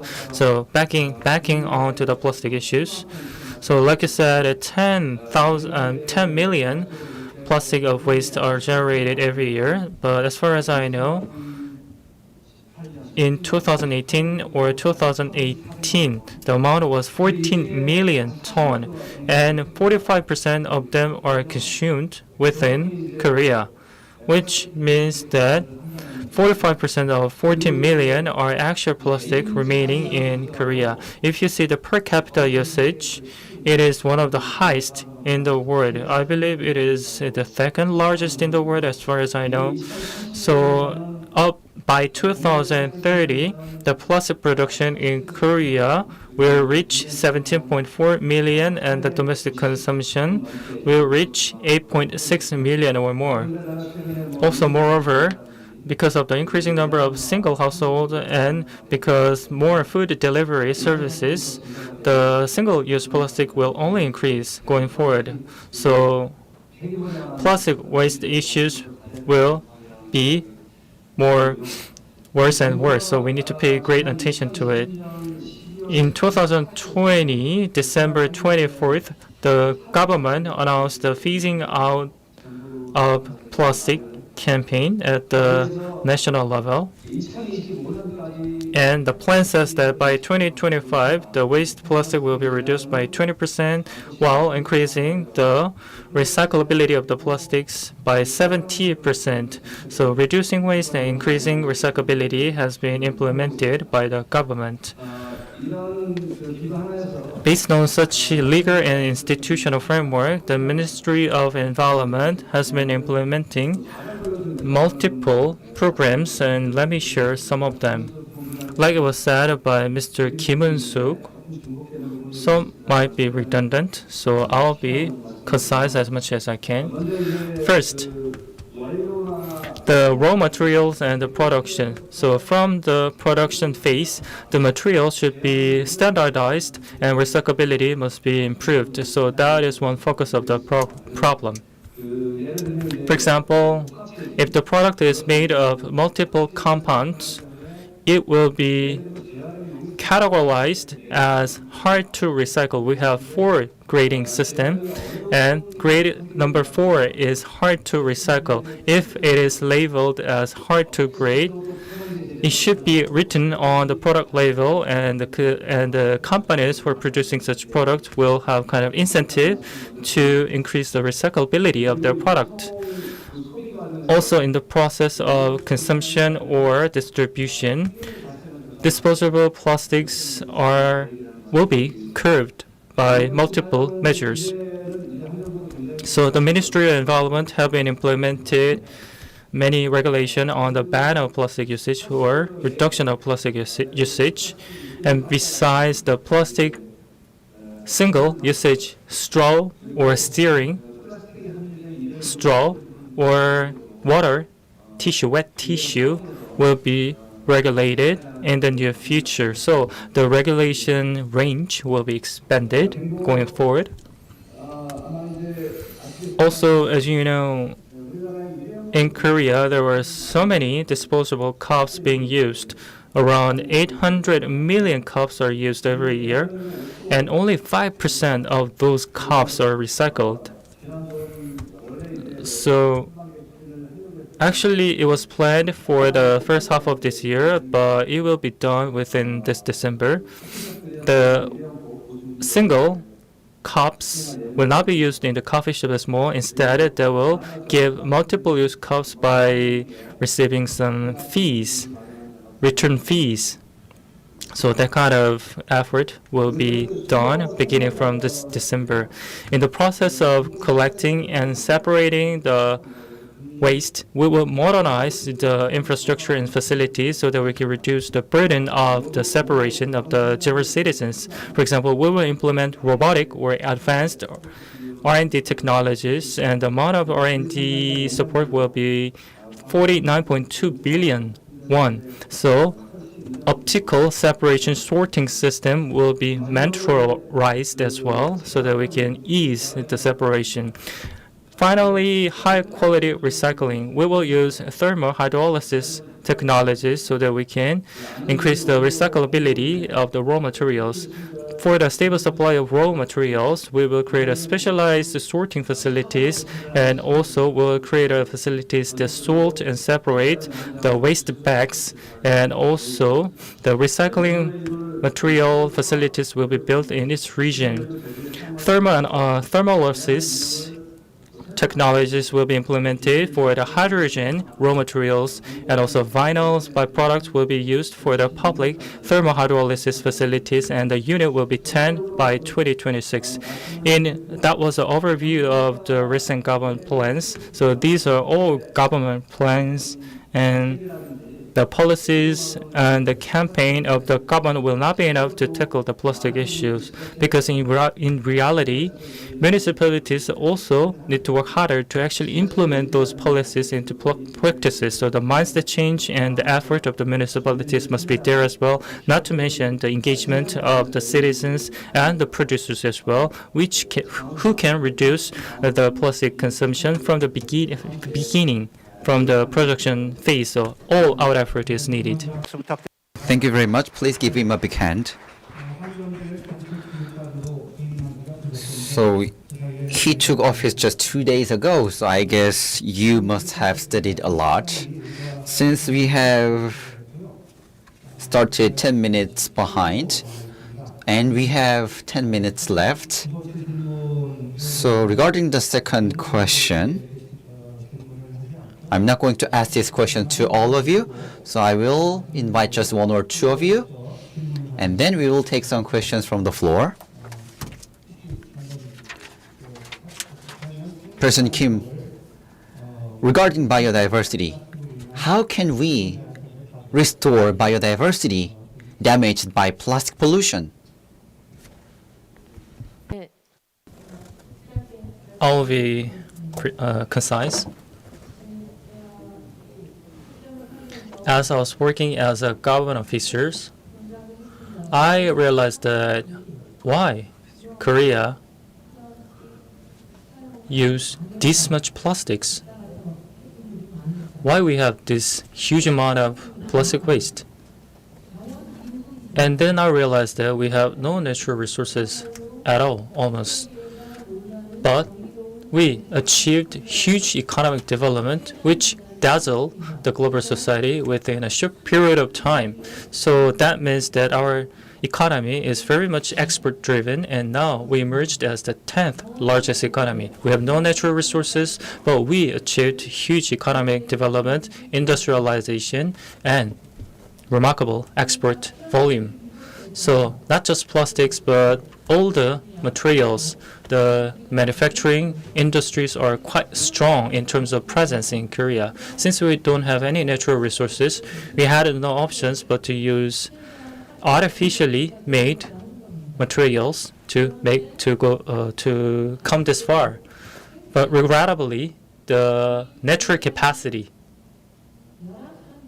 is also very weak in Korea. We have small size of the land, and 63% of the nation is mountain, and also the population density is the highest, and we are suffering from very low fertility rate.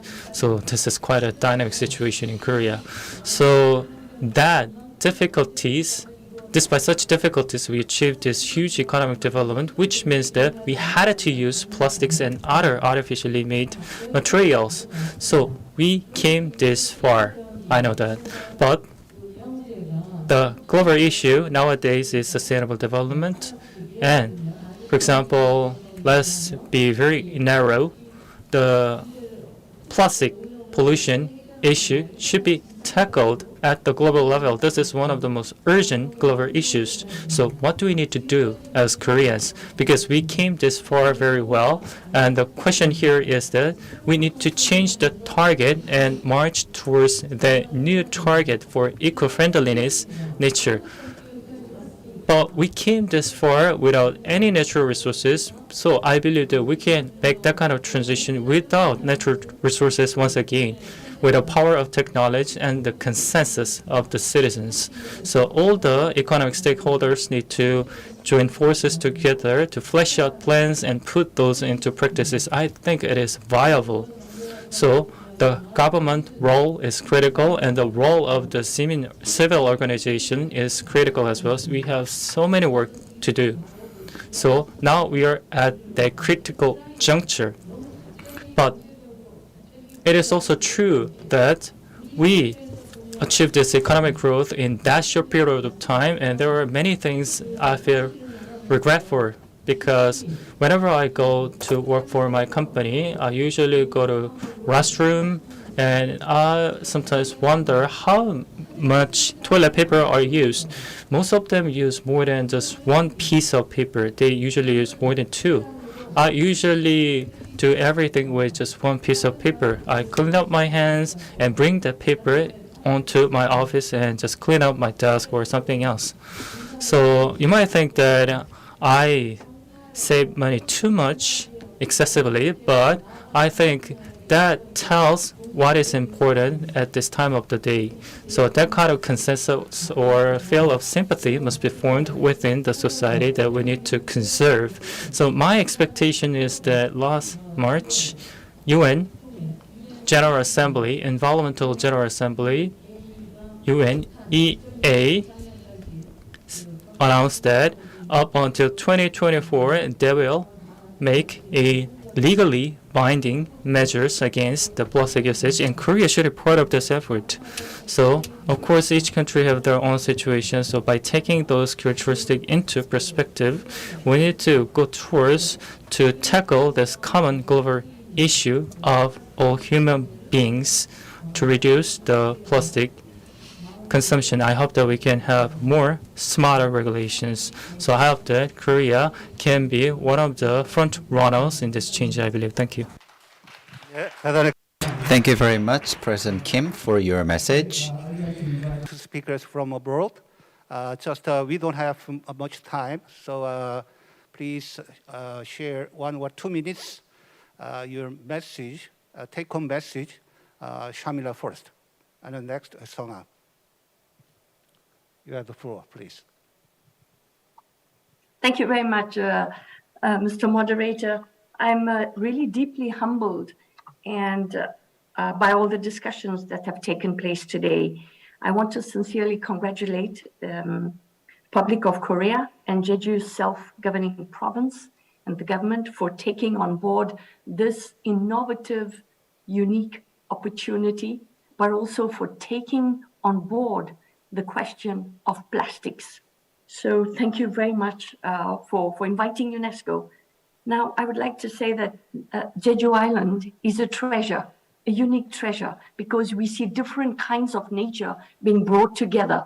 We see a valorization, value for the oceans, value for people, value for biodiversity, value for geological heritage, value for biological heritage. And this is where I would say this is unusual for Jeju Island. And all of UNESCO sites, designated sites, to valorize exceptional nature, exceptional heritage, exceptional natural heritage, comes together in one in Jeju Island. So we are able to see a very holistic approach. And all of UNESCO sites individually also are pioneers for integration of new types of activities, innovation, and also looking at biodiversity conservation, biodiversity management, waste management, and also conservation and restoration. So this island is really a beacon of demonstration that yes, we can do away with plastics, because it's not only for Jeju Island, but for the world. So this is a world initiative that is being launched here today, the 2040 plastic-free, zero-free Jeju Island. It is for the world, and it's for the benefit of the people of this planet. I've taken note of a particular word that has been said by the previous distinguished speaker about our sympathy for nature, and this calls on our ethics and our shared value for the living, for all of the living. And that is why UNESCO has teamed up with you in this approach of zero plastics, because we have to bring on board all our shared values for the living to protect what we have against plastic invasion and plastic pollution. Yes, we need smarter regulations. I agree with you, madam. And these smarter regulations are already being put to place already by the Jeju province.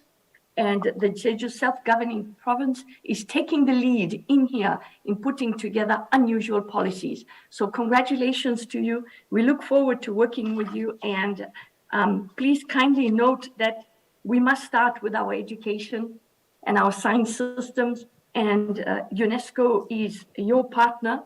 In that regard, I also want to congratulate the Republic of Korea for establishing what is called a Global Research and Training Center for internationally designated sites.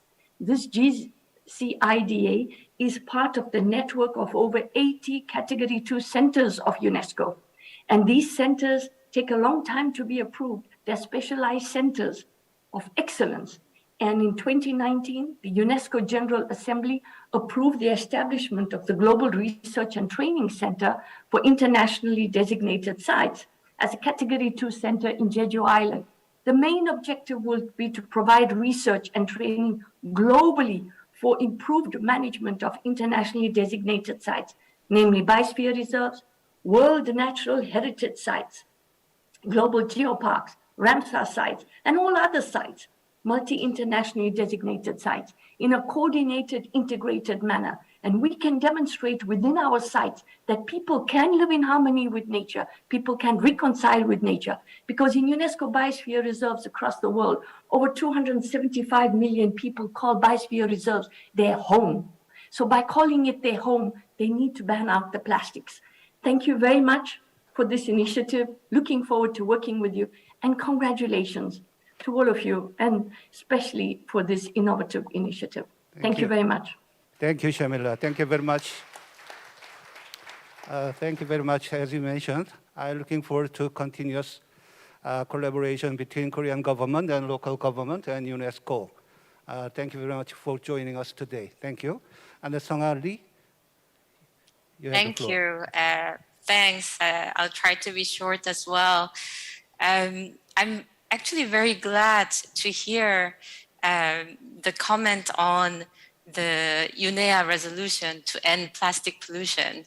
At IUCN, we welcome and support this, and we believe that we all need to actively participate and lead this treaty forward. Second additional part I quickly want to mention is I think it is important to highlight and address the marine plastic pollution that we have just heard from a number of citizens of Jeju Island through the video this morning, and IUCN is looking forward to actively work on that together with all our members and partners as well. The biodiversity crisis and losses that we are facing today, it's a global emergency, and inaction is not an option. But today, I'm very hopeful that together and through all these great initiatives that we heard from our fellow panelists and leadership such as Jeju with these initiatives, that we can make it. 자연과 우리 사회와 With nature, society, economy, we should be able to coexisting. I hope further cooperation could be delivered going forward. So in this October, IUCN and Jeju Island will host even bigger conference. So I will see you once again at that venue. Thank you so much.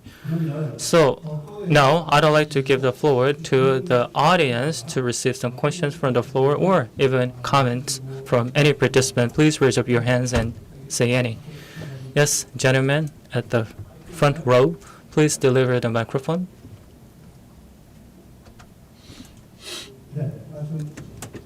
So please introduce yourself first. I live in Jeju Island. My name is Lee Sung-dun.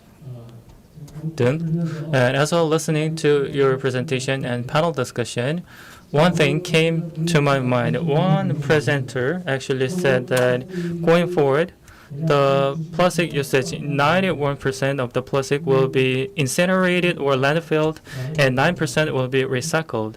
But I think we think in a reversed manner, because in the past, so far, over the few 100,000 of years, coal and oil existed, and those were just wasted before the industrialization. So maybe we can think differently. Maybe those plastics not recycled, 91% of the plastic can be the engineered plastic, or some may call it the infrastructure materials. So those can be used as an industrial raw materials as well, I believe, in some way. So 91% will be recycled and 9% will be incinerated or landfilled if that is possible. So that kind of think differently would be needed, I believe. Thank you very much for your good comment. And we are going to take one more question or comment. Please raise your hand. Professor Jae-gun, do you have any comment to add? No? 예, 더 없으시면 Okay, if there's no more questions or comment, then regarding the gentleman's comment, General Manager Kim, could you give some answers or comments? I'm General Manager Eun-soo Kim of K-ECO. As you mentioned, currently among OECD members, 59% of wastes are recycled among OECD members. Of course, we have more, but we created statistics regarding the recollected ones, so we will make sure to streamline the types of plastic that could be recycled. And when it comes to pyrolysis, if we carry out pyrolysis for plastics, then we can increase the recycling rates. Then we will be able to recycle 90% and incinerate just 10%. Let me add just one more, because waste, solar panels, waste, EV batteries should be also circulated as well. So we need to create a resource circulation cluster by 2028. So we are in the process of making one. So the thing you just mentioned is one of the preparations of the Jeju Island. So we will fully implement as planned. 예. 더 So I guess there's no more questions. So as a public officer, I have worked 30 years. So I have been in charge of waste management and recycling and other waste pollution works. In the 1990s and in the mid-90s, at the time, when we talked about tires, there were almost no ways for recycling of tires. So those wasted tires were used for military purposes and used for some road infrastructure. But now, wasted tires are very precious raw materials that everyone wants. So going forward, plastics, depending on how we can recycle them, would be the most wanted raw materials. Of course, reduction of plastic is first. And when it comes to already consumed plastics, we need to think about a lot of recycling methods, including pyrolysis. So we need to make sure to develop new recycling technologies so that plastics could be the most wanted raw materials. So once again, I'd like to thank all the participants for your presence and all the panelists and speakers for your precious time and presentations. And my special thanks go to Assistant Director General Shamila Nairul Bedrelle of UNESCO and Deputy Director General Song-Ah Lee of the IUCN for your presence. Ladies and gentlemen, thank you very much. So with this, we'd like to conclude this session. 고맙습니다. Thank you so much, moderator, for precising the session. Please give him a warm round of applause once again. Plastic pollution should be tackled to save the biodiversity, and we talked this issue from multiple aspects, and through this session we exchanged many ideas and thoughts, and thank you so much for your contribution. We will have 10-minute break before we begin the next session. We will meet you once again by 3:40. So we will meet you once again at 3:40. I'll see you in a minute.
제주 Ladies and gentlemen, allow me to make some housekeeping announcements.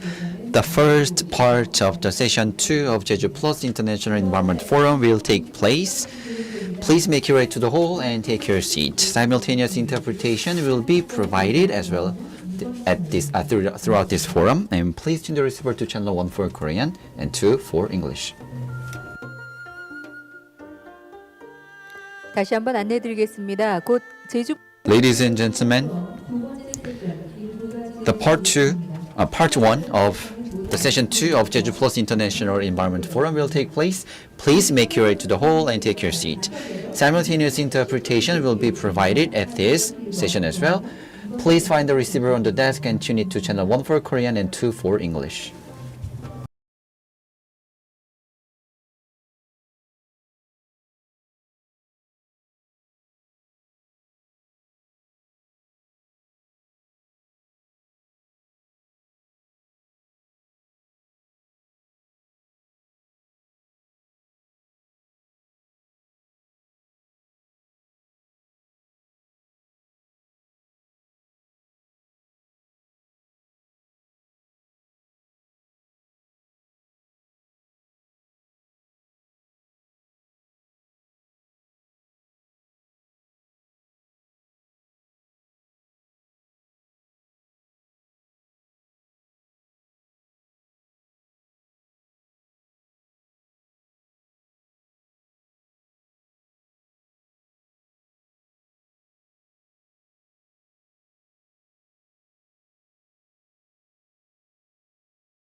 네, 여러분 편히 쉬셨습니다. Have you enjoyed the break? Now you are at Jeju Plus International Environment Forum. We are going to start part 1 of the session 2 under the theme of plastic management and biodiversity. We have many online participants as well. So if you have any questions to speakers, please make sure to leave your comment or questions on YouTube chat before 20 minutes before the session. Then we will aggregate them and pass them to our speakers for answers. So the session 2 will be moderated by Professor Emeritus Young Bae-seo of Seoul National University. Please go ahead. The floor is yours. Good morning. I'm Young Bae-seo from Seoul National University and very pleased, privileged to host this session. As the host, I sincerely welcome all of you to the second session in which we will discuss the issues on the management of plastics for biodiversity. This session consists of 2 parts. 5 speakers are invited for part 1 and 4 speakers invited for part 2. After all 9 presentations are made, the floor will be open for comment and discussion for the audience as well as speakers. Therefore, I have to ask all speakers to stay for discussions until the whole session ends. Since the schedule is very tight, I have to ask speakers to keep your time, which is 15 minutes for each presentation. Due to the time contingency we have, let's move quickly to part 1. Out of 5 speakers for this part, Dite Weiser is present on the podium with us. Dite, thank you very much for being with us here.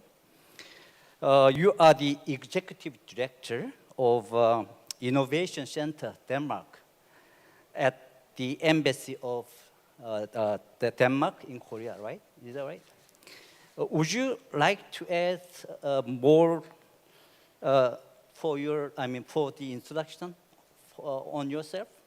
Yes, that I'm new in Korea. Please hold your microphone, please. Hello. Just to add that I'm still new in Korea. This is my first time in Jeju Island. And I'm very pleased, very excited, and very honored to be participating. Thank you very much. Welcome to Jeju again. Thank you very much, Dite. I'll invite you again later for your presentation. My pleasure to introduce the first speaker, Dr. Miguel Gott. He has a long history of the connection with UNESCO, which includes the Director of Division of Ecological and Earth Sciences, as well as the Secretariat of the Program on Man and the Biosphere, shortly MAP, of UNESCO. He still works for UNESCO Chair on Education in Biosphere Reserves for Sustainable Development. He is currently a professor of Yokohama National University in Japan. The title of his presentation today is Good Practices of the Biosphere Reserves as a Direct Implementation of SDGs Case Studies, which will be presented by online connection from Japan. Miguel, floor is yours. Yeah, thank you very much. And well, good afternoon, everybody. It's a pleasure to be invited to this important forum on plastic and biodiversity. As our time is limited, I would like to go quickly into my presentation and to show you very concrete case studies on what can be done. I mean, we hear a lot of theories, implementation of SDGs, but I think it's good also to hear what can be directly done as a model to get some areas maybe plastic free. So the first one is Agüita con el plástico en Lanzarote in Spain. This means attention to plastic in Lanzarote in Spain. And the second is sensitization on the elimination of single-use plastics in the St. Mary's Biosphere Reserve in St. Kitts, Nevis. So, you heard already many presentations this morning about the global problem. 8.3 billion tons of plastic produced since the invention of this. Most of it, of course, goes into landfills and the environment. However, 13 million tons enter every year in the ocean. When you see, let's say you put it together in a cube, what this signifies, what can we imagine how this can be seen? You see here the Taj Mahal, the size of this big monument, but you see on the right side, of course, the size of the plastic that would be this monument. There are lots of figures. I think we heard quite some. So I would like again to repeat what UNEP has produced here. 1 million plastic bottles, 10 million plastic bags bought every minute. 50% is single-used. 100,000 marine animals killed by plastic every year. In the bottled water and in the tap water, we can find already plastic parts. Again, from a problem statement from UNEP, 99% of the seabirds will have ingested plastic by 2015. And the marine litter, and I think this is where we focus on, 600 marine species have harm from marine litter on plastic. 15% of species are affected by ingestion, entanglement from marine litter. So you see here also on the left side, this presentation in a more visual way. So we are really at a very important moment. What can be done? UNEP suggests, of course, a sort of making a circular plastic use, reusing, getting it deposited, but getting it away, out of the way, recycled. And so we must not let the plastic go into the open nature. I think this is the basic message that we can get of that. But now comes what can be done?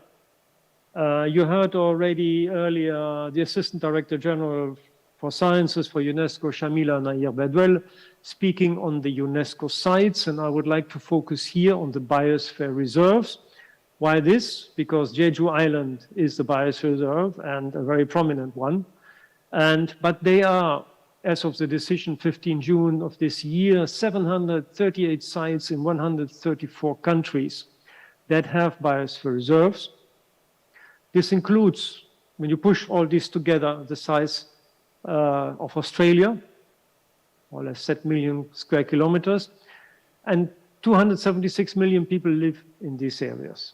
It's only 5% of the world's surface, but I think a quite significant part. When you go further on that, on these biosphere reserves, 227 are in marine and coastal areas. They live in the area where we have the main part of this plastic pollution. And it affects what? It affects 1 billion people that lives and depends directly from corals. It affects the part of the ocean that is not protected, and only 3.5% of the ocean is protected, so there is still a lot to do. And as I already mentioned, 11 million tons of plastic waste go every year into the ocean, so this is a very high risk level for biodiversity and endemism. For those who don't know, biosphere reserves, very quickly, core area, buffer zone, transition area, including coasts and islands with surrounding marine areas. This we have to know when we are talking about a central core area, as protected site, a buffer zone, and a transition area. And this is normally where the plastic pollution is coming from. So I talked already about the SDGs, good health, well-being, healthy environment, preservation of ecosystems is a very strong part in this whole discussion. Becoming more concrete, and we go to the Lanzarote Biosphere Reserve in Spain, because I took these two examples because I think they are very, very specific to the point. Why specific? You see here on the left side the girl swimming between plastic bottles and some of these masks. In fact, all the waste that we know and that we can find in the ocean. Why Lanzarote? Because it's a very arid landscape that normally does not produce in itself so much plastic, but that it gets on their coasts a lot of the plastic waste. This is coming, of course, partly from the island, but also from the continents due to the different drifts due to the currents. Lanzarote also because it's very active in a network, an island and coastal zone network. This is a very important network which is sponsored and really animated by Jeju Island Biosphere Reserve and by Menorca Biosphere Reserve in Spain. This is why I wanted to focus a little bit on this. Here, I think we can imagine what it does mean, the plastic in the sea. You see, we know about bottles and this swimming in the ocean, but you see these white strips on the beach. This is plastic, these are pellets. These pellets is broken plastic. And it breaks down, the more it is being in the sea, the more it breaks down. And the more you see, particularly on dark sands, how it's coming then back to the coast, to the islands. And so what to do with that? I think very important is the Zero Plastic Working Group that unifies all the biosphere reserves working on island and coastal zones in order to have an initiative called Micro 2022 this year. This is the fate of impacts of plastic and microplastic. And you see here that, in fact, we human beings, we are starting to eating the plastic that we have thrown into the sea. It is already, we could already see it in the individual cells of the fish and maybe, I think, also in our cells as parts of, for example, the walls of the cells. So the thing is now how to come from this plastic pollution away, because we are getting from macro to nanoplastics now. And this is by, in fact, really avoiding the plastic going into the sea. And in this, I would like to come back to this project on island and coastal biosphere reserve. And on one case, St. Mary's Biosphere Reserve in the country of St. Kitts, Nevis. They want to start on a very concrete place on sensitization on the elimination of single-use plastic in a biosphere reserve. This is a project that should be in very short time financed even by UNESCO, and it should work on this area. So it's a very concrete area where you see it goes from the top of the mountains and up to the deep sea, and it really would like to eliminate all the plastic on land and on sea that you see there. Why is this so important? Because in the English-speaking Caribbean, the waste disposal is very complicated. And I experienced it myself that a lot of the waste is just thrown into the sea. Of course, the sea does not keep it, it gives it back to you. So some plastic is drowning to the sea, but most of it comes back, goes in the chain in the food chain, and make a lot of diseases. It's of course also a very heavy burden on the attractivity of the island. And as I already mentioned, turtles, fish, becoming entangled or die from these all sorts of plastic that is released there. You see here some figures, plastic bottles in the cleanup of the sea, 2,285 bottles, 1,845 caps just in one cleaning part taken away. Why is this important again? This project wants to make a difference. It wants to create the awareness with the people. It wants to bring in the youth, the future of the island. And they want to really get the communities to work on the mitigation of the impact. Here you see, for example, when you just once walk over the beach, what you can get in a very short time. So it's educating of the people. It's really bringing to the awareness what it does mean. It's of course to make recommendations, what we always call, but to get really guidelines how to do it within the UNESCO Man and the Biosphere communities. Because it is, like Lanzarote, very important to make the difference, to inform the people what is going on, and on a very concrete side, ban entirely the single-use plastic. It has to be shown that it's feasible. It has to be shown that there are alternatives. Once this is feasible in one site, you can extend the whole model for the island. Once the model of the island is being recognized as a model of really plastic-free island, and I think we heard in the morning that also Jeju is going in this direction, and I think tomorrow afternoon you will have another presentation of an island in Africa that goes in the same direction. So we have to establish these sorts of models, here in this case for the Caribbean, and in the former case of Lanzarote for the Canary Islands. Islands that receive a huge amount of tourists, that receive many, many visitors, and that are not really, these are not bad people. These are not, they do not have bad intentions. They are simply not conscious about this danger.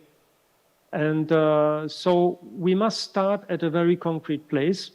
I think the UNESCO sites, and the ADG science mentioned this earlier, are very suitable sites because these are, let's say, prominent sites decided by the governments. So the implementation of this idea should not be that difficult. And for save some time, I will stop here, but I will of course stay available for the discussion. Just to this slide here, we had the 50th anniversary of the MAP program last year. The Biosphere Reserve concept is, of course, taking all the different challenges on board. And one of the main challenges would also be the 30 by 30 challenge, get 30% of the world surface under protection and 10% under strict protection. And this would be exactly the total aim of this program. So thank you very much for listening to me. I hope I was not too quick in the explanations. Kamsahamnida, and looking for a very fruitful discussion. Thank you. Thank you very much, Miguel. Thank you very much for your presentation and your keeping time. Thank you very much. Welcome. Next speaker is connected remotely from Africa, Cape Town, South Africa, to be specific. I am very, very pleased to introduce Ingrid Kotze. She is the Director of Biodiversity, Nature, and Health at Equally Africa. She is leading the biodiversity, nature-based solutions, and health work stream, as well as Equally's global biodiversity and nature advocacy work. She will make a presentation on actions that cities and provinces can take to combat plastic pollution and conserve biodiversity. Ingrid, the floor is yours. Thank you very much. I hope everybody can hear me and see the presentation. It's a real honor to be here today, and I'm going to jump away immediately. We heard this morning, and certainly also in the opening ceremony, some really disturbing statistics on how plastic pollution is impacting on our biodiversity. I'm not going to repeat those. I've just put in two very interesting figures there. If you just imagine for yourself, 1,440 garbage trucks of waste, plastic waste that's being dumped into our ocean every 24 hours. It's a really scary thought. And if we think that in 2016 already, 6 years ago, more than 800 species had been affected by plastic debris and pollution. And I think what we need to understand is that when we talk about cities, half of the world's population, in fact, more than half of the world's population is already living in urban environments, and that figure is going to increase. And a little over half of these people living in cities are producing around 60% of the marine plastic waste. And the other thing that I want to just mention, which is important, is that local authorities are often the first in line when dealing with plastic waste because it clogs up their rivers, it creates a problem in terms of the health of people, the destruction of ecosystems, polluting oceans, etc. And when we step back a little bit and look at things from a global perspective, what I just wanted to mention is that this year, 2022, is a very important year for biodiversity and for plastics. We heard this morning of the new plastics protocol, the new agreement on plastic pollution that was adopted in March this year at UNEA 5.2. And for me, the significance of that, particularly in light of what the governor announced this morning in his declaration, is that this resolution recognizes two things, amongst others, but the two things that are important from a perspective of Jeju is that the very high levels and rapidly increasing levels of plastic pollutions obviously represents a global problem, but it negatively impacts on the environment and our societies at a local level and makes it impossible for us to meet the SDGs. And not just one of them, but several of them. The other thing that comes out of this resolution, which is really important, is the urgent need to step up and to promote effective and progressive action at the local, regional, and global level. So for me, I think something like the steps and the measures that have been announced by the governor in the declaration illustrate what can be done and is going to be done in a very concrete way on Jeju Island. Then another important initiative at the global perspective, which has significance for what Jeju is wanting to do, is the commitment there also to looking at a circular economy for plastics. And we heard some really exciting initiatives around how to get rid of plastic containers and introduce it with more long-life things, and the links and the possibilities for job creation as well. And what happened at the Oceans Conference, which was held in Portugal in June, is that there were several states and provinces and cities from around the world that are now committing to taking action, becoming signatories of this global commitment to introduce a circular economy as far as plastics is concerned. And then I think probably the highlight of this year for biodiversity will be the Biodiversity Conference of Parties, the COP, which is going to be held in December this year in Montreal, which is the seat of the Convention on Biological Diversity. And this will now see the adoption of a new framework for this decade. And it includes about 22 action targets. And one of these action targets, number 7, specifically addresses and sets a target to reduce all sources of pollution, and specifically also plastic, to levels that are not harmful to biodiversity, to ecosystem functions, and to human health. And here again, I think the proactive initiative taken by Jeju is testimony of what can be done at the local level. And the voices are going up more and more is that cities and provinces need to commit to taking exactly this sort of action if we are to see that the biodiversity framework and its action targets will be successfully implemented, and that we don't have a repeat with the previous Aichi biodiversity targets, where the scorecard shows that there was very little progress made, and we're running out of time to protect our biodiversity and our planet and our people. So ICLEI, together with its partners, such as the IUCN, the Nature Conservancy, UNEP, WWF, and about 20 more regions for it as well, have responded to this call by the CBD to mobilize local actions so that can contribute to the global biodiversity targets. And we've established an action platform, which is endorsed by the CBD. And this is a place where it's an online platform where cities and provinces such as Jeju, such as Montreal, such as Cape Town, where I live, can register and share their commitments, and then they can track action and progress against these commitments. This is just an example of what the platform looks like. Unfortunately, at this stage, it is available only in English.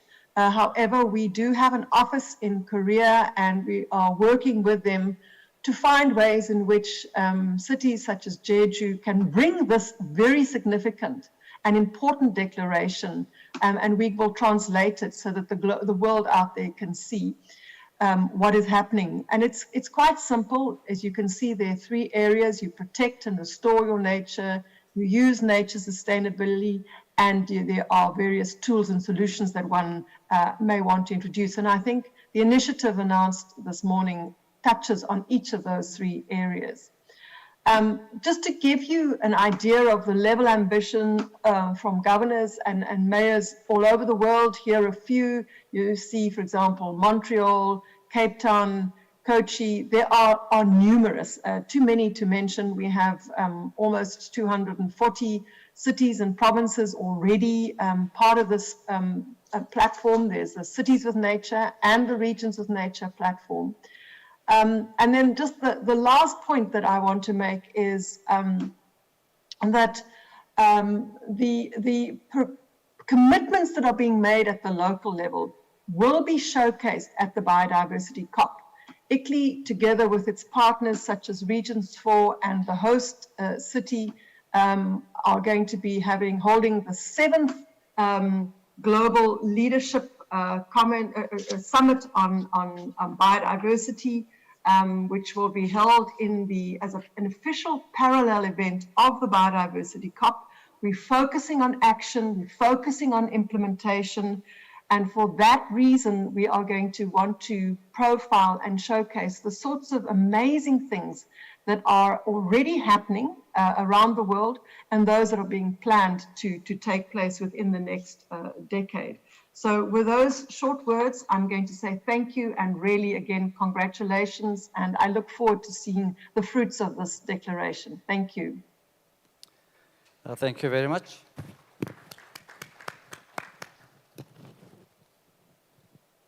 Thank you very much, Ingrid, for your presentation. And let's move to next presentation.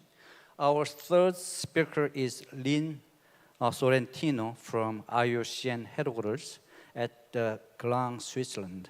She is a program officer of Ocean Team in IUCN. She is carrying out active roles in various responsibilities in her team. Among many tasks she is carrying out, she is especially in charge of managing multi-country plastic pollution research project, including budgeting, planning, knowledge products, and communication creation, and vendor management. Today, she'll give the presentation on global plastic pollution reduction and activities restoring biodiversity. Lynn, the floor is yours. Thank you so much, Professor, and thank you for the invitation from the hosts. It's very much an honor to be here. And with that, let me share my screen. As you mentioned, I'm going to be discussing global plastic pollution reduction and activities restoring biodiversity. Let me just do this real quick. There we go. So a little bit about IUCN. This was mentioned briefly by our Deputy Director General, Ms. Singali. We are a union for conservation of nature, and we are a group membership of 18,000 plus scientific experts across 6 commissions. We have member organizations that include NGOs, indigenous peoples organizations, local governments, state governments, and we work across 160 countries in 11 regions of the world. Today's talk will be on plastic pollution, its biodiversity impacts, measurement and reduction of plastic pollution, how to measure biodiversity, and how to restore biodiversity.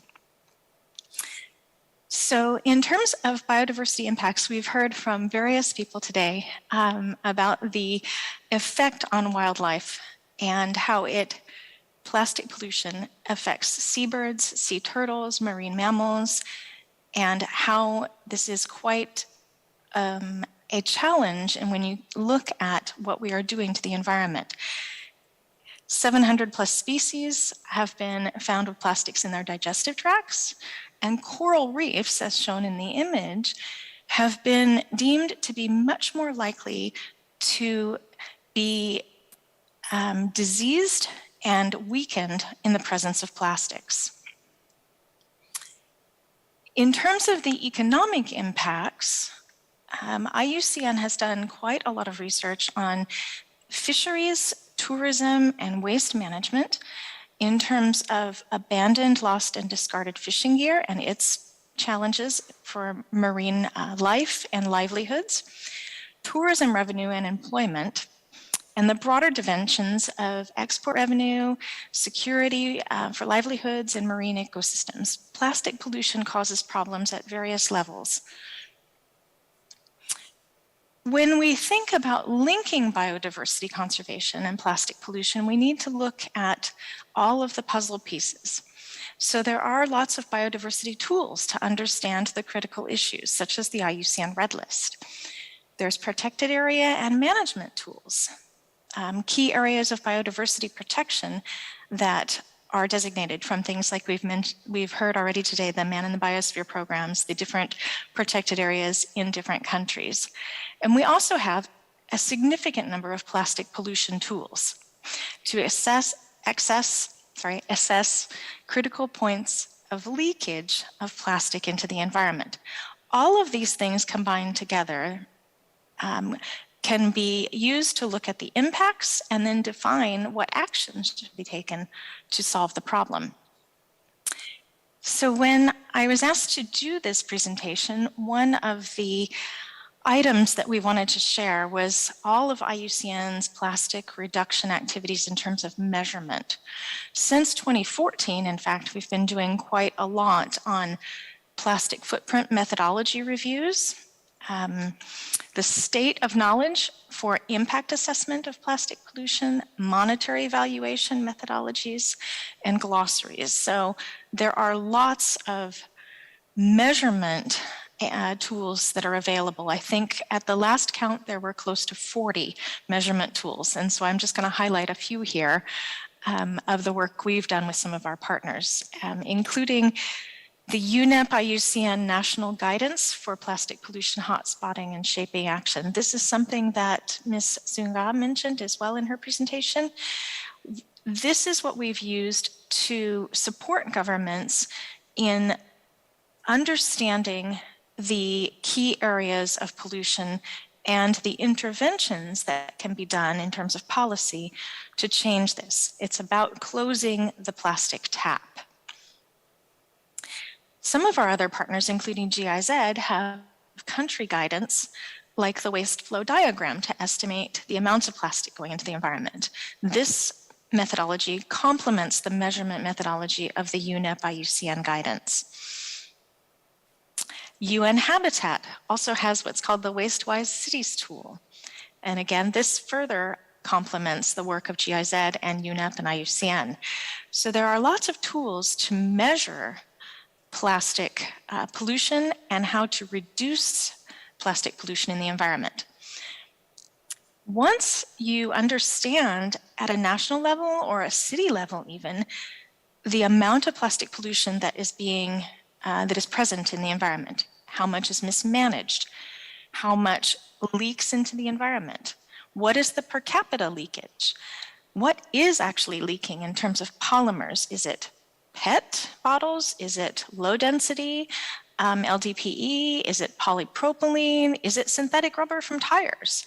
All of these things combined with the waste management situations and the policy and priorities for intervening are what our work gives to governments so that we can actually look at the issue, identify the main areas of work, and then find solutions to address this. One thing you can see in terms of my example here, this is about mismanaged waste, protected areas, and species richness in Vietnam. You can see from our research, the mismanaged waste level in Vietnam is quite high. The darker colors indicate a much higher level of mismanaged waste, so waste that goes right into the environment and is not collected or recycled. The protected areas in Vietnam, there are 209 protected areas, and 48 of them have management effectiveness evaluations that they're trying to consider to improve the biodiversity in the area. The species richness in Vietnam, as you can also see from the map, it's very high along most of the country. So when you combine these levels of data and you look at where the waste is, where the protected areas are, and where the species richness is, you can see that clearly there's an issue with biodiversity being impacted by plastic pollution. So measuring biodiversity, one of the things that I would like to share is the Integrated Biodiversity Assessment Tool. This is IBAT. It's a partnership website and tool from UNEP, the UNEP WCMC, IUCN, Conservation International, and other partners that identify experts, organizations, protected area boundaries, and species to give a preliminary determination of critical habitat. And Jeju, for example, is one of the areas that you can assess in there. The other aspect of protecting biodiversity includes protecting areas where there are prime spots of nature that can be conserved. The green list of IUCN, which is sponsored as well by the government of Korea, the Ministry of the Environment from the Republic of Korea, it offers relevant guidance on how to achieve fair and effective nature conservation across protected areas. And as has been mentioned several times, Jeju is a very special place with 4 gold star areas of Ramsar sites, of Man in the Biosphere sites, and UNESCO sites. So the green list is something that we're trying to expand globally to conserve biodiversity and also have it work with the other issues of pollution to make things better for the biodiversity. The restoration of biodiversity starts with national biodiversity assessments, looking at source to sea approaches, something that the Professor Miguel mentioned, looking at from the mountaintop to the deep sea. This is a source to sea approach that needs to be used when you're thinking of protecting and restoring biodiversity, because it's all interlinked. And having national biodiversity strategic actions is also key. Setting those targets and actions, building capacity, reducing the pressure on biodiversity by having protected areas, educating people, managing biodiversity and species is linked to waste management. So all of this together has to be linked.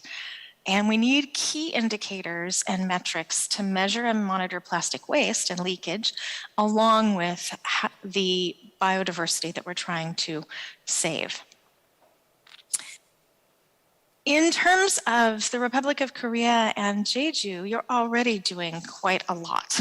As was mentioned in the first session, the circular economy and extended producer responsibility efforts, I mean, those have been going on for years. The master plan for ocean and fisheries development could be looked at for gaps on plastic pollution. For example, you're already doing so much that is really actually benefiting the environment. The policy integration aspect, something that has been mentioned by others in previous presentations, is the issue around the Global Plastics Treaty and policies in general. Looking at how your environmental policies are related already to circular economy practices, to the recycling policies, to plastic waste, to waste management, to tourism, to fisheries, and understanding too how those all can be built upon to reduce plastic pollution, increase recycling, reduce incineration, and expand the circular economy practices, as well as transferring the knowledge. One thing that I was doing some research on with the Ministry of the Environment website is how amazing the amount of work that is going into recycling and circular economy and other things within Korea already. Transferring that knowledge to small island developing states, to least developed countries, it helps them potentially leapfrog the technical barriers to progress. Taking what is already being done within Korea and specifically on Jeju as a model island to show that knowledge and leadership to others and how they can progress. One thing I wanted to mention was that Korea itself has committed this year in 2022 to becoming a member of the new plastic economy global commitment. And between that work and the work that's already being done at numbers of the ministry levels, it's quite exciting to see how advanced Korea is in terms of their efforts and how advanced Jeju is as well in terms of what they're doing. I would like to also just say thank you to everyone from the Ministry of the Environment, from the Jeju Planning, from the sponsors and hosts, and from the partners that have been on the panel as well. And I'm happy to. Thank you very much for your excellent presentation. Thank you again. Please join me to applaud her excellent presentation. Thank you very much. Next speaker is Bumsik Yu, who is Korean. Dr. Yu is the senior advisor for Asia and Oceania in the Secretariat of the Ramsar Convention on Wetland. Previously, he worked in IUCN headquarters as well as for the government of Korea. He has extensive experience in both national and international environmental policies. As we may expect from his position in Ramsar Convention, his presentation will be on the impact of plastic pollution on wetland. Dr. Yu. Thank you very much. Thank you, Professor Sa. It's a pleasure to see you again virtually. I hope everybody can hear me. I'm very sad that I'm wasn't able to join you in person, Professor Saw, in Jeju, and enjoy the beautiful Jeju Islands. But I would like to share the impact. I'll be a little bit more narrow in scope because I'm just looking at this plastic issue from the wetlands perspective. So in order to do that, I'll make a little brief introductions on the Convention of Wetlands and how that relates to plastics and the impact of plastic pollution on wetlands and migratory birds. I know in Korea, we tend to look at wetlands in a more narrower views, but the wetlands that is defined in the convention is very, very broad. And it includes lands that are seasonally inundated, to inland wetlands such as rivers and lakes, to coastal wetlands, marshes, mangroves, even to man-made wetlands. We now know all the multiple benefits of wetlands now, but when the convention was first started, it was very focused on protecting habitats for migratory birds. And it is one of the first modern global environmental agreement. Now it has 172 parties, but when it first started in 1971, it had 18 countries. But it was one of the very first environmental conventions. And we sometimes call it, now we're beginning to call it the Stockholm Convention because of the 1972 Stockholm Convention. But it is around that time that we start seeing some really important movements for globally on environmental issues. And Convention on Wetlands was one of them. UNESCO World Heritage was another one. MARPOL Convention and CITES. Well, these were all beginning to form in 1970s. And it has three pillars. The very important three pillars to the convention is first, wise use of all wetlands and designations of wetlands of international importance, which sometimes we call the Ramsar sites. And of course, a third is to cooperate internationally on transboundary wetlands.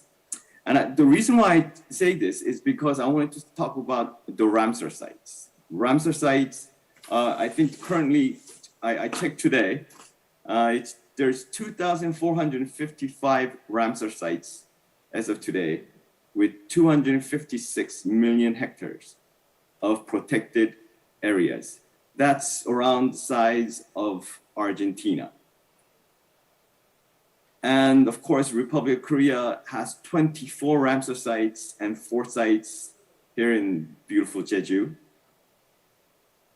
But Ramsar, the wetlands are one of the most threatened ecosystems. And one of the reasons why this is so is because wetlands are seen as wastelands. 87% of wetlands has been lost, 35% of them being lost since 1970. It is being lost at a rate that is 3 times faster than tropical forest.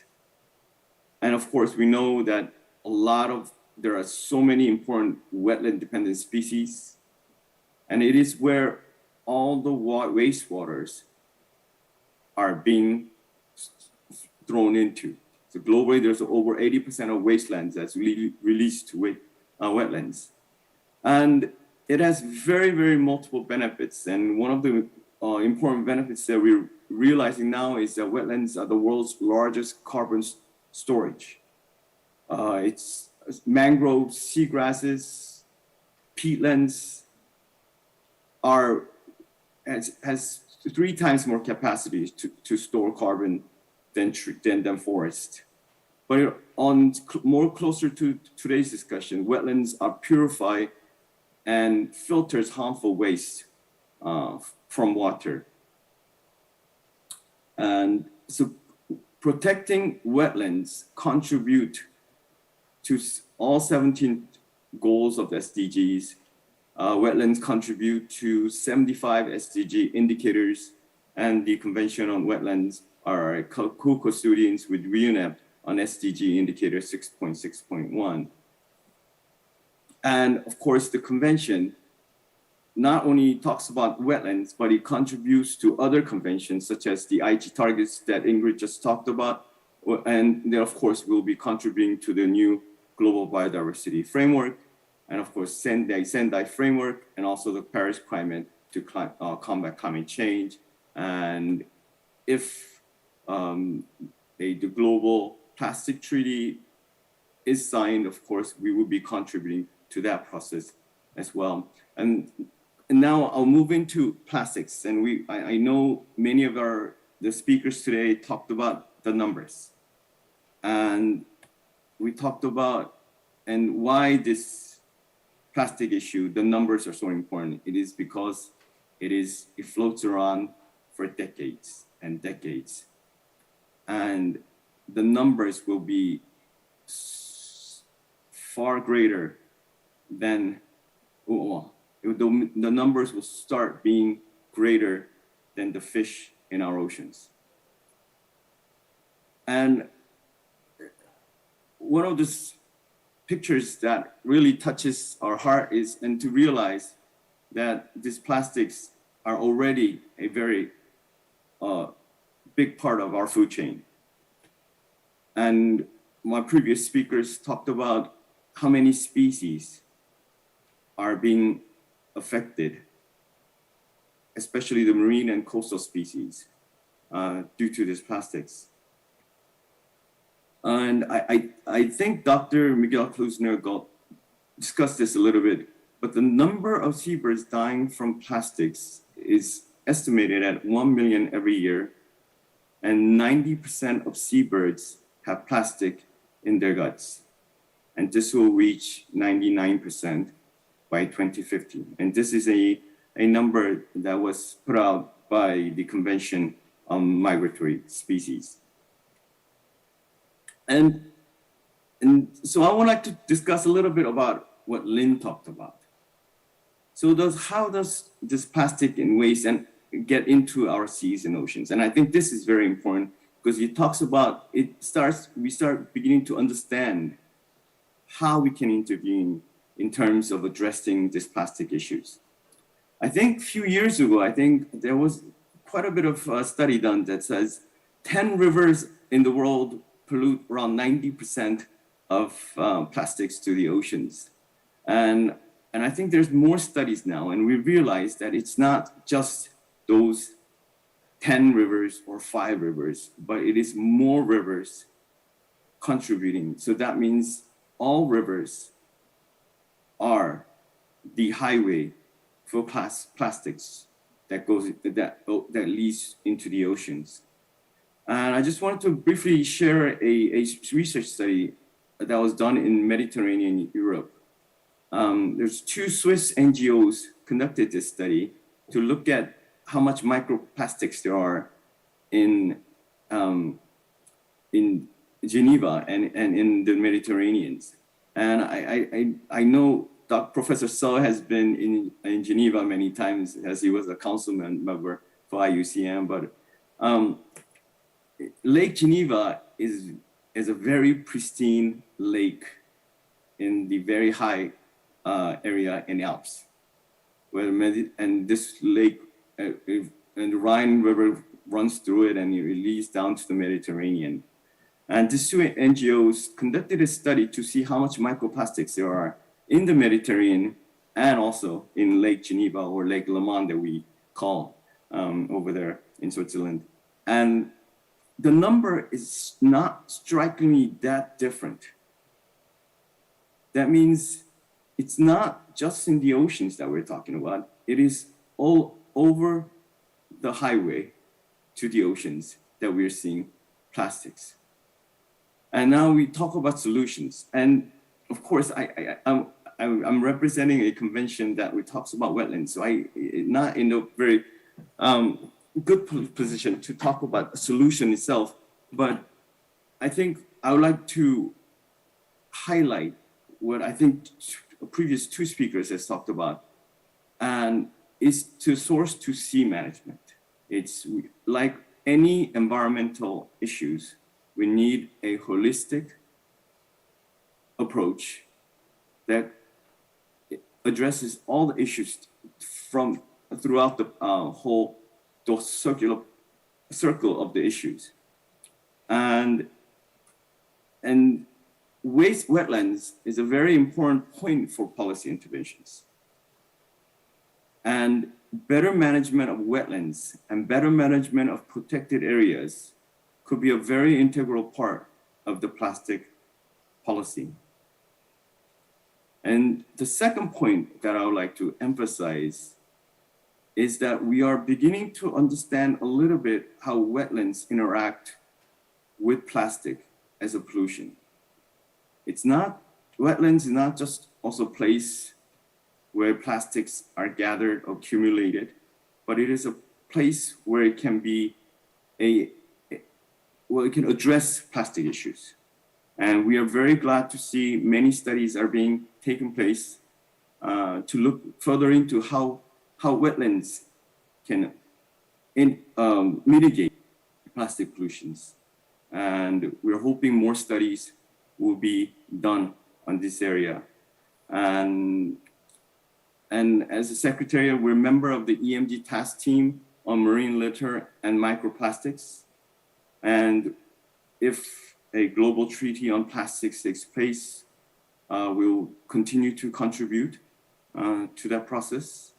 And although we do not have a specific reference to plastic pollutions, some of the resolutions, recommendations, and guidance to prevent pollution of wetlands have contributed to address the plastic issues. And as more interest comes from the parties on the plastic issue on wetlands, I expect that more actions will be taken within the conventional wetlands to address plastic pollution issue. Thank you very much. And I end my presentation here. Thank you very much, Bumsik. Finally, the last speaker of the part 1 is here with us. Again, Dite is the Executive Director of Innovation Center, Denmark, seconded at the Embassy of Denmark in Seoul, I guess. The title of her presentation is Managing Plastic Challenges as an Opportunity for Innovation. Dite, floor is yours. Can you have a PPT presentation?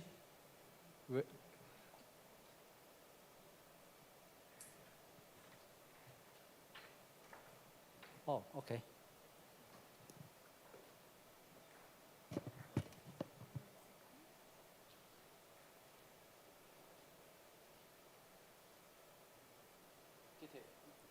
Yeah, it's here? No, it's not showing here. Okay. Everybody you see it on All right. Good afternoon, and thank you very much for the opportunity to present here today. There we go. Thank you. Thank you. I'm the director of the Innovation Center Denmark here in South Korea, and we are, as you say, based in Seoul. Now, this event is being set in the beautiful location of Jeju Island, and the message I have is about building bridges, connecting our knowledge, our experience and strategies to manage the global challenges of plastic and biodiversity. I am reiterating what has already been said today, the many inspiring and informative presentations, and also responding to the encouragement by the leadership present today. As the headline of my presentation states, I want to focus on the role of innovation and how it must be integral to how we manage the challenge. You might think, why are we here in Korea? We work on the mandate of the Danish government to advance the green transition and sustainable development through international R&D collaboration. We are a joint venture between the Ministry of Foreign Affairs and the Ministry of Research and Education. From the rationale that we need knowledge, education, and research and business, new and established companies to drive the sustainable development. Our innovation center in Korea is one of just 7 centers globally. Firstly, because South Korea is one of the world's leading places for development of the technologies and competences needed to accelerate the green transition. Also, Denmark and Korea have strong bilateral relations and both co-founded the Global Green Growth Institute, and we upkeep a high-level Green Growth Alliance. So for us, South Korea is very much a strategic partner. Our activities are strategically founded on the Green Research Strategy, which was released in 2020 and has been allocated 1 billion kroner to be implemented for the past 2 years. The strategy is mission-driven, which is to say that it's based in challenges and it's focused on creating groundbreaking new results through collaboration. Plastic waste is one of 4 missions that we see as crucial to advance and succeed with the green transition. There is CO2 capture and storage, green fuels, sustainable food production, and then plastic waste.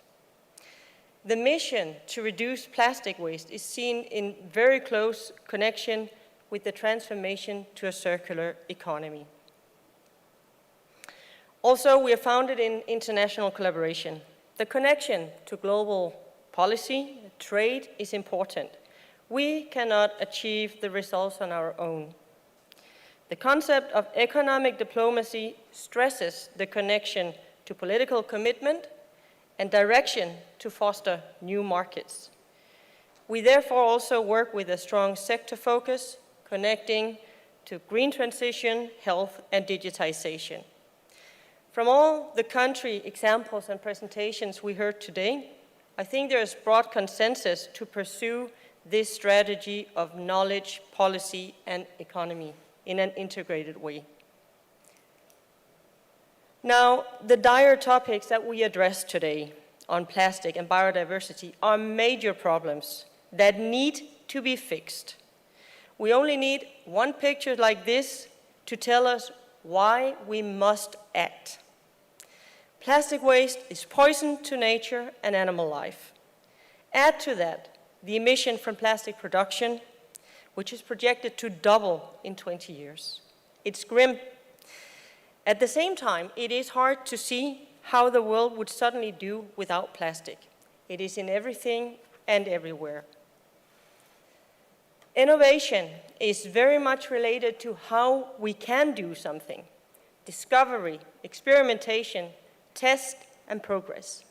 The circular economy in particular is a powerful framework for directing the developments needed to combat the many unsustainable effects of the current plastic: the production, the use, the waste, and the pollution. The circular economy empowers us all to do more good, not just less bad. Besides the moral imperative that we have to change, it provides the mindset and perspective also of growth and prosperity, not that of a diet, restriction, reduction, missing out on all the fun and all the convenience that has taken us to where we are today. When we create, when we change, when we engage with creativity and the mindset of growth, human creativity, we are also set to gain more than just fixing a problem with plastic. The new jobs that have also been mentioned today, perhaps we get better services and experiences, like someone was mentioning on the coffee shops in Jeju. Can we create a better experience than the plastic cups? Then that is the ambition. When we talk about biodiversity, we need to have the ambition not only to maintain the levels, but create a regenerative practice where we actually improve the situation. This is Denmark. It's a small country. It's less than half the size of Korea and a bit less of 6 million people. But don't be fooled by size. With the many islands, Denmark has a coastline of more than 8,000 kilometers. Around 60% of the land is used for agriculture, and Denmark is among the most intensely cultivated places in the world. As a rich country, we also consume a lot of resources, and we have a lot of waste generation per capita. A Danish household disposes about 1 kilo of plastic waste per week. Packaging accounts for a little less than 15% of the total household waste. I cannot confirm to you how much plastic we each ingest, though, but I'm taking note of the research mentioned in a former presentation today. We are a part of the problem indeed, and we are seeing the problems, even if Denmark does not experience so much plastic pollution as many other places.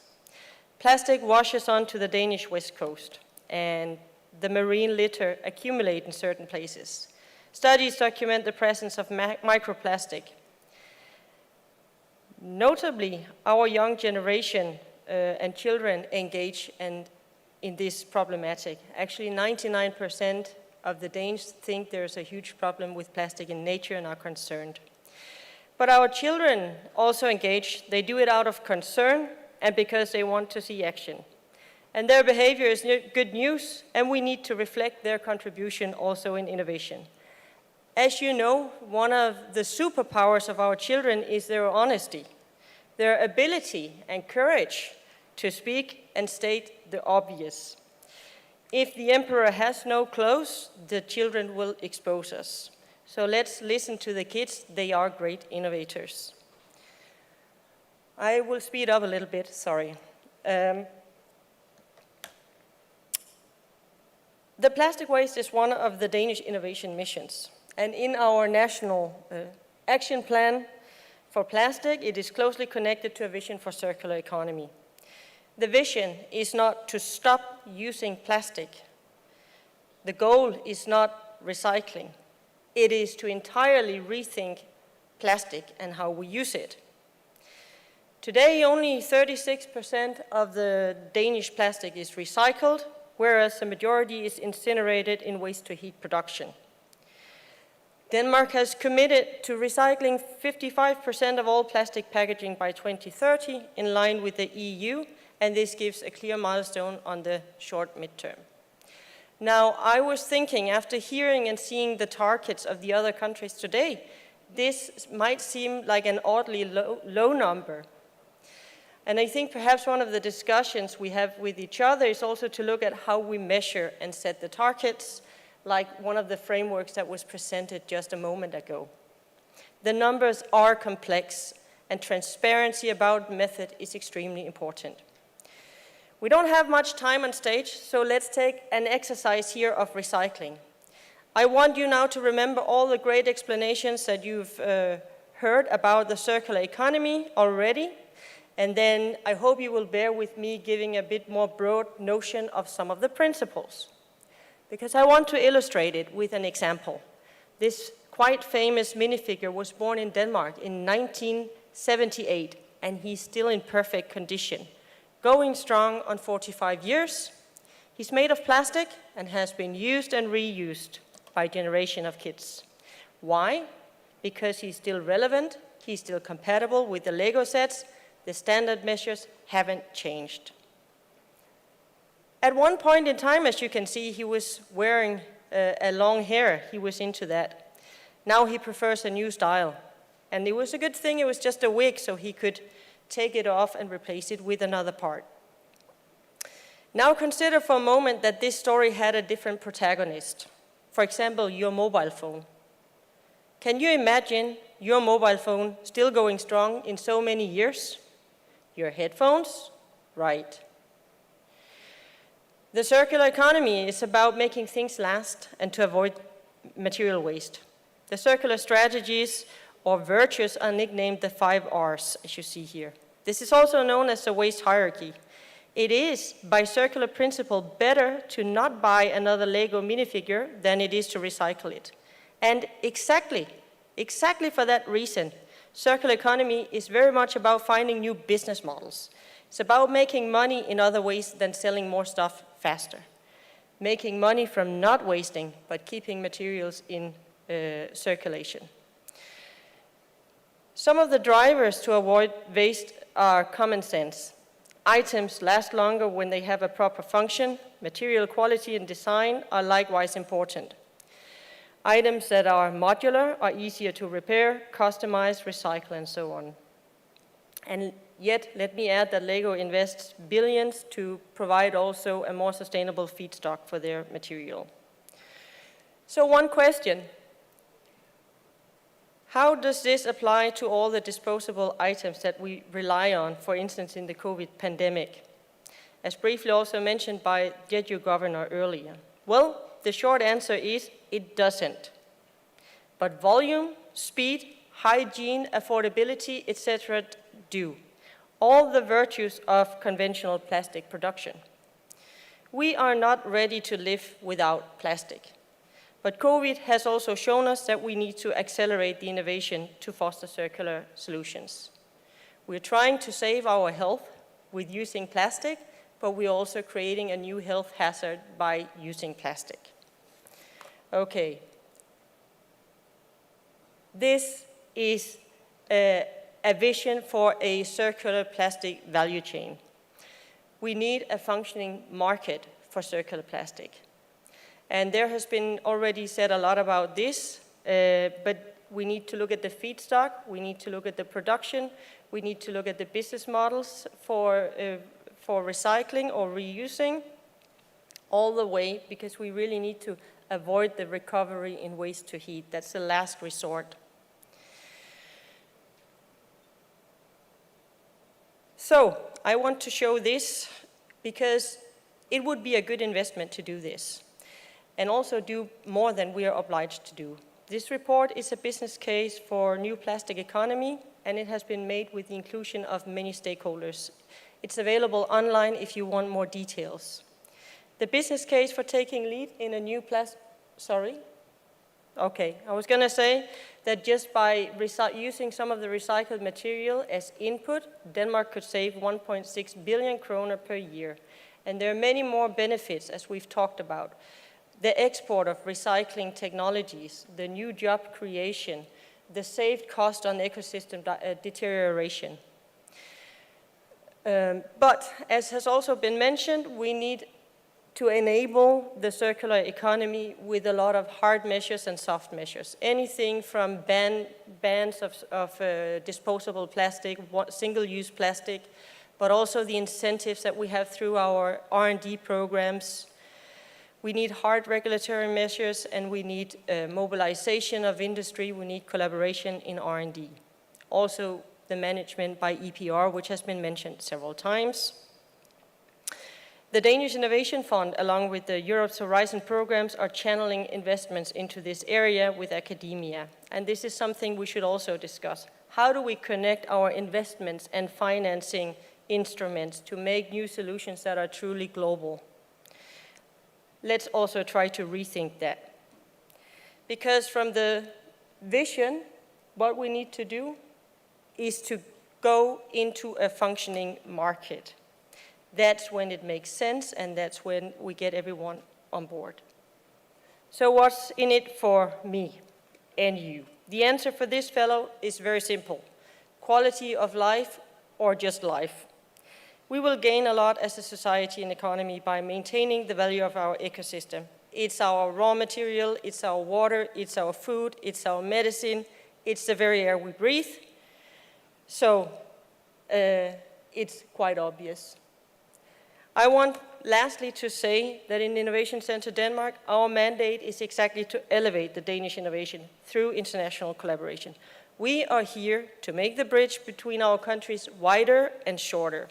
And just a very few topics that we are working with today. Because we need Danish companies to have access to the relevant technologies and the strongholds of Korea. It's the sensors and robots that are extremely important to making the mechanical sorting and the recycling technology viable. As we speak, we have Korean PhD students in Denmark in a camp. We're very happy of that. We also see interest into some of the biomasses like the seaweed. Korea has so much knowledge in this field, and we need to transfer it to the Danish ecosystem. And we are actively looking for partners to help us with this. Circular cities with smart urban development and the waste management. Like it was mentioned, this is happening in the cities, the city governments, and the smart management of this is crucial. Having city delegations come back and forth is proving to be very inspiring and fruitful to learn from each other. We're also working in defining a partnership with the Jeju Island on the green transition, I'm very happy to say. And also, metaverse is here. Why is that, you say? Well, metaverse is a virtual world. When we consume virtual products, digital fashion, etc., it's also relevant because these skins do not need washing or release microplastics. Could metaverse change also our behavior and let us have some of the pleasure and consumption happen online instead of in real life? We see the youth doing this, so let's also not rule out solutions like metaverse as part of the solution. We want to explore it, and we know that the companies are interested. We're not done building. I don't have time for more details. I've gone over. I'm sorry, but I invite everyone that is interested in working with us to please get in contact. Thank you.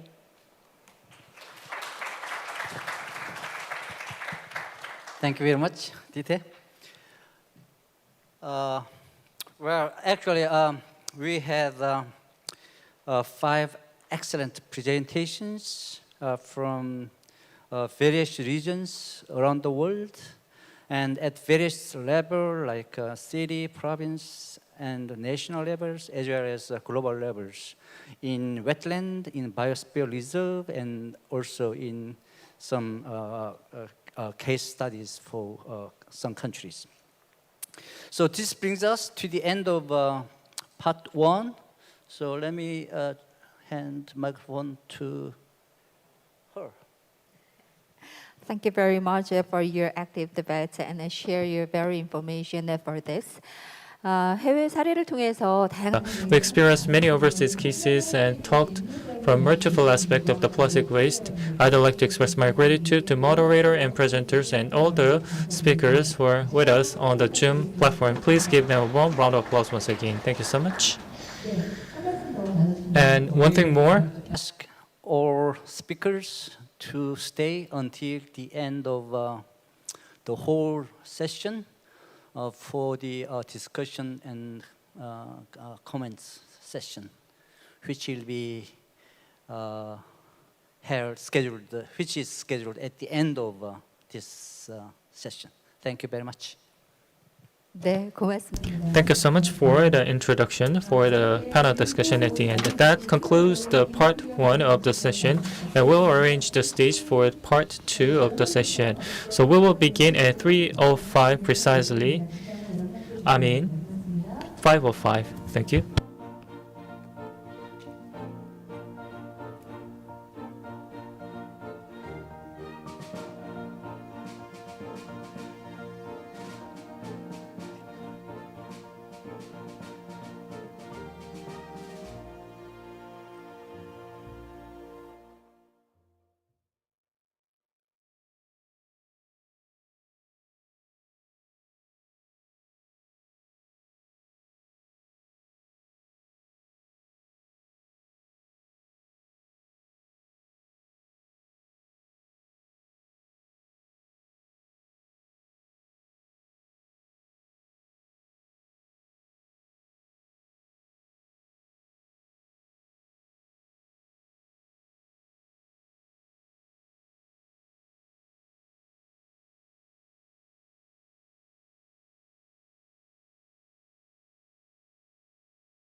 과장님 마이크는 다 켜져 있다고 합니다.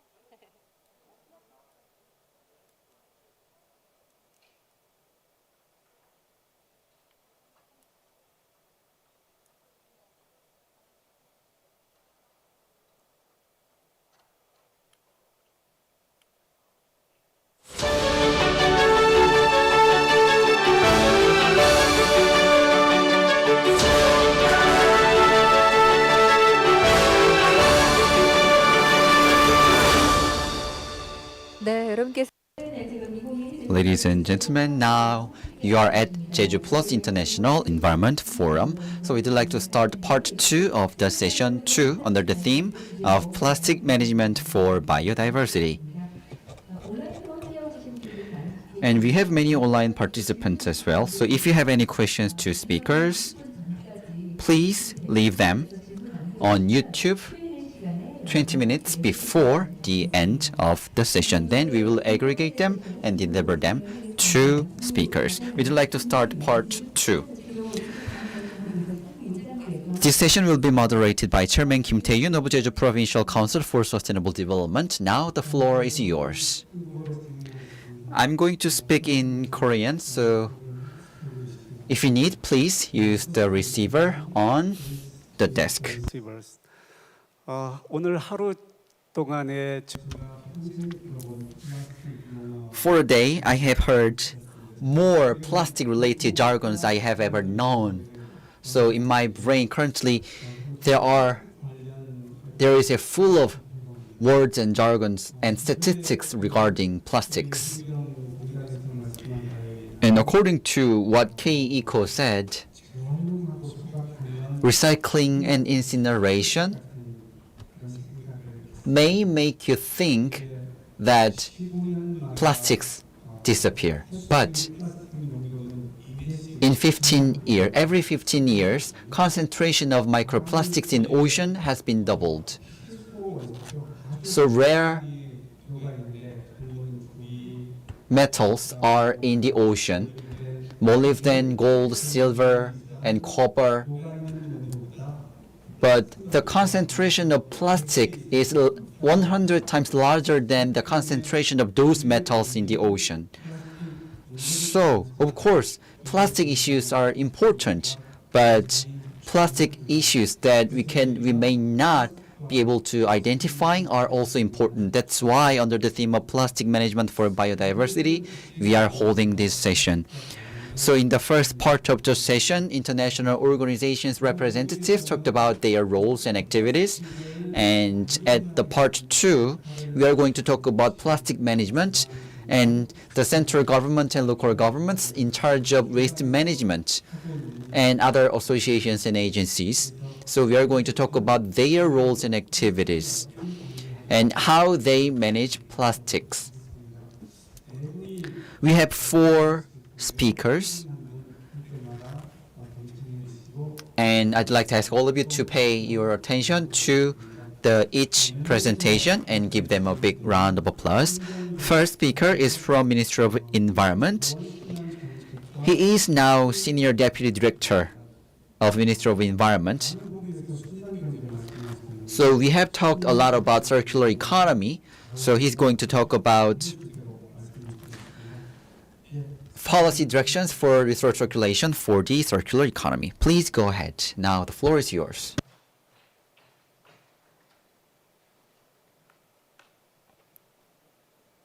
참고로 For your reference, I'll give 15 minutes to each presenters. Please keep your time so that we can have ample time to the following speakers.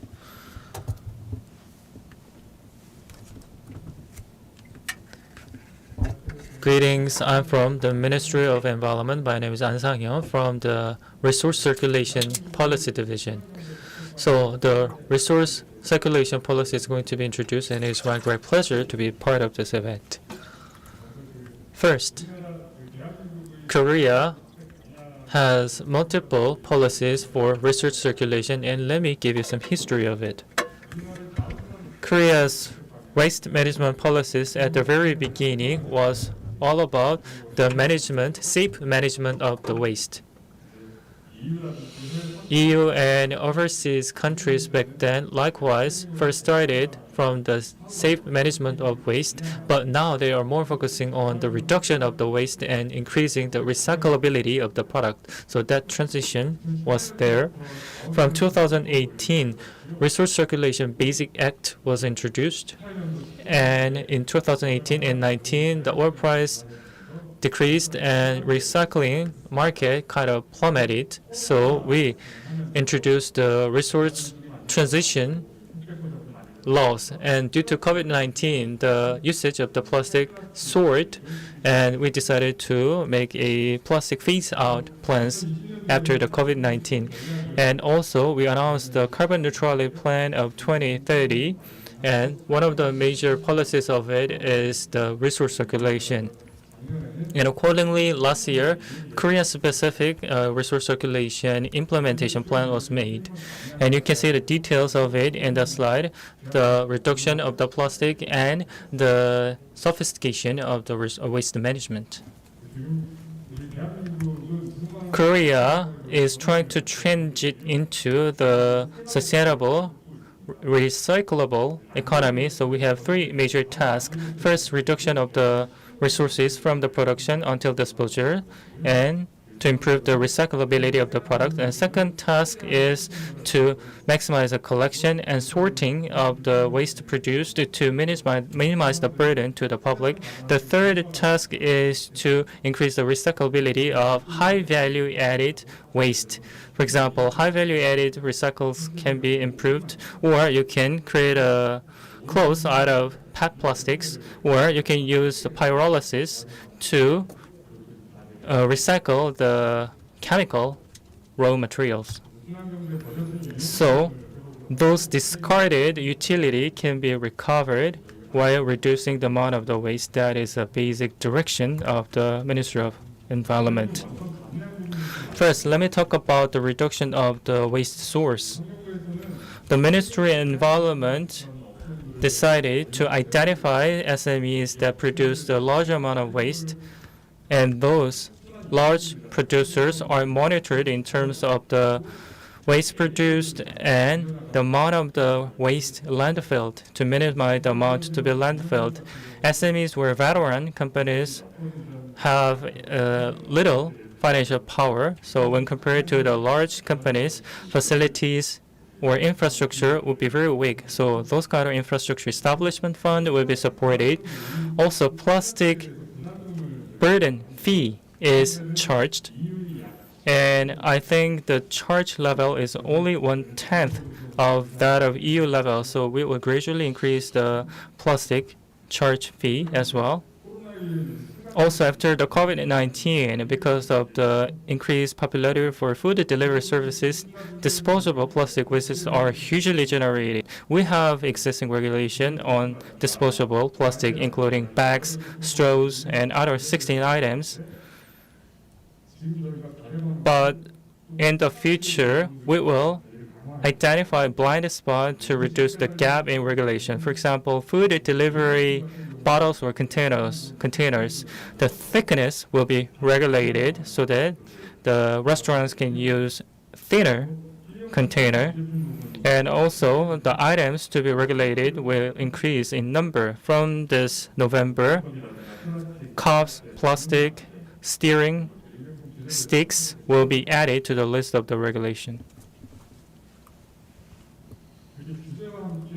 Along with regulation, multi-use products are encouraged. For example, in a movie theater or in the multiplex area where multiple people use at the same time, we can install some cleaning facilities or collection vending machine, or we are working with the municipalities so that the restaurants can use multi-use containers by giving kind of financial incentive and support to restaurants. Second, maximize the usability, the recyclability of the product. So we have a system that evaluates the recyclability of each product. When product is made, we assess it whether it is easy to recycle or not in 4 grays. So if the product is hard to be recycled, we put hard to recycle onto the label so that the customers can easily recognize that I don't want to buy this kind of product because it is difficult to be recycled. So hard to be recycled product will be also charged with the compensation fee. If the product is hard to be recycled, the fee will increase. If it is easier to be recycled, the fee can be lessened. So that burden fee, for example, is charged on PET bottle nowadays, but paper bags and glasses will be charged as well in the future. Next, we have a system called the designated recycling businesses. For example, those who produce the waste steel or plastics need to use the recyclable raw materials. In the past, we had no that kind of mandatory regulation. However, nowadays, plastic producers are now classified as mandatory recycling businesses. We haven't set the exact percentage yet, but by 2030, at least 30% of the raw material should be from the recyclable raw material. Also, if they use more than a certain portion, let's say that more than 30% or more than 50%, that kind of proportion can be written on the label of the product, and that product should be purchased and procured by municipalities to some degree according to the regulation to be written. Actually, it is pending in the National Assembly, but soon will be passed. Next, to improve the recyclability, we need to lift the regulation in some areas. For example, when it comes to waste, safe management should come first. So it is very difficult to change the regulation because the regulations specify the technology that could be used for waste management. Even if the technology is good, it cannot be used unless it is written in that specific law. But still, they can go through the recyclable environmental impact assessment to get kind of shortcut approval, and we will expand this kind of shortcut or fast track system to use more technologies. And we will also introduce the regulation sandbox so that we can give some kind of temporary approval or allow some area where their technology can be demonstrated. Also, we decided to make a notification for recyclable resources.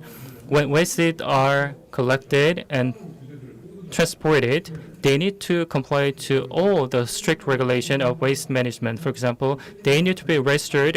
They need to get a license of waste manager. Otherwise, they can manage any waste. But if they meet the requirement, they can be exempted from all those kind of regulation. We had that kind of resource circulation notification system in the past because if the business is already registered as waste managers, they can apply to this kind of notification. However, instead of designating a certain businesses as designated businesses, we can designate a certain item which can be exempted from this kind of existing strict regulation. So this is another example of regulation lifting. Next is public collection and disposal responsibilities. All the waste should be managed within the cities or district that produce those waste. So to put it quite simply, let's say that here is a waste A, and that waste A was produced from A, and sometimes that A is delivered to area B and disposed. So that means that the waste bag price should be 3 times higher in the A region than the B region if we introduce the PPP system. So all the waste must be all managed within the source of production. Also, direct landfilling will be restricted when it comes to the residential waste from 2026 for metropolitan area and from 2030 for non-metropolitan area. All residential waste and residues of the waste or waste that went through the first round of the separation or sorting can be only directly landfilled. Also, next is a transition into the public responsibility system. For example, if the waste are produced from apartment, which can be recycled, for example, waste steel, plastic, waste vinyls, should be managed by the committee of the apartment, and actually they had a contract with waste collectors. But when the oil price goes down, waste collectors sometimes refuse to collect anything from that apartment because of low oil price. But nowadays, going forward, municipalities will sign a contract with those garbage collectors so that they can collect all those waste from those apartments regardless of the profitability. And all the profits coming from those kind of waste management will be returned to each apartment so that they can use it for their own purpose. So by doing so, we'll be able to maximize the utility of the existing system. And when the waste market is in a difficult shape, maybe we can collect all the waste into a certain spaces, and when the market situation gets recovered, maybe we can get those waste back to each region. Also, waste management, harmful waste should be managed by the central government to some degree. So we will build some kind of infrastructure where they can manage hazardous waste. Also, for a vulnerability region, we will improve the existing infrastructure and facilities. For example, in a local region or single detached house regions, collection of waste is very difficult. Agricultural waste, waste vinyls, or waste fertilizer bottles are collected by the government, or the reflection films or the sewing plants must be collected as well. Also, additional facilities will be built by the central government so that we can sort and collect all the agricultural waste to reduce the burden of the municipalities. Unlike apartment, single detached house need to be informed where they need to collect the waste. So for those vulnerable regions, as you can see on this slide, we will build the recycle village area so that they can collect all the waste or recyclable waste in a single area. Next is the helping policies for sorting processes, because in the past we manually sorted all the waste, which means that human beings need to do the sorting by their own hands. So when the input is 100, half of them are just wasted because it's impossible to sort everything. But we will mandatorily introduce the optical sorting system with the support of the government so that we can automate the sorting process. And when the waste are collected, we will create a truck where the compression level is lower than the existing level so that we can improve the sorting capability and the recycle capability as well. Research and development support is given by the government continuously to this aim. Next is high quality, high value added material recycling. PET, transparent PET bottles are separated beginning from 2020 December, first from apartment, and beginning from this January, even single detached house need to separate transparent PET bottles as well. That transparent bottles will be processed in a special facilities, and they are subsidized by the government for their facilities and processing fees as well, so that we can improve the sorting of transparent PET bottles. And also, transparent PET bottles were not allowed to recycle to make the food container because of the safety concern. However, from production up until the sorting, everything's are very much strictly regulated by the Ministry of Environment and key CDC. And if the waste meet all the regulation of key CDC and the Ministry of Environment, they can use it to produce the food containers. And also for electronics and appliances, there are so many rare materials embedded in it. We rely on the import heavily for rail materials. So maybe we can expand the installation of the collectors or vending machine even towards the agriculture area. I mean, the countryside region, we can improve the collection of the rare materials. Also, more and more waste batteries will be generated due to the high penetration level of EVs. So we started to sell the waste battery to the private processors beginning from this year because there are so many valuable materials within the waste batteries. So those batteries are being recovered by private players. R&D support is given and waste battery cluster is being formed in Pohang region. Next is another focus area, chemical recycling of waste plastics. In the past, actually, plastics mostly used for kind of physical recycling. So when the component is more than 2, and when when there's impurities, we have no option but to landfill it. But those hard to be recycled can be also pyrolyzed so that we can create some kind of oil or naphtha to regenerate plastic. So that kind of chemical recycling process is being tried. Those sorted waste vinyls can be re-sorted in a special facilities, and also waste plastic bags. There are so many waste vinyls in it, so we can tear those bags apart so that we can do the second round of sorting to produce some meaningful materials out of it. Also, public facilities will build more pyrolysis facilities. We decided to build 4 units within this year and 10 units up until 2026. ASCII, Geocentric, GS Caltex, those large companies also are joining this effort to build pyrolysis facilities and put those into the raw material lines, and they are doing kind of demonstration whether it causes errors or not.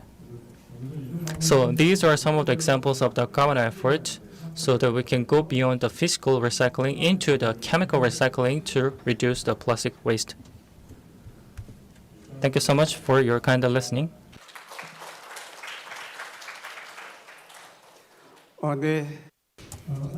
Thank you very much, Mr. An. He made 16 points, so I'm not able to elaborate all the 16 points. Maybe to promote a circular economy, stakeholders should be able to engage easily. So processors, distributors, and consumers and enterprise businesses, all stakeholders need to play their role, and we need to strengthen regulations, and we should give incentives for participation, and we need to enhance R&D capacities so that we can go forward and further.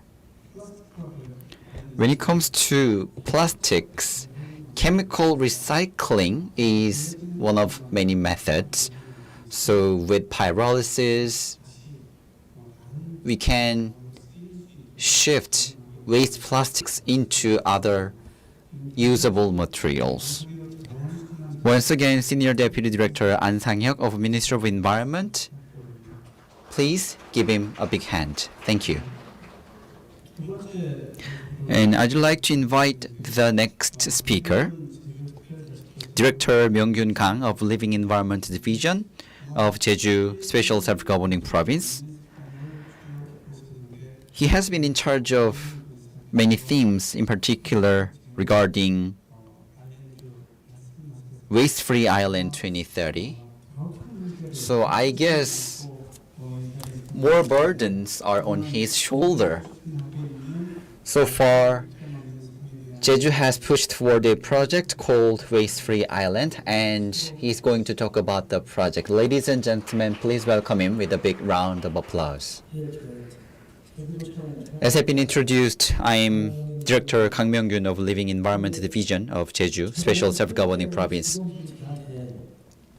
When I came to here, one of my staff members said, it is your first time to stand at the podium of an international conference. I guess it is a great honor. Thank you for your invitation. Indeed, Governor talked about 2040 plastic-free island declaration. So at least I believe by 2030 we need to make sure that the island should be free from waste. And as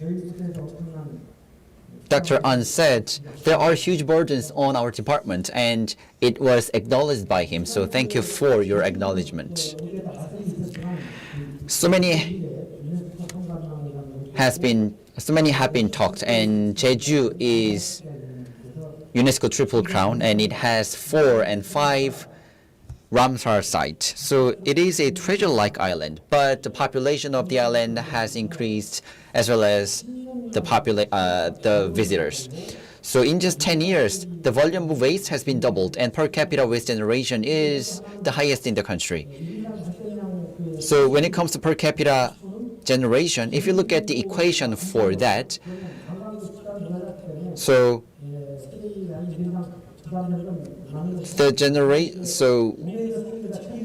the province generates a lot of waste, but we need to take care waste generated in island first. So that's why we have focused on securing and setting up more facilities for treatment. So in particular, for the first time in the country, we built a single-family house building where staff members can support residents for recycling. And incineration facilities and landfills have been operated since 2019. It's been 3 years, and we saw that per capita disposal of waste has decreased, so which led to an increase in recycling rates and decrease in the rate of landfill and dumping. So management of waste has been a bit stabilized. So that's why we started to change some policy directions. We have exported waste to the Philippines. And since then, we decided to go further. That's why we started initiative called 2030 Waste-Free Island, or 2030 WFI. We have been preparing a lot. Then how we should do? In 4 areas, we set 10 core agendas to deter the generation of waste. It's first. Second is infrastructure, and 3 agendas are under it. And waste generated in Jeju should be processed and treated in Jeju. So we have 3 agendas under this. And also we need to go with our Jeju Islanders. So if Jeju Islanders are against something, then it takes a lot to do something. So with Jeju Islanders, we are going to do some projects. So let me talk about 3 agendas and tasks under the area of deterring waste generation. And it's been talked a lot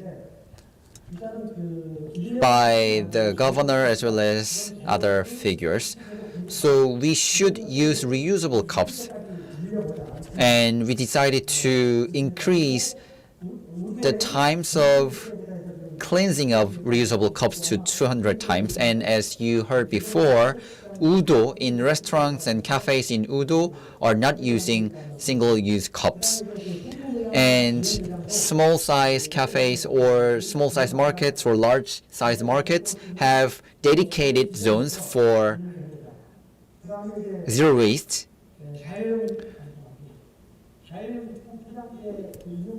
And also, we are going to expand the retail networks for multi-use retail packaging. And also currently we are carrying out a study, feasibility test and study. And next is public offices and the tourism sector.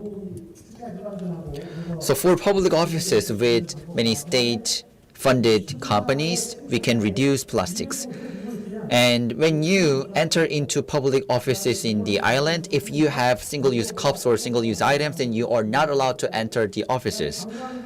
And to reduce waste in the tourism sector, we need to figure out how much waste is generated by tourists. And after the study, we are going to set up a specific and detailed plan. And third is about the secondary industry. You can see mulching vinyls. If we change it into biodegradable ones, then agricultural waste would be decreased, which will be good for waste treatment. So also we said we should go biodegradable when it comes to fishing gears as well. And second is securing enough infrastructure. We have one incinerator, which is about 400 tons. So it is for sludge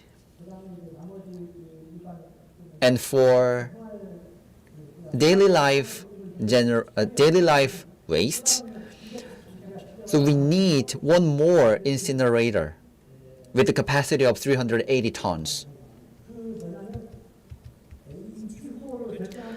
So it was hard to select a zone, so we put incentives for competition, and 3 villages applied, and we are going to persuade the village. So if we select a village in September, then we may be able to burden some burden regarding incineration.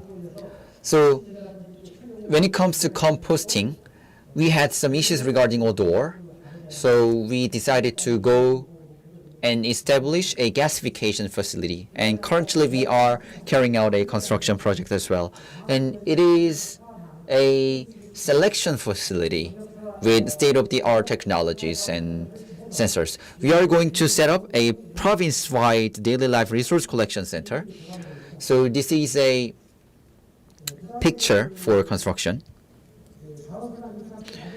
And the last task for infrastructure, we need to modernize the facility for drop-off.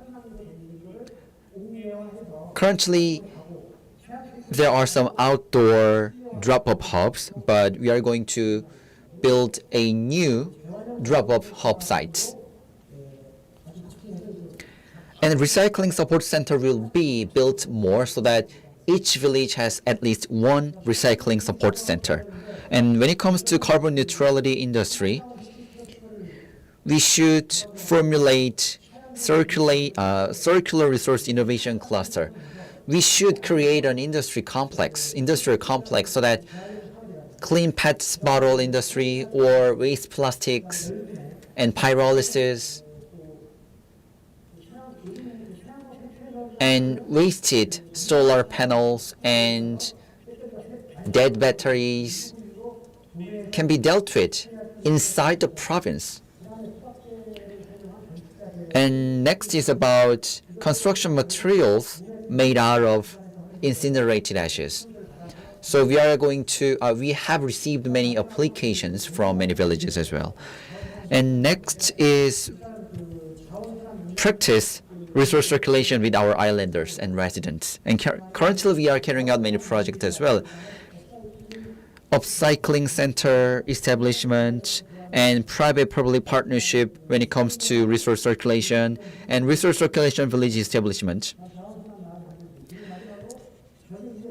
And last but not least, it cannot be done by a single department. All stakeholders and departments and working level people should work together. So that's why we created a practice committee, which is led by and presided by the governor. This is how we are working today. So our goal is to eradicate open dumping by 2030. Open dumping is about just dumping on an open site. And we are going to reduce 30% of plastic waste by 2030 compared to 2020, so that by 2030 we would be able to achieve 90% of recycling rate. So your support and interest would be very much appreciated. Thank you very much for your attention. Thank you very much, Director Kang, for your presentation. So Jeju Special Governing Province Governor Oh said that the island will be free of plastic because 10 years ago, Jeju announced the Carbon-Free Island 2030 initiative.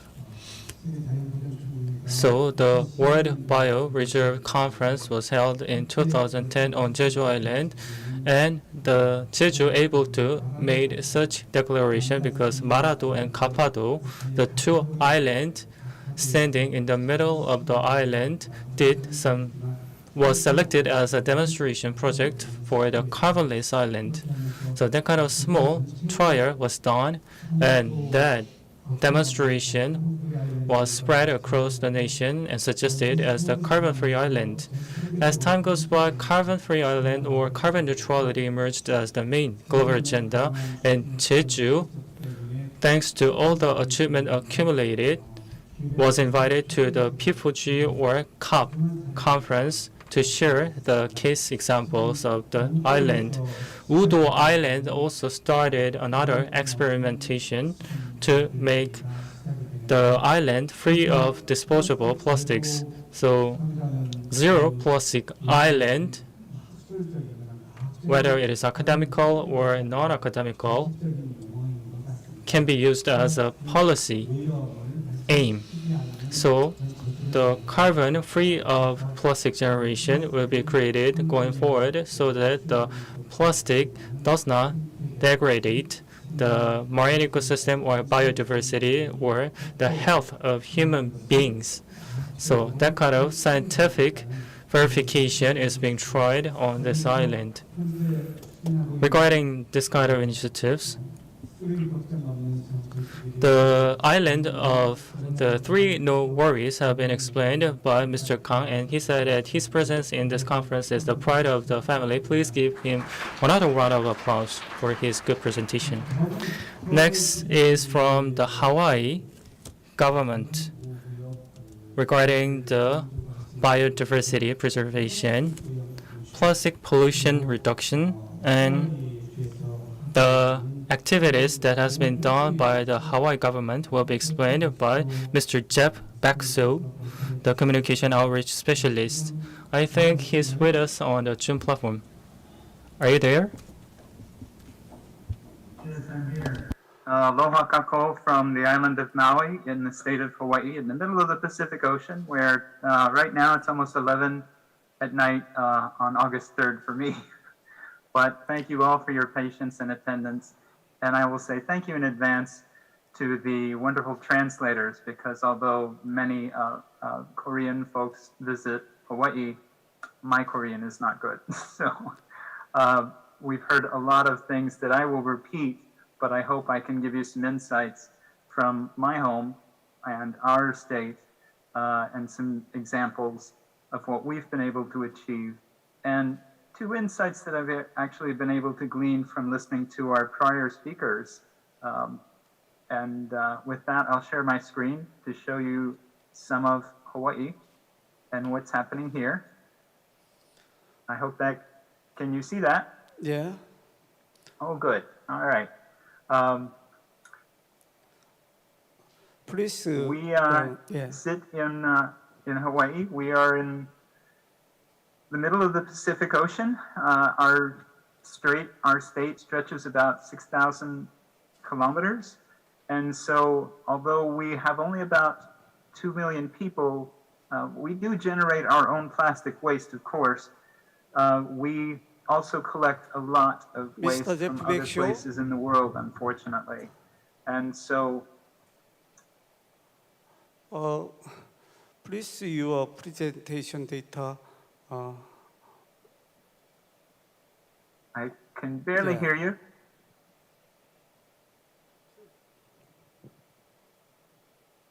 I hope you can hear me. Please slide show. I think the slide is not being shared. Okay. My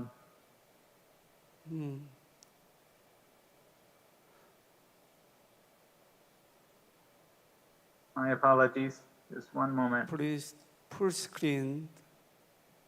Change Okay. full screen. Is that better? I hope so. So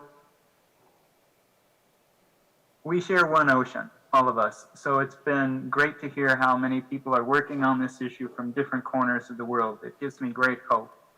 This is from Papahanaumokuakea, the natural reserve area north of where most people live in Hawaii. And no one lives there. Only volunteers or scientists go there occasionally. So as a result, unfortunately, these things build up. You can see we get things from all over the world.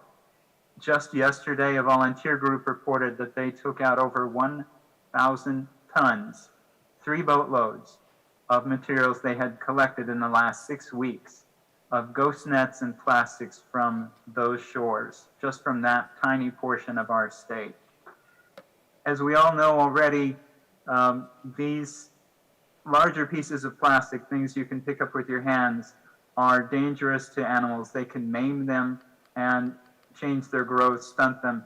Of course, green sea turtles are no longer considered endangered in the United States, but monk seals are. They number less than 1,400 in the wild, the most endangered seal on the planet. And young animals make the mistakes of encountering these plastics, or they have no choice. In an area that I intimately love, a coastline, only a half a kilometer long, I picked up all the items you see on the left side of the screen in just 1 hour. And of course, we collect all manner of floating plastic things, as you can see on this central picture. Nets take a lot of volunteer work to get off of the reef and into a truck. But all of these things keep coming to us. Now, this isn't just about volunteers. It also costs our state millions of dollars and a lot of staff time. These young state workers, this took 3 days to collect this material, and they had to be flown in by helicopter because on Molokai, this is at the base of a very steep cliff, this coastline, and it cannot be approached by boats. So all of the big white bundles you see are packaging those plastics to be flown out by helicopter and taken to places where they can be incinerated. Now, macroplastics, these things we can pick up, are only, as we know, as we've heard, are only part of the problem. The problem with plastic bags or flexible plastics and microplastics, of course, is that they present as food items to endangered species. Hawksbill turtles, like the one on the left, a favorite food of theirs is jellyfish, and plastic bags look just like it. But even green sea turtles will eat the plastic.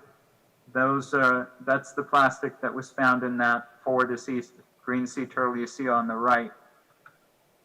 Now, all of these plastics can become homes for living things, even such as coral, but the main danger we have are the microplastics and even plastic beads used in cosmetics and personal care products. All of these things grow algae on them, and this becomes a real problem for animals which mistake these items as food. Often people have told me, you know, if the animals are so stupid to eat these plastics, then it's their fault. But if you're an animal that relies on scent and a piece of plastic is in disguise because it's got algae growing on it and it smells like food, then you eat it. The hawksbill sea turtle hatchling on the left passed away and was washed back on shore with these plastic bits in its intestines and stomach. We don't know how many of these animals perish at sea and never come back to shore. They hatch from our beaches and they should be able to visit your island, but we don't know if they can make it. They're certainly encountering a world of microplastics. Even fish, like the one on the right, juvenile fish will mistake these foods as plastics. Now that moves up the food chain, of course, as we've mentioned, seabirds. This is a Hawaiian dark-rumped petrel. They are also on the endangered species list. They nest in the main Hawaiian islands, but they feed thousands of miles out to sea and come back to the shore to feed their chicks, to our islands, but they feed on things that float on the surface. Seabirds that feed on fish are ingesting plastic, which fish have already ingested. So even though they may correctly identify a fish as a food, then they can still get plastics into their own systems. And sadly, these can be transferred to their chicks that they keep filling their gullets full. But the baby is always hungry because the baby is not really getting any nutrition. Now, larger animals know how to navigate through our plastic waters that we're creating. But of course, again, the monk seal is a fish eater. And if it's eating fish that have eaten plastic, it's involuntarily ingesting plastic as well. Now, something I haven't heard presented yet tonight or today is the link between plastics, microplastics especially, and various toxic chemicals, many of which are in personal care products. And this is where I can report some good news, besides all of our volunteer efforts. The state of Hawaii has not yet completely banned all sunscreen materials, but the county of Maui, the island I live on, will ban the sale of 12 different sunscreen petrochemical products. Starting October 1st of this year, they will not be sold or cannot be used on the islands of Maui, Lanai, or Molokai. Hawaii Island, that county, will join us in this fight on December 1st. We are one county at a time converting our state into a place where people may only use mineral sunblocks. And that's important because these chemicals and others bind to microplastics. So when these animals ingest microplastics, they're ingesting these chemicals. These chemicals are very adhesive to microplastics and larger pieces as well.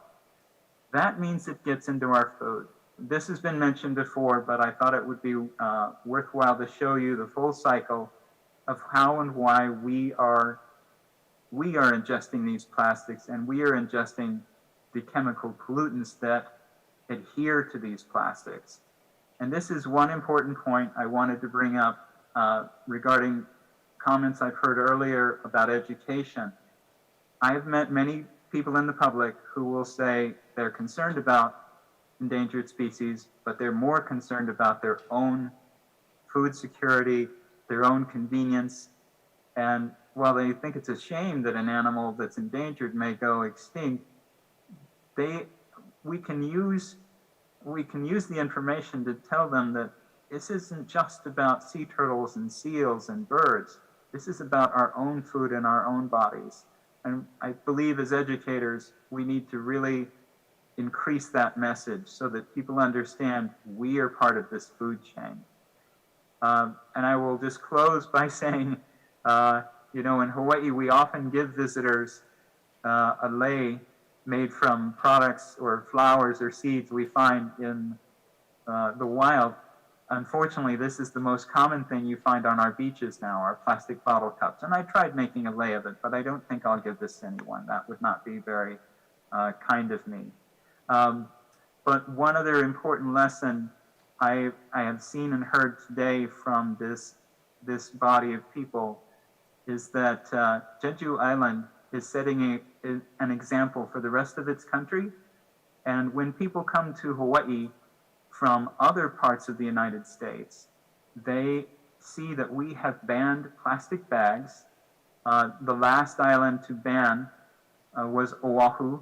We started the process, Maui, in 2011. Plastic shopping bags have now been banned from all islands. You cannot get a plastic shopping bag. You have to take your own bag to a store across our state. Even visitors have to learn this.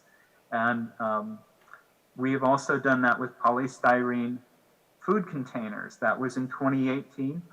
In the year 2020, our island banned the use of plastic single-use food items such as forks, knives, spoons, straws, cups, and plates. The next on the list is that we will try to ban the use of microbead plastics in personal care cosmetics. So I think we all have learned great things from each other, and I'm very excited to hear the progress that's being made all around the Pacific, because each of us each of us helps each other in this fight. And just a thank you to Dr. Craig Downs for his research on the link between plastics and dangerous chemicals binding to them, and volunteer leaders who helped us obtain these things, like a woman named Cheryl King here on Maui. And these websites are connected to those efforts. And thank you for your time. I hope you have some questions I can answer. Mahalo. 네, thank you very much for your presentation. 감사합니다. Thank you very much for your presentation. We have seen many species affected by pollution, plastic pollution. Indeed, we can see species affected by plastic pollution in Jeju as well. First of all, Indo-Pacific bottlenose dolphin and finless porpoise are affected by pollution of plastics. So we have experienced a lot, but the thing is, invisible plastics or microplastics, they are a bit more important. Salt and groundwater contain microplastics to the extent that it's really serious and risky. And in the iceberg in the Antarctic also contains microplastics. And plastic generated in the coastal area in Jeju are fragmented and broken into pieces. And in some cases, microplastics are used in the first place and they are leaked into the oceans. But there are many heated debates in Jeju Island. About 1,000 associations are doing work for recycling and some eco-friendly movement. And some visitors came to Jeju and took part in some campaigns. And some visitors come to Hala Mountain and collect waste. I guess the engagement of citizens is very important. They can play a role as a watchdog, but they can play as a partner as well. So last but not least, I'd like to ask Director Ko Ho-young of Korea Environment Corporation for his speech under the theme of COVID-19 responses and establishment of real-time safety management system of medical waste. Since 2020, the COVID-19 has prolonged over the last 3 years.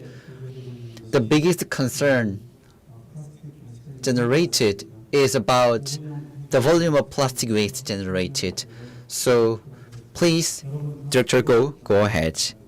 Please welcome him with a big hand.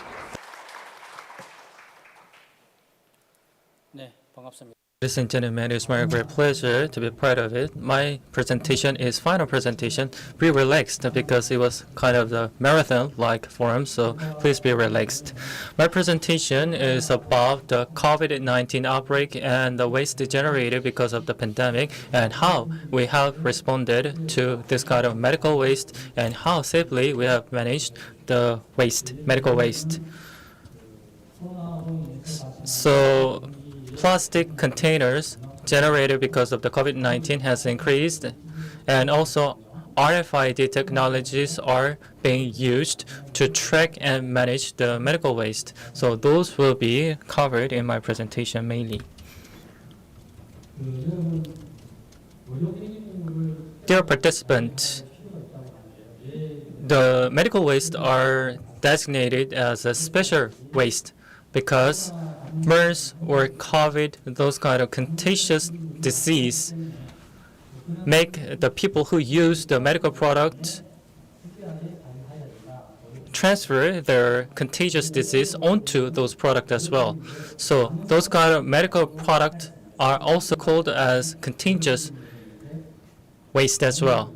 Now we just call it medical waste, but in the past we used to call it as contagious waste back in 2005.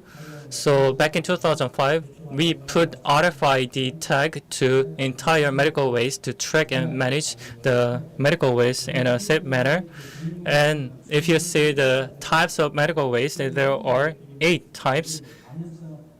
And the number one is medical waste for quarantine, which has high level of contagious possibility, and also tissues or placentas or other for hazardous medical waste and general medical waste.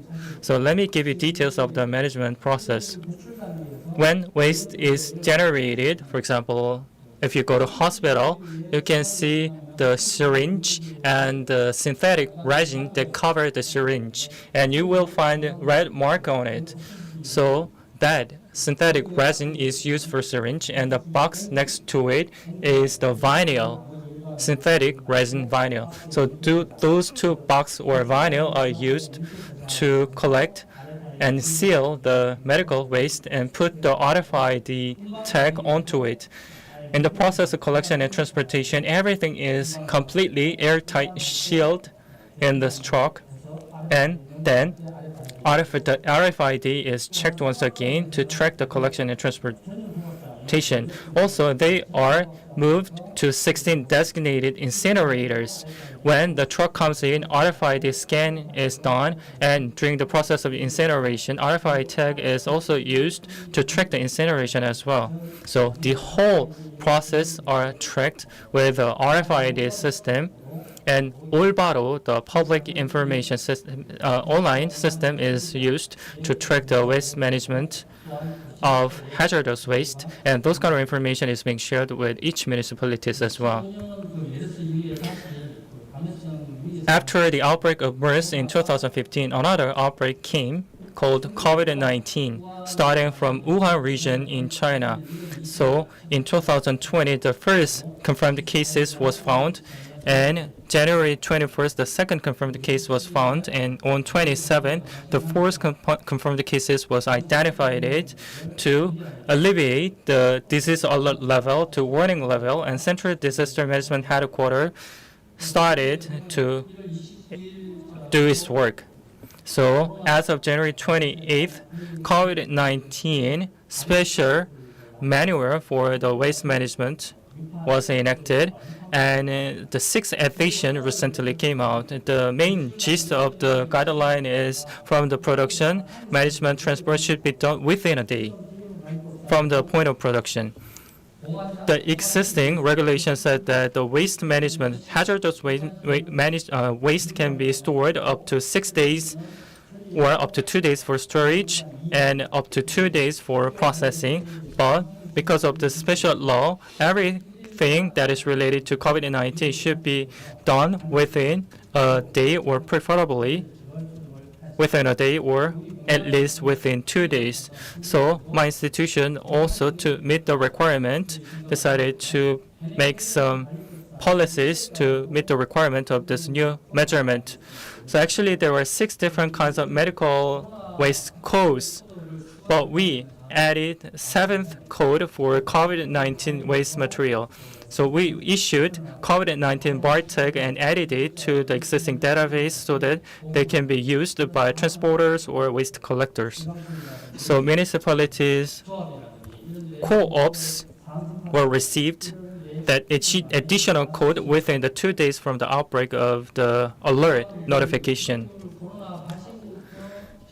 So from beginning up until end, every medical waste are monitored under the management of the Resource Circulation Division. The Ministry of Environment and municipalities share the information for the COVID-19 related medical waste for real-time monitoring, and also at the same time we provide education, and intergovernmental temporary shelters were received such information as well as of 29th.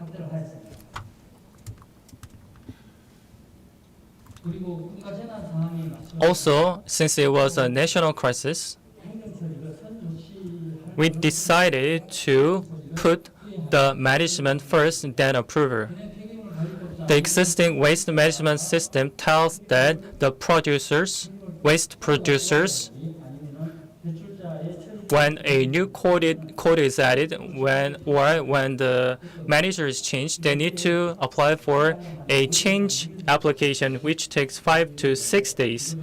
But my corporation decided to minimize the timeline within a day so that the hospitals and 560 temporary shelters and 260 hospitals can manage and implement the designated waste management within the day. So we put the operation first, then the approval, and by doing so, we were able to minimize the timeline from 6 days down to a day. Also, we supported the government joint task force because of the prolongation of COVID-19. Temporary shelter expanded, and the number of the workforce required increased as well. Also, the number of dispatched offices need to be increased as well. Also, those dispatched officers after the return need to be quarantined as well. So multiple issues came out at the same time. But by working and coordinating with relevant institutions, for example, the Office of Dispatching Government Officers made an exemption that they can work at their home while having quarantine, and those dispatched officers receive some incentives, financial incentives or welfare incentives after having consultation with the Ministry of Environment, and we created special shelters for them for dispatched workers. Because of the outbreak of COVID-19, this slide tells how much medical waste has been generated. In 2010, at the beginning of the COVID-19, the monthly waste generation was 500 tons. But from the end of that year, the amount increased up to 1,500 tons. And from 2020 up until today, the amount increased up to 2,500 or even 3,000. Please direct your attention to the red mark figures. The number soared from 5,000 up to close to 25,000. So actually in 2019, the diaper was reclassified as a general waste, not a designated waste. So the amount was reduced quite sharply, but due to the COVID-19 waste, that trade off the decrease coming from the diaper reclassification. Also, the usage of synthetic resin increased sharply. In 2019, the number of the resin box used was 6.7 billion, but in 2020 it was 9.4 million, and in 2022 it was 15 million. So up until 2020, end of 2020, I believe that the number will further increase up to 17 million. So you can think that the number doubled. So I told you that diaper from 2019 has been reclassified as a general waste, but if the diaper was used for the patient with a contagious disease, it is classified as a medical waste, but the diapers from non-patient are classified as a general waste. This is because the medical waste has been on the rise and the management capacity reached its limitation back then. So that kind of reclassification was necessary back then due to the limited capacity. But actually, outside of Korea, there are many countries that recycle the diaper, even, for example, Norway. Norway has very high quality processing system and infrastructure. So at each village level, diapers are very much well collected, and even parents also have good awareness of the need of recycling the diapers. So instead of putting that into the waste plastic bag, they return it to a designated diaper bag, and so that the government can collect it. And by doing so, they were able to reduce the waste management fee and raise awareness at the same time. But in case of Korea, that kind of diaper recycling has not been done yet. And I told you that we put operation first, then the approval to build real-time monitoring system and also command center for faster decision making. And intergovernmental task force was helped by my institution because that is our social responsibility. Lastly, Korea's COVID-19 management experiences are being shared with overseas countries through UNDP webinar or Paraguay. So we shared many examples, the excellent examples of the Korean specific quarantine measures. Also, like I said, we advanced the RFID tag further to safely manage the medical waste. But the problem here is that producers and collectors sometimes, like you see in this picture, need to possess this plastic card to transfer the waste, but sometimes the collectors falsely input the information without just collecting plastic card. So we decided to put the beacon tag instead so that they don't need to carry this kind of plastic card anymore. So if the waste with a beacon tag arrives at a certain designated area, that kind of arrival and location data are automatically collected by the central database system, and those information are also shared with municipalities in real time. So that kind of improvement will be made. Secondly, transporters and collectors, when they give and receive the garbage, they are doing such work at a truck level. So sometimes the documentation paper is not issued or truck transportation record is not made. So in order to fill that gap, instead of doing the tracking at the truck level, we decided to do the tracking at the box level beginning from next March so that we can track better. As such, with highly cutting-edge technologies, we will manage the medical waste in a safer manner going forward and improve the entire system. This concludes my presentation. Thank you so much for your kind listening. Thank you very much, Dr. Go Ho-young, for sharing your presentation. Indeed, medical waste should be treated in a special manner, and it is. Indeed, waste touched by a patient should be treated as medical waste, and from generation to disposal, the whole process should be clear. So that's why we had many problems and difficulties. And regarding the COVID-19, so many healthcare staff workers have made a lot of efforts for tests, but behind the scene, there are so many staff members who have been in charge of treating and managing medical waste. So with other than K quarantine, so K treatment and K management to medical waste has been excellent. Please give him a big hand once again.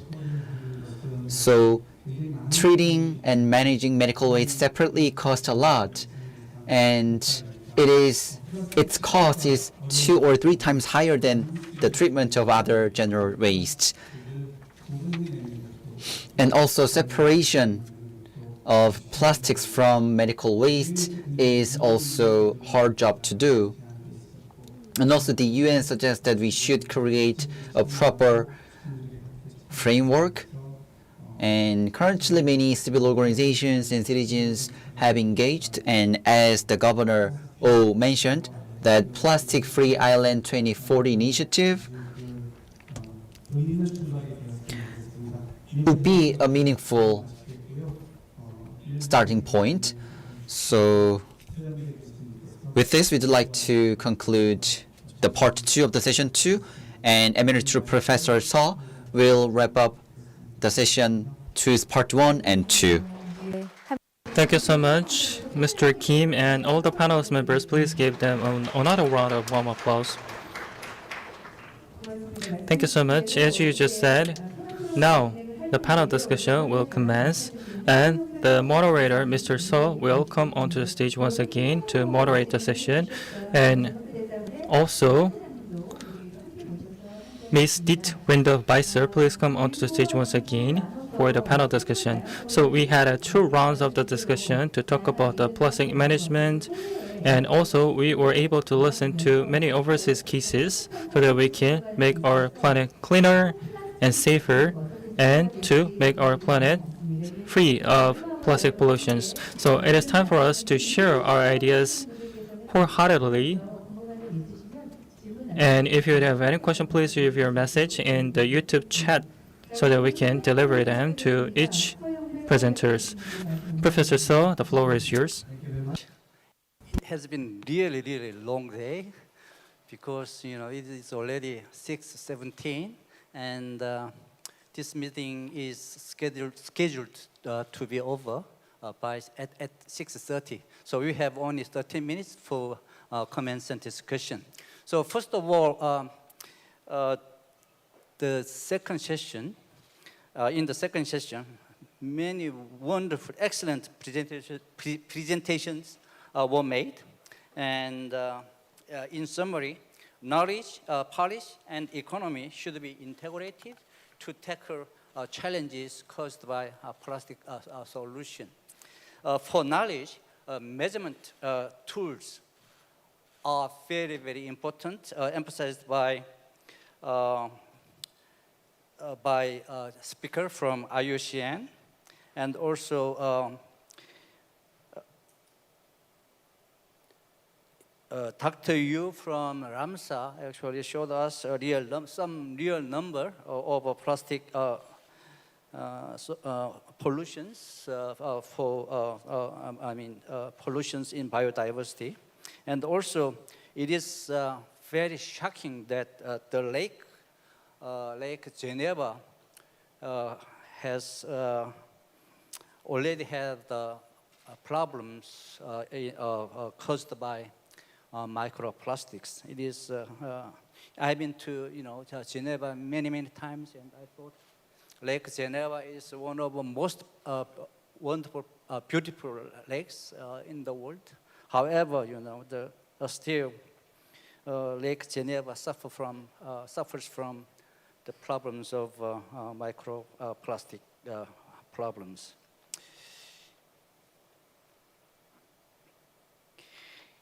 Let me invite any speakers for comments for other presentations, or if you like to add some comments for your own presentations. Any speakers? Do you have any comments after hearing many presentations in this session?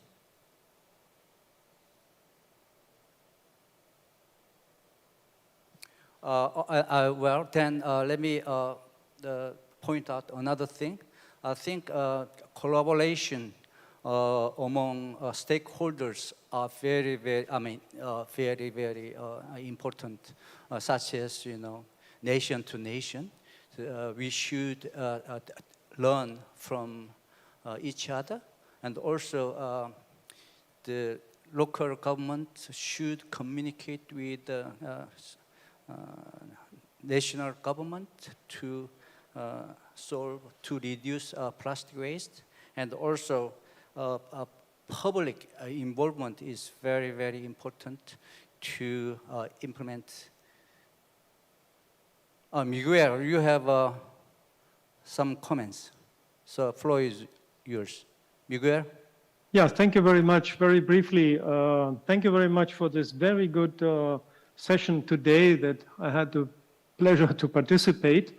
I think my message to take home is really that we had very good presentations on case studies, because it's important that we really have sites that do something on the ground and they show the way forward. Even if the site is small, but we can make it, we can achieve it. And even if we see, like, for example, Hawaii, that they clean the beach and a week later they come back and it looks the same, there is the way. There is the way to go. And in the Biosphere Reserve approach, we really try to have concrete areas, concrete projects that can make a model. Thank you very much. Thank you very much, Miguel. Any other comments from speakers?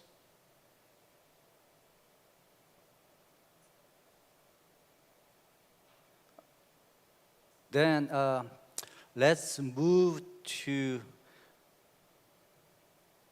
Lynn. You have some comments, right?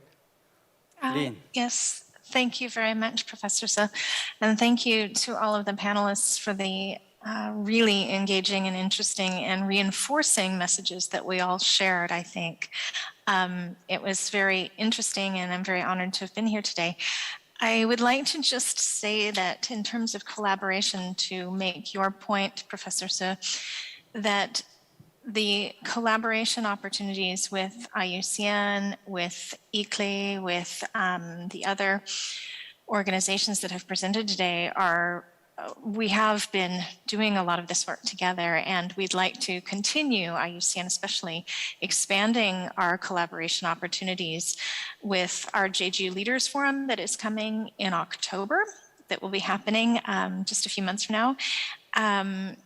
And we'd like to be able to, again, share the messaging of hope that even though we saw lots of very challenging images of the degradation of biodiversity, the pictures of the birds and the hedgehog and the monk seals and the fish and the turtles, there is hope for the work that we are doing. And so to end on a maybe more positive note, the work that everyone is doing to contribute to this is making a difference. And I especially admire the progress and efforts of the Republic of Korea, but also of the island of Jeju and the Jeju Islanders in particular.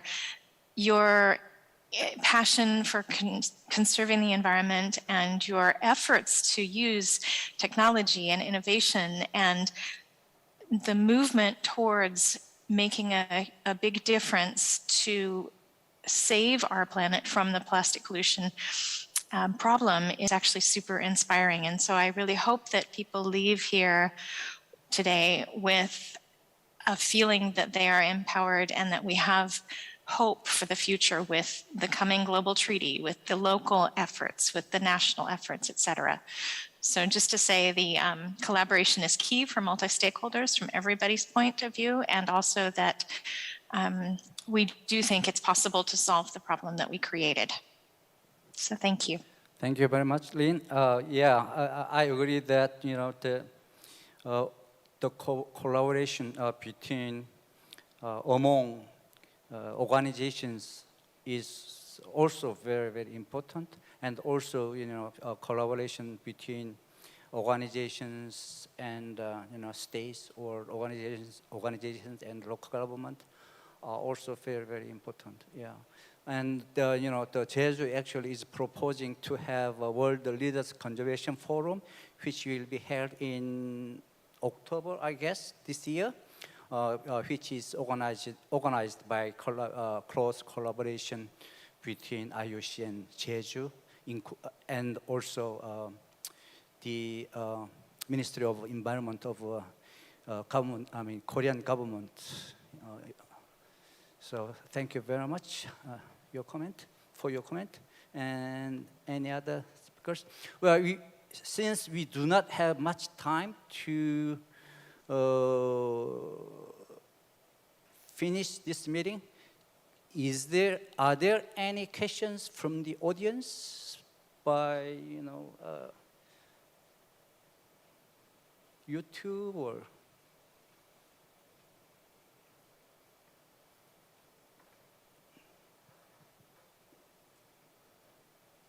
Wow, Jeju, you are in trouble now. The first question, Jeju, do you really think you can achieve your very, very ambitious goal of a waste-free island by 2030 or 2040? I don't exactly remember. Do you really think it is possible? Is it feasible?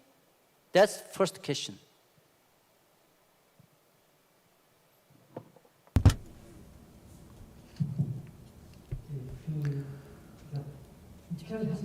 So 2030 waste-free island. So I believe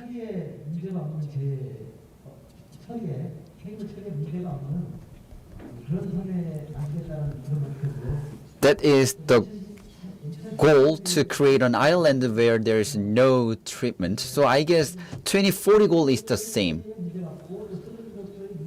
So we need to make sure that there will be no more waste problems. That would be my answer to that question.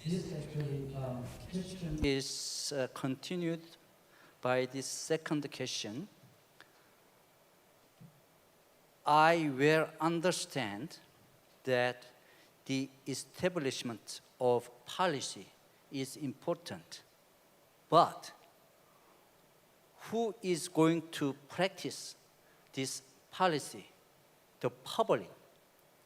The public is crucial stakeholder to implement policies.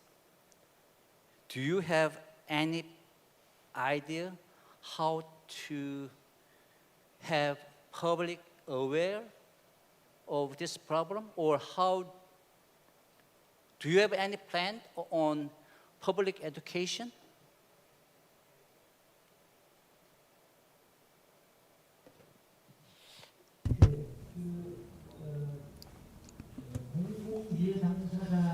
So the public is also a stakeholder.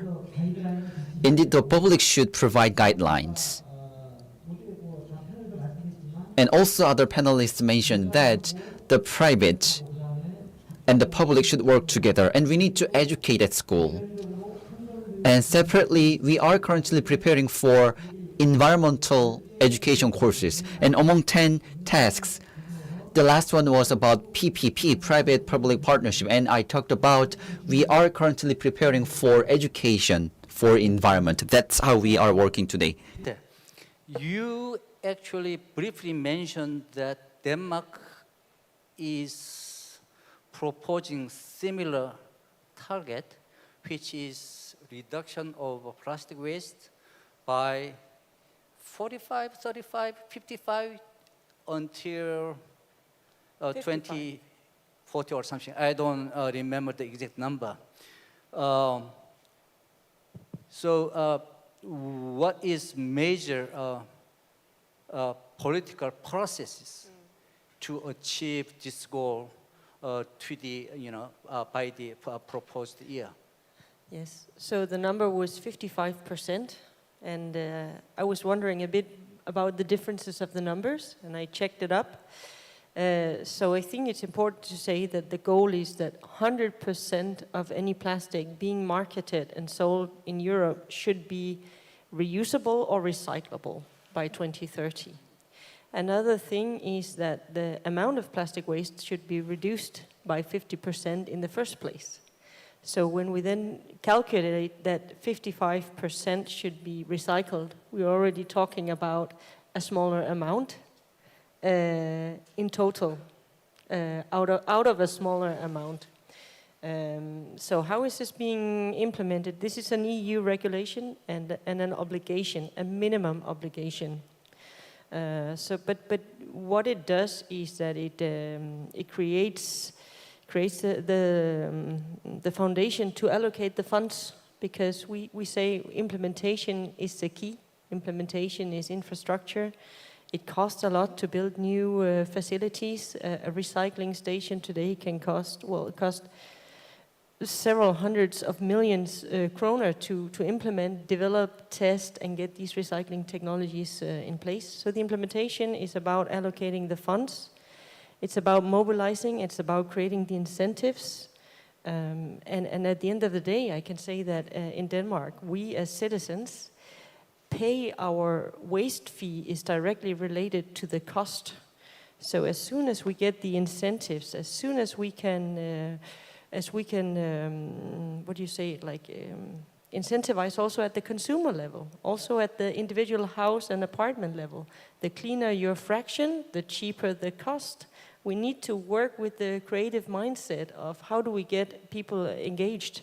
And one of the presentations today was saying it's with the mind, it's with the heart, but it's also muscle memory. We know that it takes around 18 months to really implement a new sorting mechanism. So we need to be very careful on how we implement to get the maximum effect. But obviously this has to be done at several levels. And I want to just repeat that the core strategy in Denmark to reach this is talking about the circular economy, because this is where we find the real incentive everywhere to do more. Not what you're obliged to do, but more. Thank you. Thank you very much.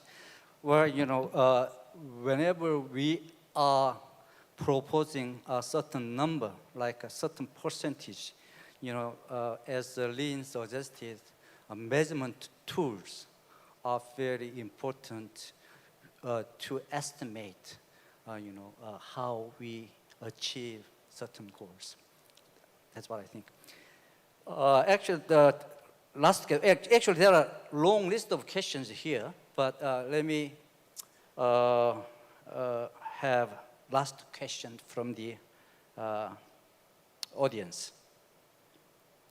As we have mentioned, we have discussed collaboration between local government and the central government is very important. So if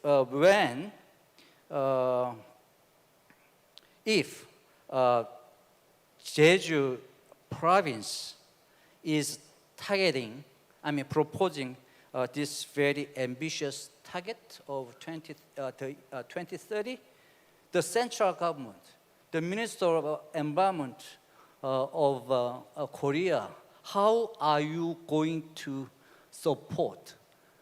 How do you collaborate? What do you propose? What is your help to Jeju to achieve this ambitious goal? So my question goes, the question goes to the Minister of Environment. Do you have any idea? Is the Ministry of Environment of Korean government is committed to support Jeju's idea? Do you have aware of their proposal? That is the last question. Thank you.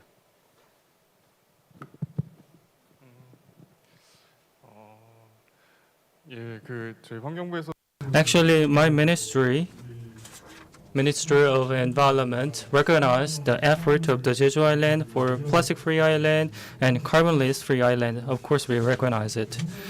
And Jeju Island and Ministry of Environment actually has been done quite a lot of projects together. For example, single disposable cup has been removed from certain coffee shops, and resource circulation clusters have been formed with a collaboration between Jeju government, special governing province, and the Ministry of Environment, to name a few. Also, like it was said, the plastic-free island, that kind of initiative of the Jeju Island has been in line with the central government direction, of course. So they are well synced, I believe. Of course, detailed projects and programs have not been revealed by the Jeju government, so it is very difficult to tell the details of the support we will give. But I believe that there are ample opportunities for cooperation between two sides. Instead of giving just simple financial incentives, the Ministry of Environment plans to expand the use of recycled raw materials as well as other policies. And Jeju said that the island will be free of plastic by 2040, and our policies will indirectly help the island to achieve the same, I believe. Let's wrap up this session because it's already 6:36.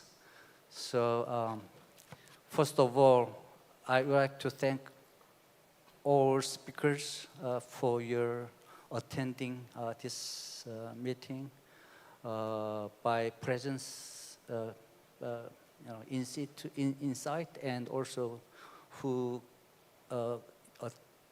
attended this meeting remotely by online. And also I would like to thank all audience for their participation to this very meaningful meeting. And my sincere thanks goes to the steps who have this meeting go smoothly, and also especially a simultaneous translator. You provided wonderful translation for Koreans as well as for speakers. My special thanks goes to the chair of this forum, who is the former Vice Minister of Environment, and currently he is Counselor of IUCN, elected, I think,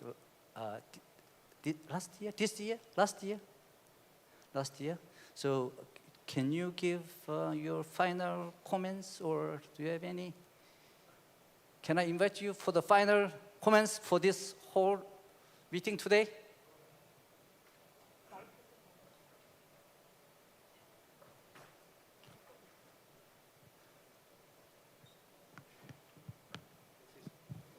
So you can come up to the stage. Okay, this is quite unexpected situation. Okay, we completed, thanks to your very good guidance. And tomorrow we have another day. I think today we have watched many heartbreaking pictures, which shows the dead animals because of the plastic pollution. But tomorrow, I guess, we will discuss more tangible ideas on how to come up with the technology and innovation to tackle these plastic issues. So tomorrow, there will be many professors and experts which will deal with that technology and innovation and scientific evidence, things like that. And thank you very much all, particularly from the Ministry of Environment, Mr. An, delivered very detailed policy direction of the central government, and then local government also, and the other, the Korea Corporation as well, and all the experts from IUCN and Wetland, Ramsar, and many other speakers. Thank you very much for attending this meeting. I hope to see you again, everybody. Thank you. 감사합니다. Thank you very much. I forgot to deliver his name. His name is Yoon Jong-soo, Jong-soo Yoon. Thank you very much. Thank you very much for your being with us to the very end of this meeting. So officially, this meeting is over. Thank you very much. Thank you. Thank you, and we need another big round of applause to the moderator and all panelists on and offline. 다시 한번 여러분 큰 박수로 함께해 주시기 바라겠습니다. Please give all the participants and speakers a big round of applause. Thank you very much for your discussion. And thank you very much, Chairman Jong-soo Yoon, and thank you very much, the moderator. So with this, we'd like to conclude all the sessions we prepared for today. Thank you very much, all the participants, for your presence, and online participants as well. Today, we have prepared a variety of sessions. The first session will take place at 9, session 3 under the theme of the future of companies and ESG. So activists will share their cases responding to the post-plastic era. Your participation will be very much appreciated. The session will take place at 9. Thank you. Thank you. Goodbye.